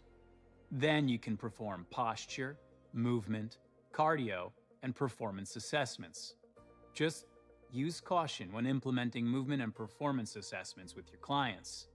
Certain populations, such as those who are overweight or obese, kids and adolescents, older adults, and prenatal clients, may need to modify or avoid certain movement and performance assessments. And again, everyone is an individual, and some assessments are not applicable because they don't relate to the client's goals. Other assessments may even cause safety concerns. Taking that first step with a potential client is exciting, but it's a process. Trust the process and trust your training. It's gotten you this far.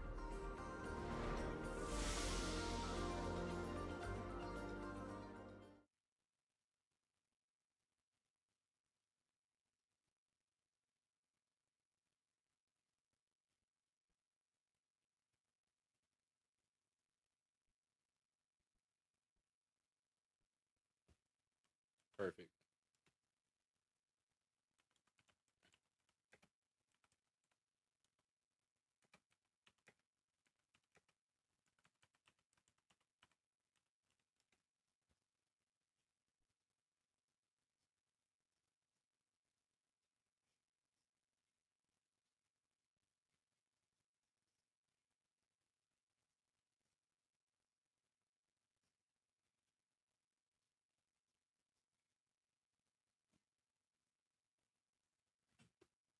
All right.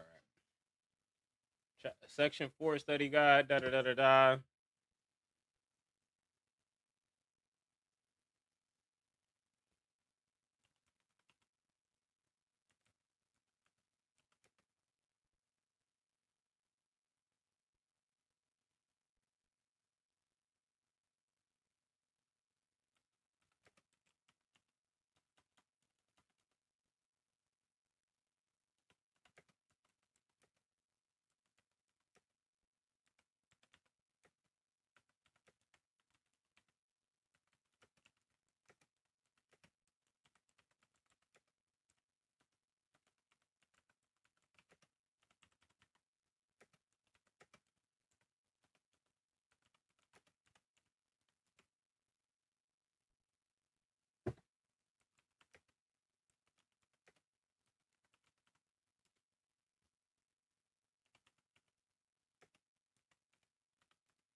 Section 4 practice test. 50 fucking questions. All right, let's get it, bro. Let's fucking get it, bro. Which of the following exercises is typically used to measure muscular endurance of the upper push-up test? Which type of assessment is typically performed first in the assessment flow? Static posture. The physical assessment risk questionnaire. I wrote this down just for this fuck ass reason, bro.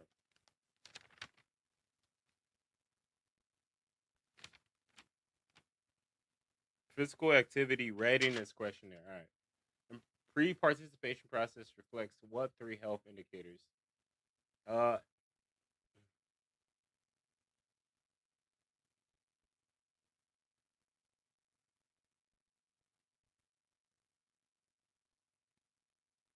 Gender, individuals' habits related to exercise, diet, and sleep.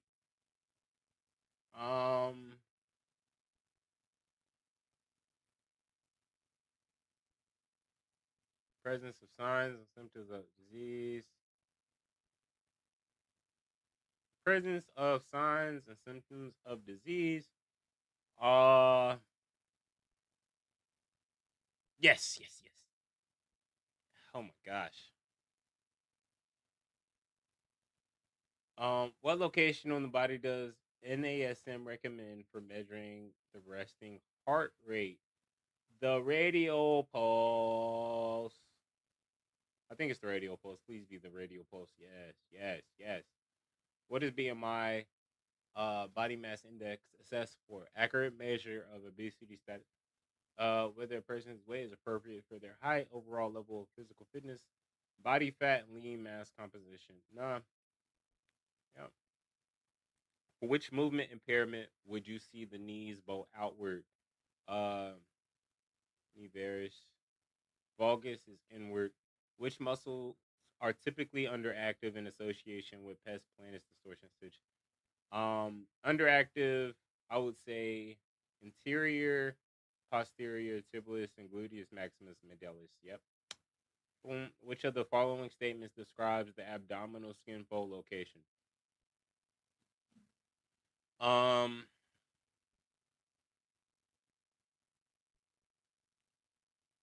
Which of the following statements describes the abdominal skin fold location?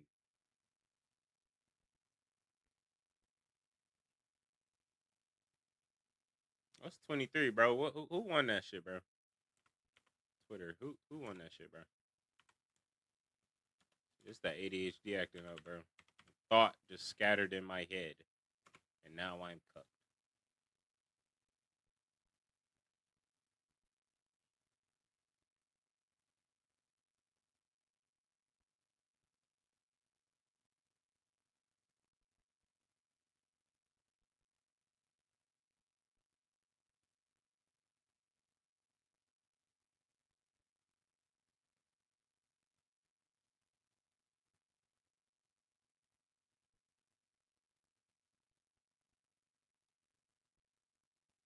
Wait, is it like about likes and shit, bro?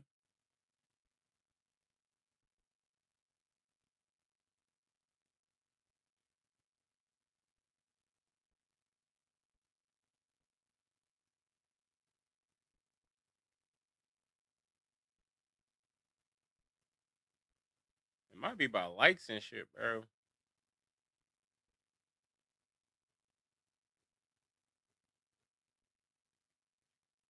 Bro, somebody like my shit, bro. Somebody like my shit, bro. All right. Which of the following statements describes the abdominal skin fold location? Abdominal, diagonal, a vertical skin fold taken 1 inch lateral to the belly button. Yep. Yep. I'm on this shit, bro. I'm on this shit, bro. How can systolic blood pressure be defined? Um, the action of expanding the diameter of the blood vessel near the surface of the skin. Hell no, that's not it. The pressure in the arteries and other blood vessels when the heart is at rest or between beats. The second bottom number recorded. The measurement of numbers of times. Okay, the pressure in the arteries and other blood vessels when the heart is contracting. First top number recorded. I'm gonna just. Ooh. A young nigga kind of guessed on that one, bro. But systolic is the top number recorded. Okay, cool. Where is it most common to take an individual circumference measurement to assess health risk? Oh, the waist. What do you visualize to detect the movement impairment of the knee valgus? The knee is collapsing inward. Yeah. Which postural distortion is characterized by forward head and rounded shoulders? Upper cross syndrome. Yep. Yeah.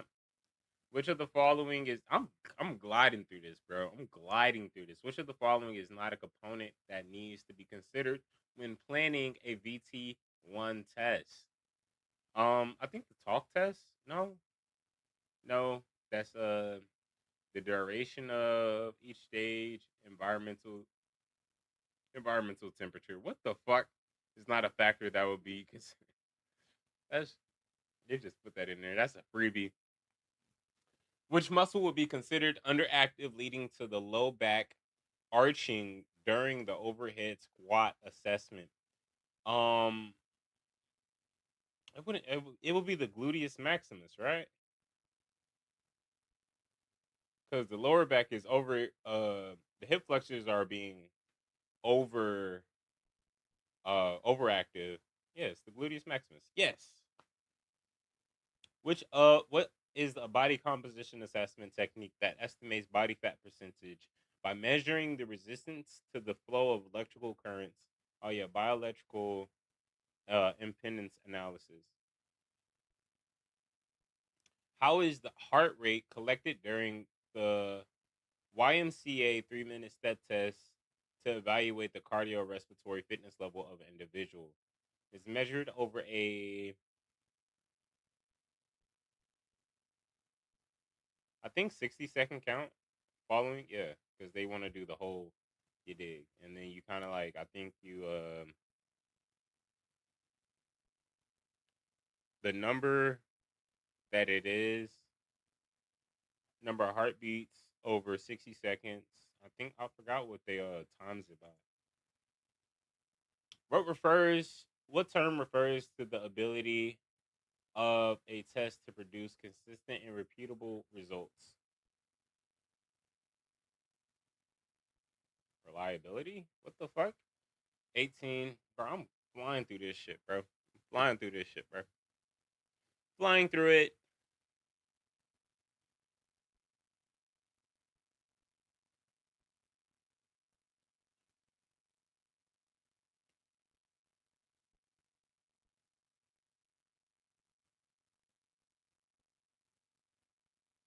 With guest judge, is it just the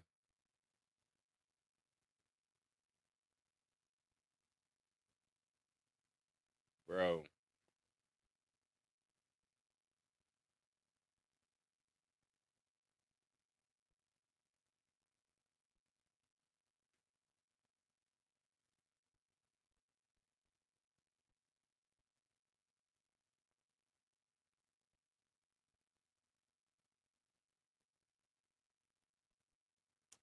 Hopefully, yeah, bro. I can win that shit, bro.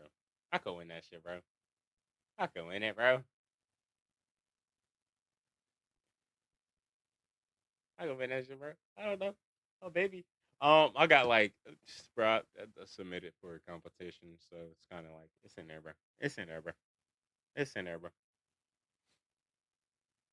Which type of assessment evaluates the position of the musculoskeletal system while the body is standing still? Static posture assessment. Static posture assessment. Which test would you select as the most appropriate when attempting to measure the overall fitness level of a college age athlete who competes on the school's rugby team? We're giving this nigga a run test. give him a run test, bro. Which muscle or muscles would be considered overactive, leading to shoulder elevation during a pulling assessment? Overactive, yeah, upper trapeze. For which population is the 1.5 mile, 2.4 kilometer run run test considered most valid? College age athletes. Yeah. What interventions are suggested for an individual with a resting blood pressure of? That's not too bad.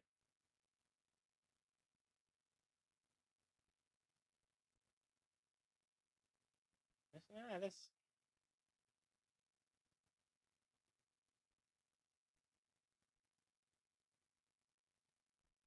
I think that's normal.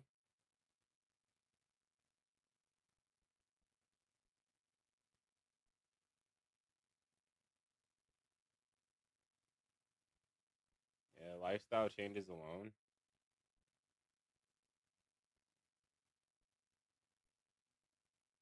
I got the question wrong. We're not gonna, because I don't feel like. Let's see what I would get if I were to do an exercise, right?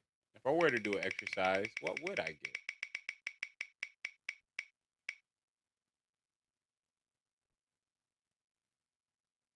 Fuck is that, bro?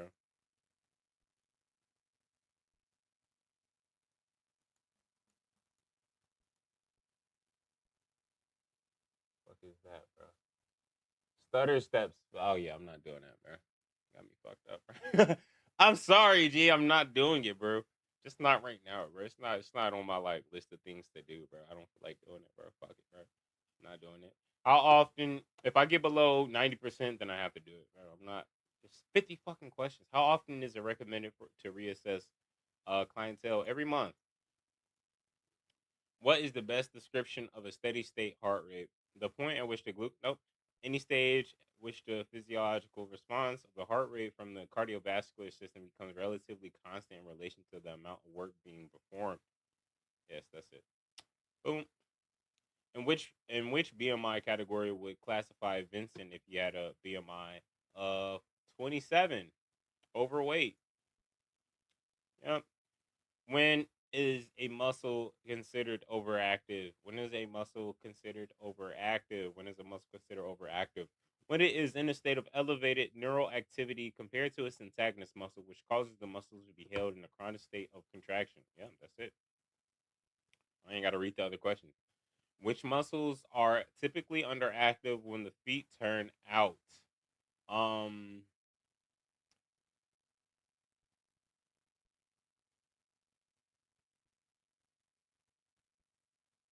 Not upper abdominals, abduct tibialis. Sir. Which of the following waist to hip ratios places Amy in the high risk category for cardiovascular disease? Um, so if the waist is divided by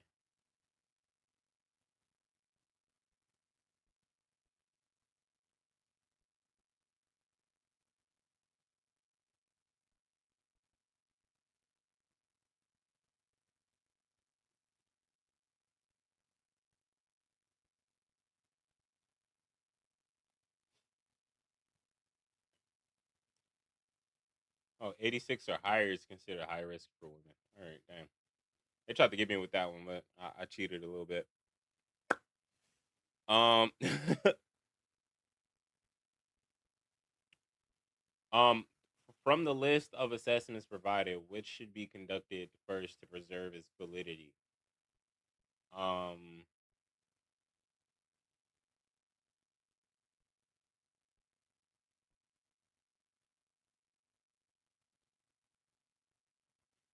I think body composition, yeah.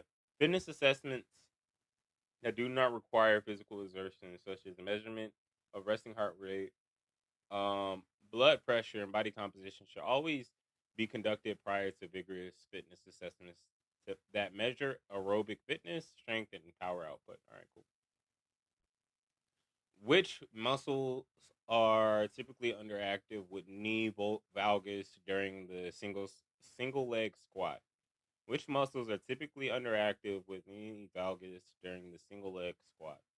Which muscles are typically underactive with knee valgus, which is going in during the single leg squat? Gluteus maximus. You always need your butt muscles. Your butt muscles are the most important muscles to have because your butt muscles explain pretty much everything about your squats, bro.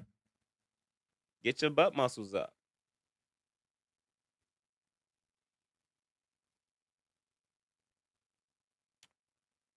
Boom, boom, boom, boom, boom, boom, boom. How many skin fold sites are measured when?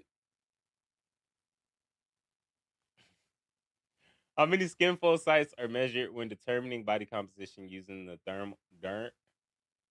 Der Durin Wormsley West protocol? I think it's 4. I think it's 4. It can't be. It can't be anymore. 4. Yeah, I knew it was 4. Cheated a little bit. Sorry, but I knew the answer though. Which of the following represents a criterion for determining an exercise or exercise belt that involves exertion? Any chest pain or what is this? What is this? What is this? I know it's this one. I'm gonna just do it. But refer to discomfort or pain in the chest, often caused by reduced blood flow to the heart. It may feel tight, heavy, or like pressure. If experiencing, yeah, stop immediately. Yeah, okay. Which of the following is the initial assessment that should be completed prior to starting any exercise or training program? Postural assessment, health risk assessment, health risk assessment. What you got going on? Which of the following tests is used to measure lateral speed and agility? Boom, lower lower extremity functionality test. Which muscle would be considered overactive, leading to shoulder elevation during the pushing assessment? Upper trapezius. That's like your these right here. What are three postural distortion patterns to look for in static postural assessments? What are three postural distortion? I'm like, my posture is fucked right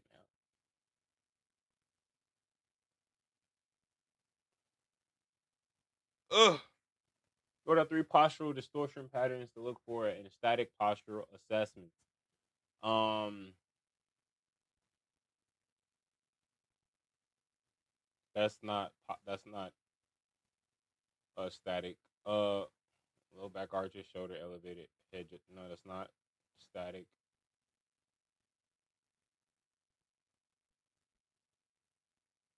Knee dominance. The hell is knee dominance? In most individuals, to what pressure is blood pressure cuff inflated when measuring resting blood pressure? We're going to figure this out right here.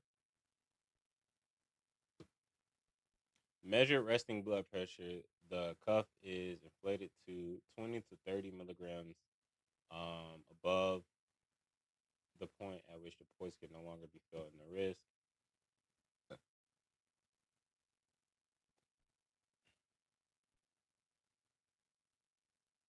To what pressure is the blood pressure cuff inflated when measuring resting blood pressure?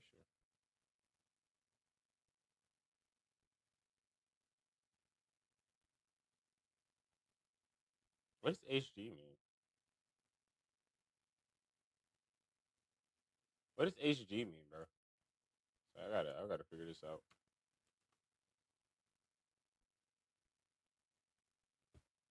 What is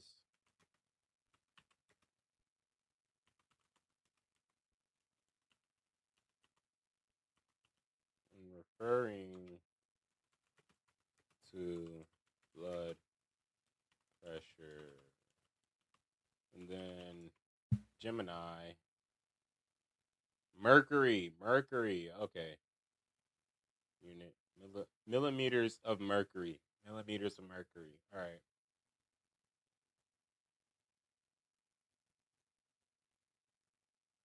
Okay.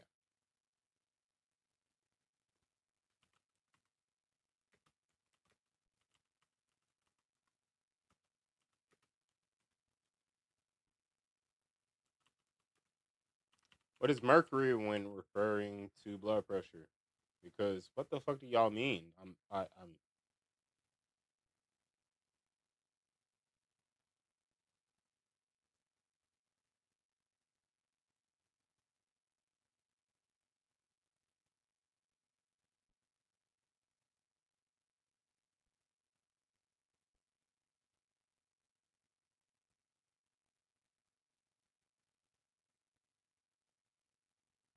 refers to the physical element Hg used inside a column. Oh, okay. So, okay.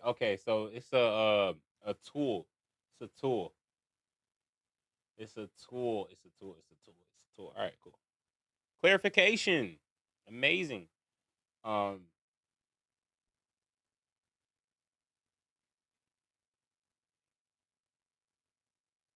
Inflated to a value of 20 to 30 millimeters of mercury above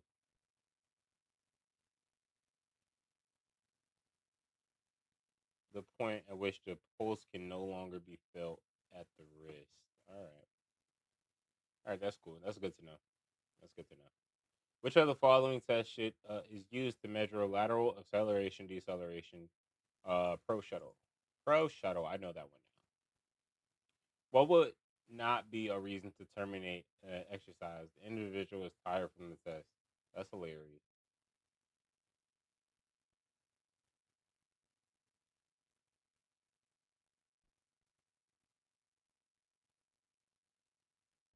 That's hilarious, bro. Which postural distortion is characterized by flat feet, knee valgus, your knees are pointed inward, and abducted and internally rotated hips? Lower cross syndrome. Test planet. Oh, that it did say flat feet. It did say flat feet. Fuck. If I go below 90, I'll do an exercise. Joe takes a 6-second heart rate count on his client and notes 8 beats. What would his client's heart rate be?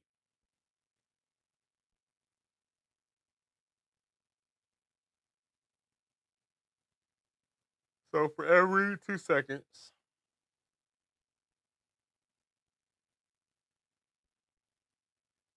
Right, hold up. So for every second. So for every second, I have to do like the math, bro. Let's get a calculator. So for every second, right? Every second.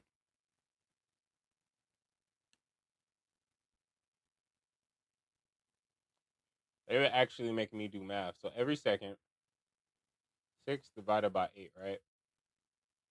It's 0.75.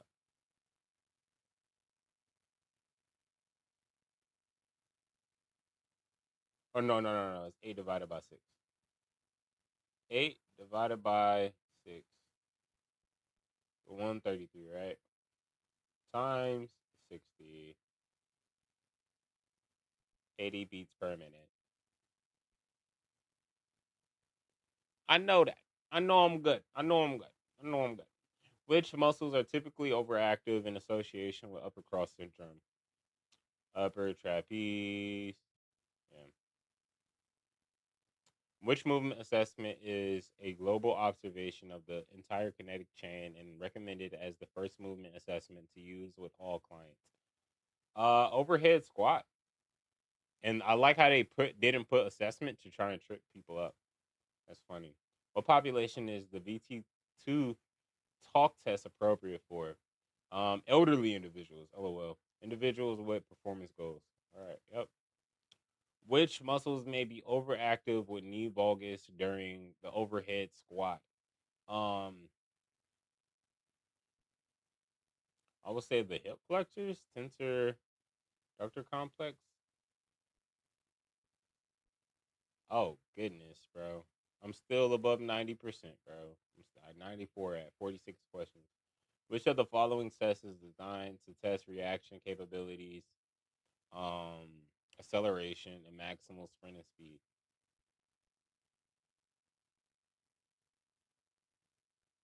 40-yard dash? I guess so. I'm at 92, bro. So I got one more, or what, two more. Which test provides the most personalized assessment of an individual's true metabolic function? Um,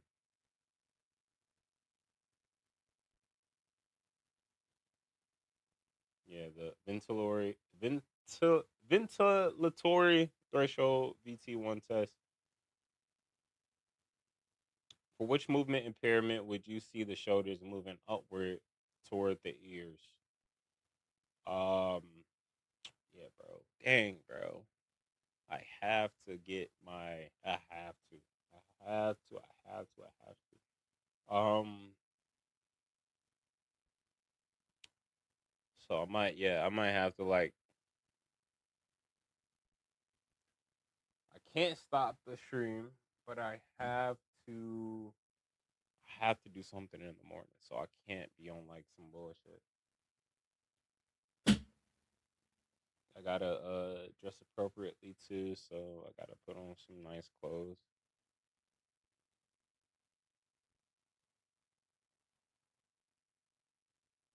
Mhm.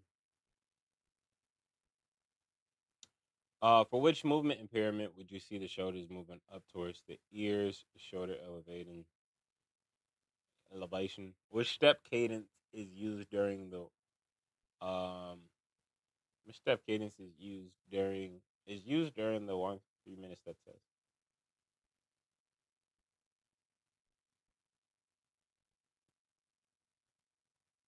We're gonna cheat this one. What the fuck do y'all mean with step cadence?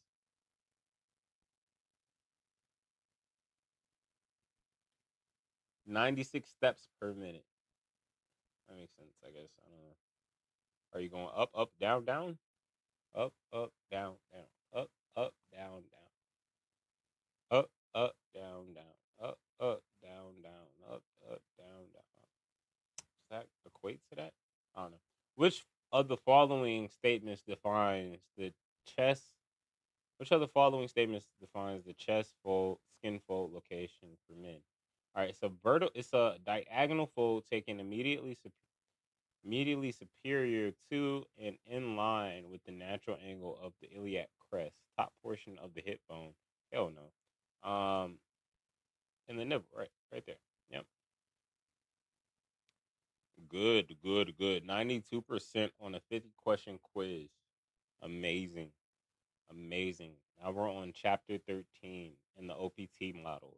Integrated chaining in the OPT model. I heard this is a big factor. I heard this is a humongous factor within the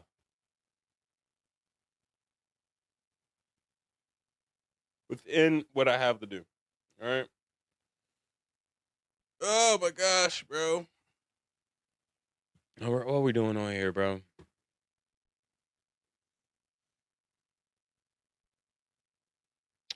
Okay.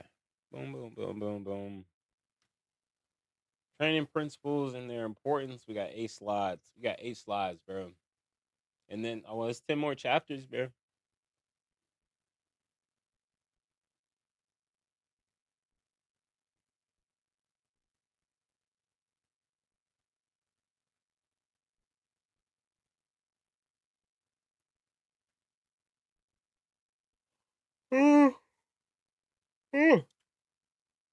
Yep.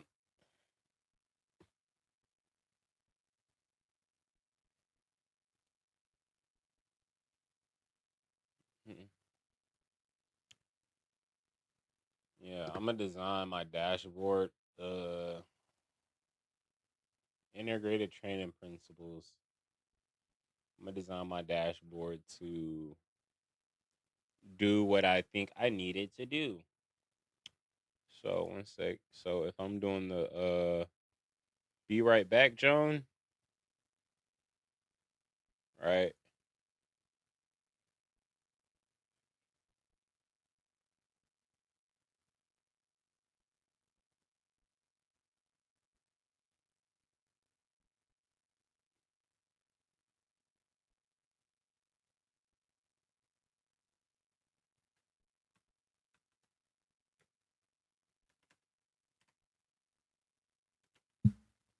Text. Boom.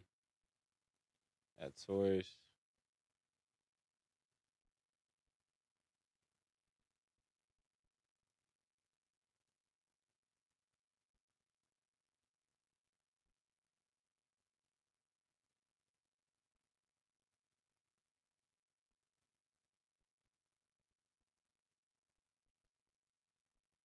Then, because I do have to go to sleep, bro.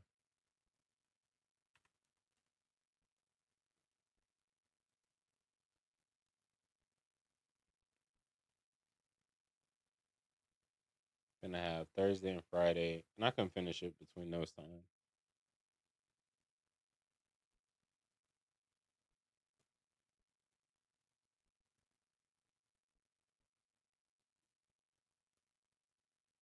While in here, these are going to accumulate.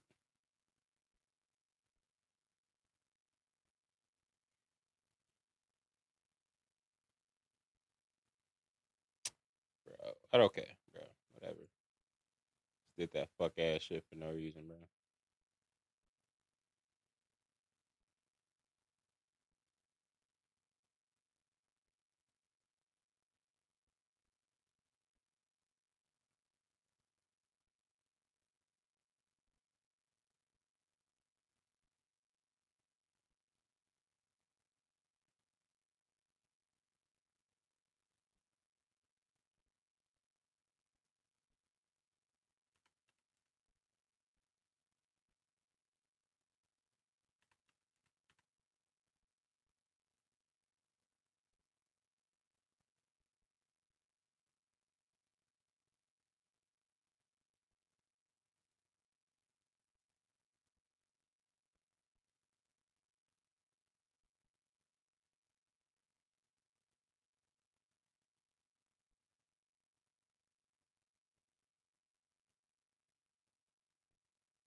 All right, and then more.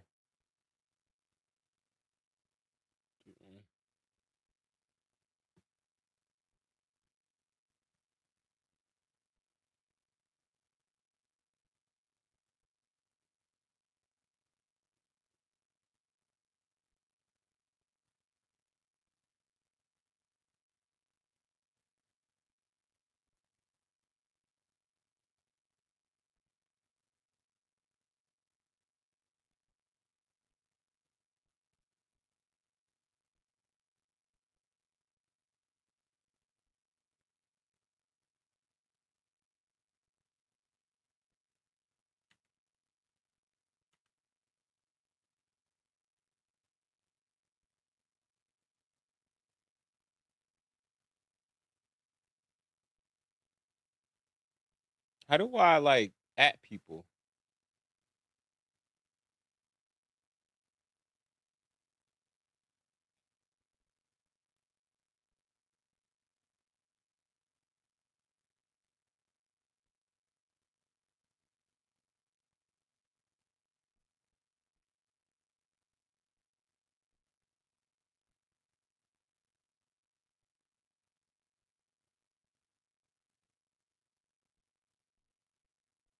I don't know, bro. I'll figure it out. I don't give a fuck, bro.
Do them all at once when I come back.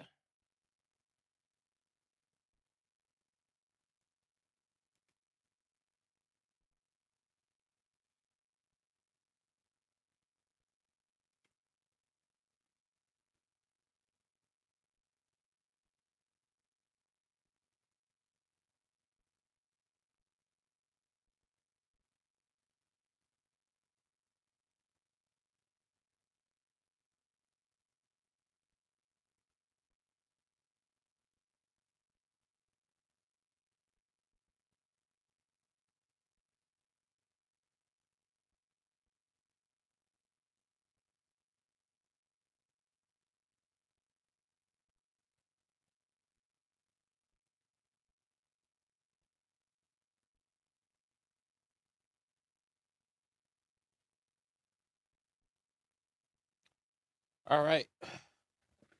Yep. Definitely gotta get some Z's though. I'll be back though. I'll be back. I'm gonna play this music though. Have some music playing for y'all. I haven't had music playing in the last like.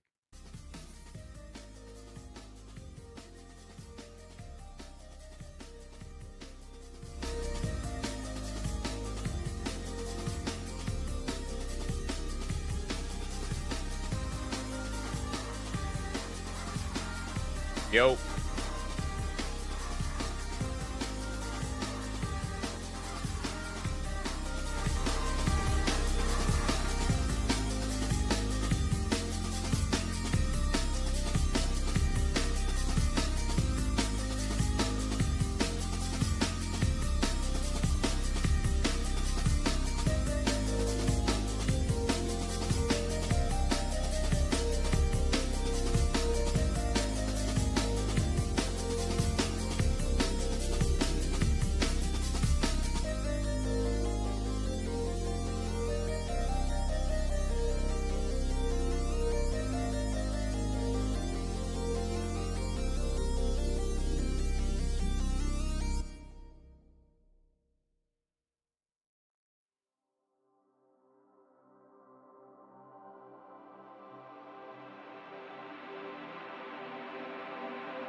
Users spiked overnight, but your stress level didn't.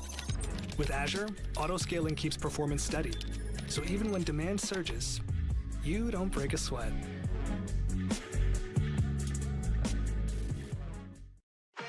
Jeep Compass is your invitation to start doing Jeep things. With more tech, more comfort, and more capability, here's to more Jeep things this year.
LinkedIn is pretty amazing at helping you grow your small business.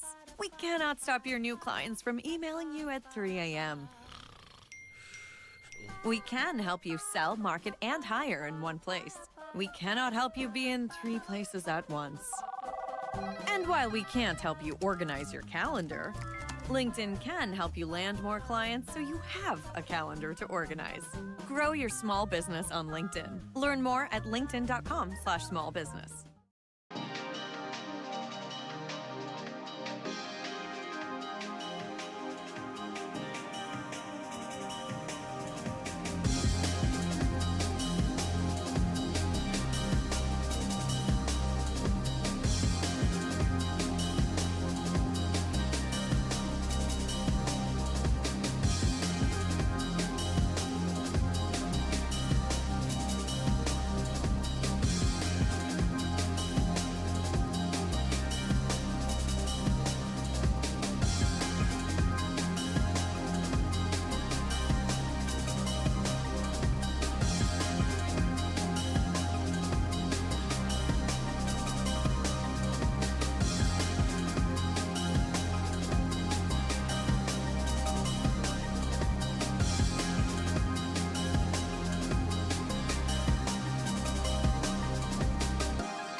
Daisy, Mark Jacobs.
You're no dummy, but you're kind of acting like one.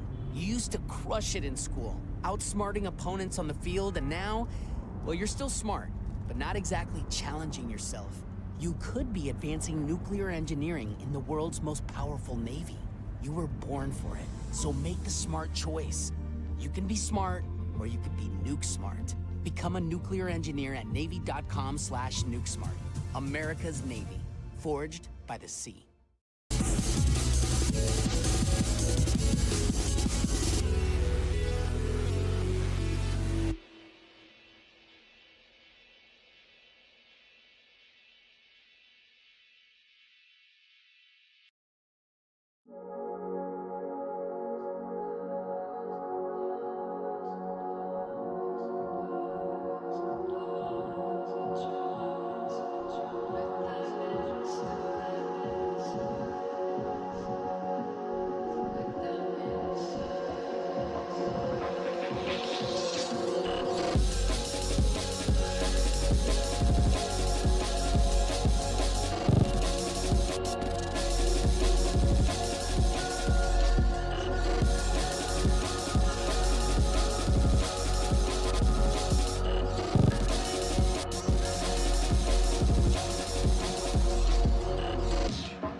Does it ever feel like you're a marketing professional just speaking into the void? But with LinkedIn ads, you can know you're reaching the right decision makers, a network of 130 million of them, in fact. You can even target buyers by job title, industry, company, seniority, skills, and, did I say job title?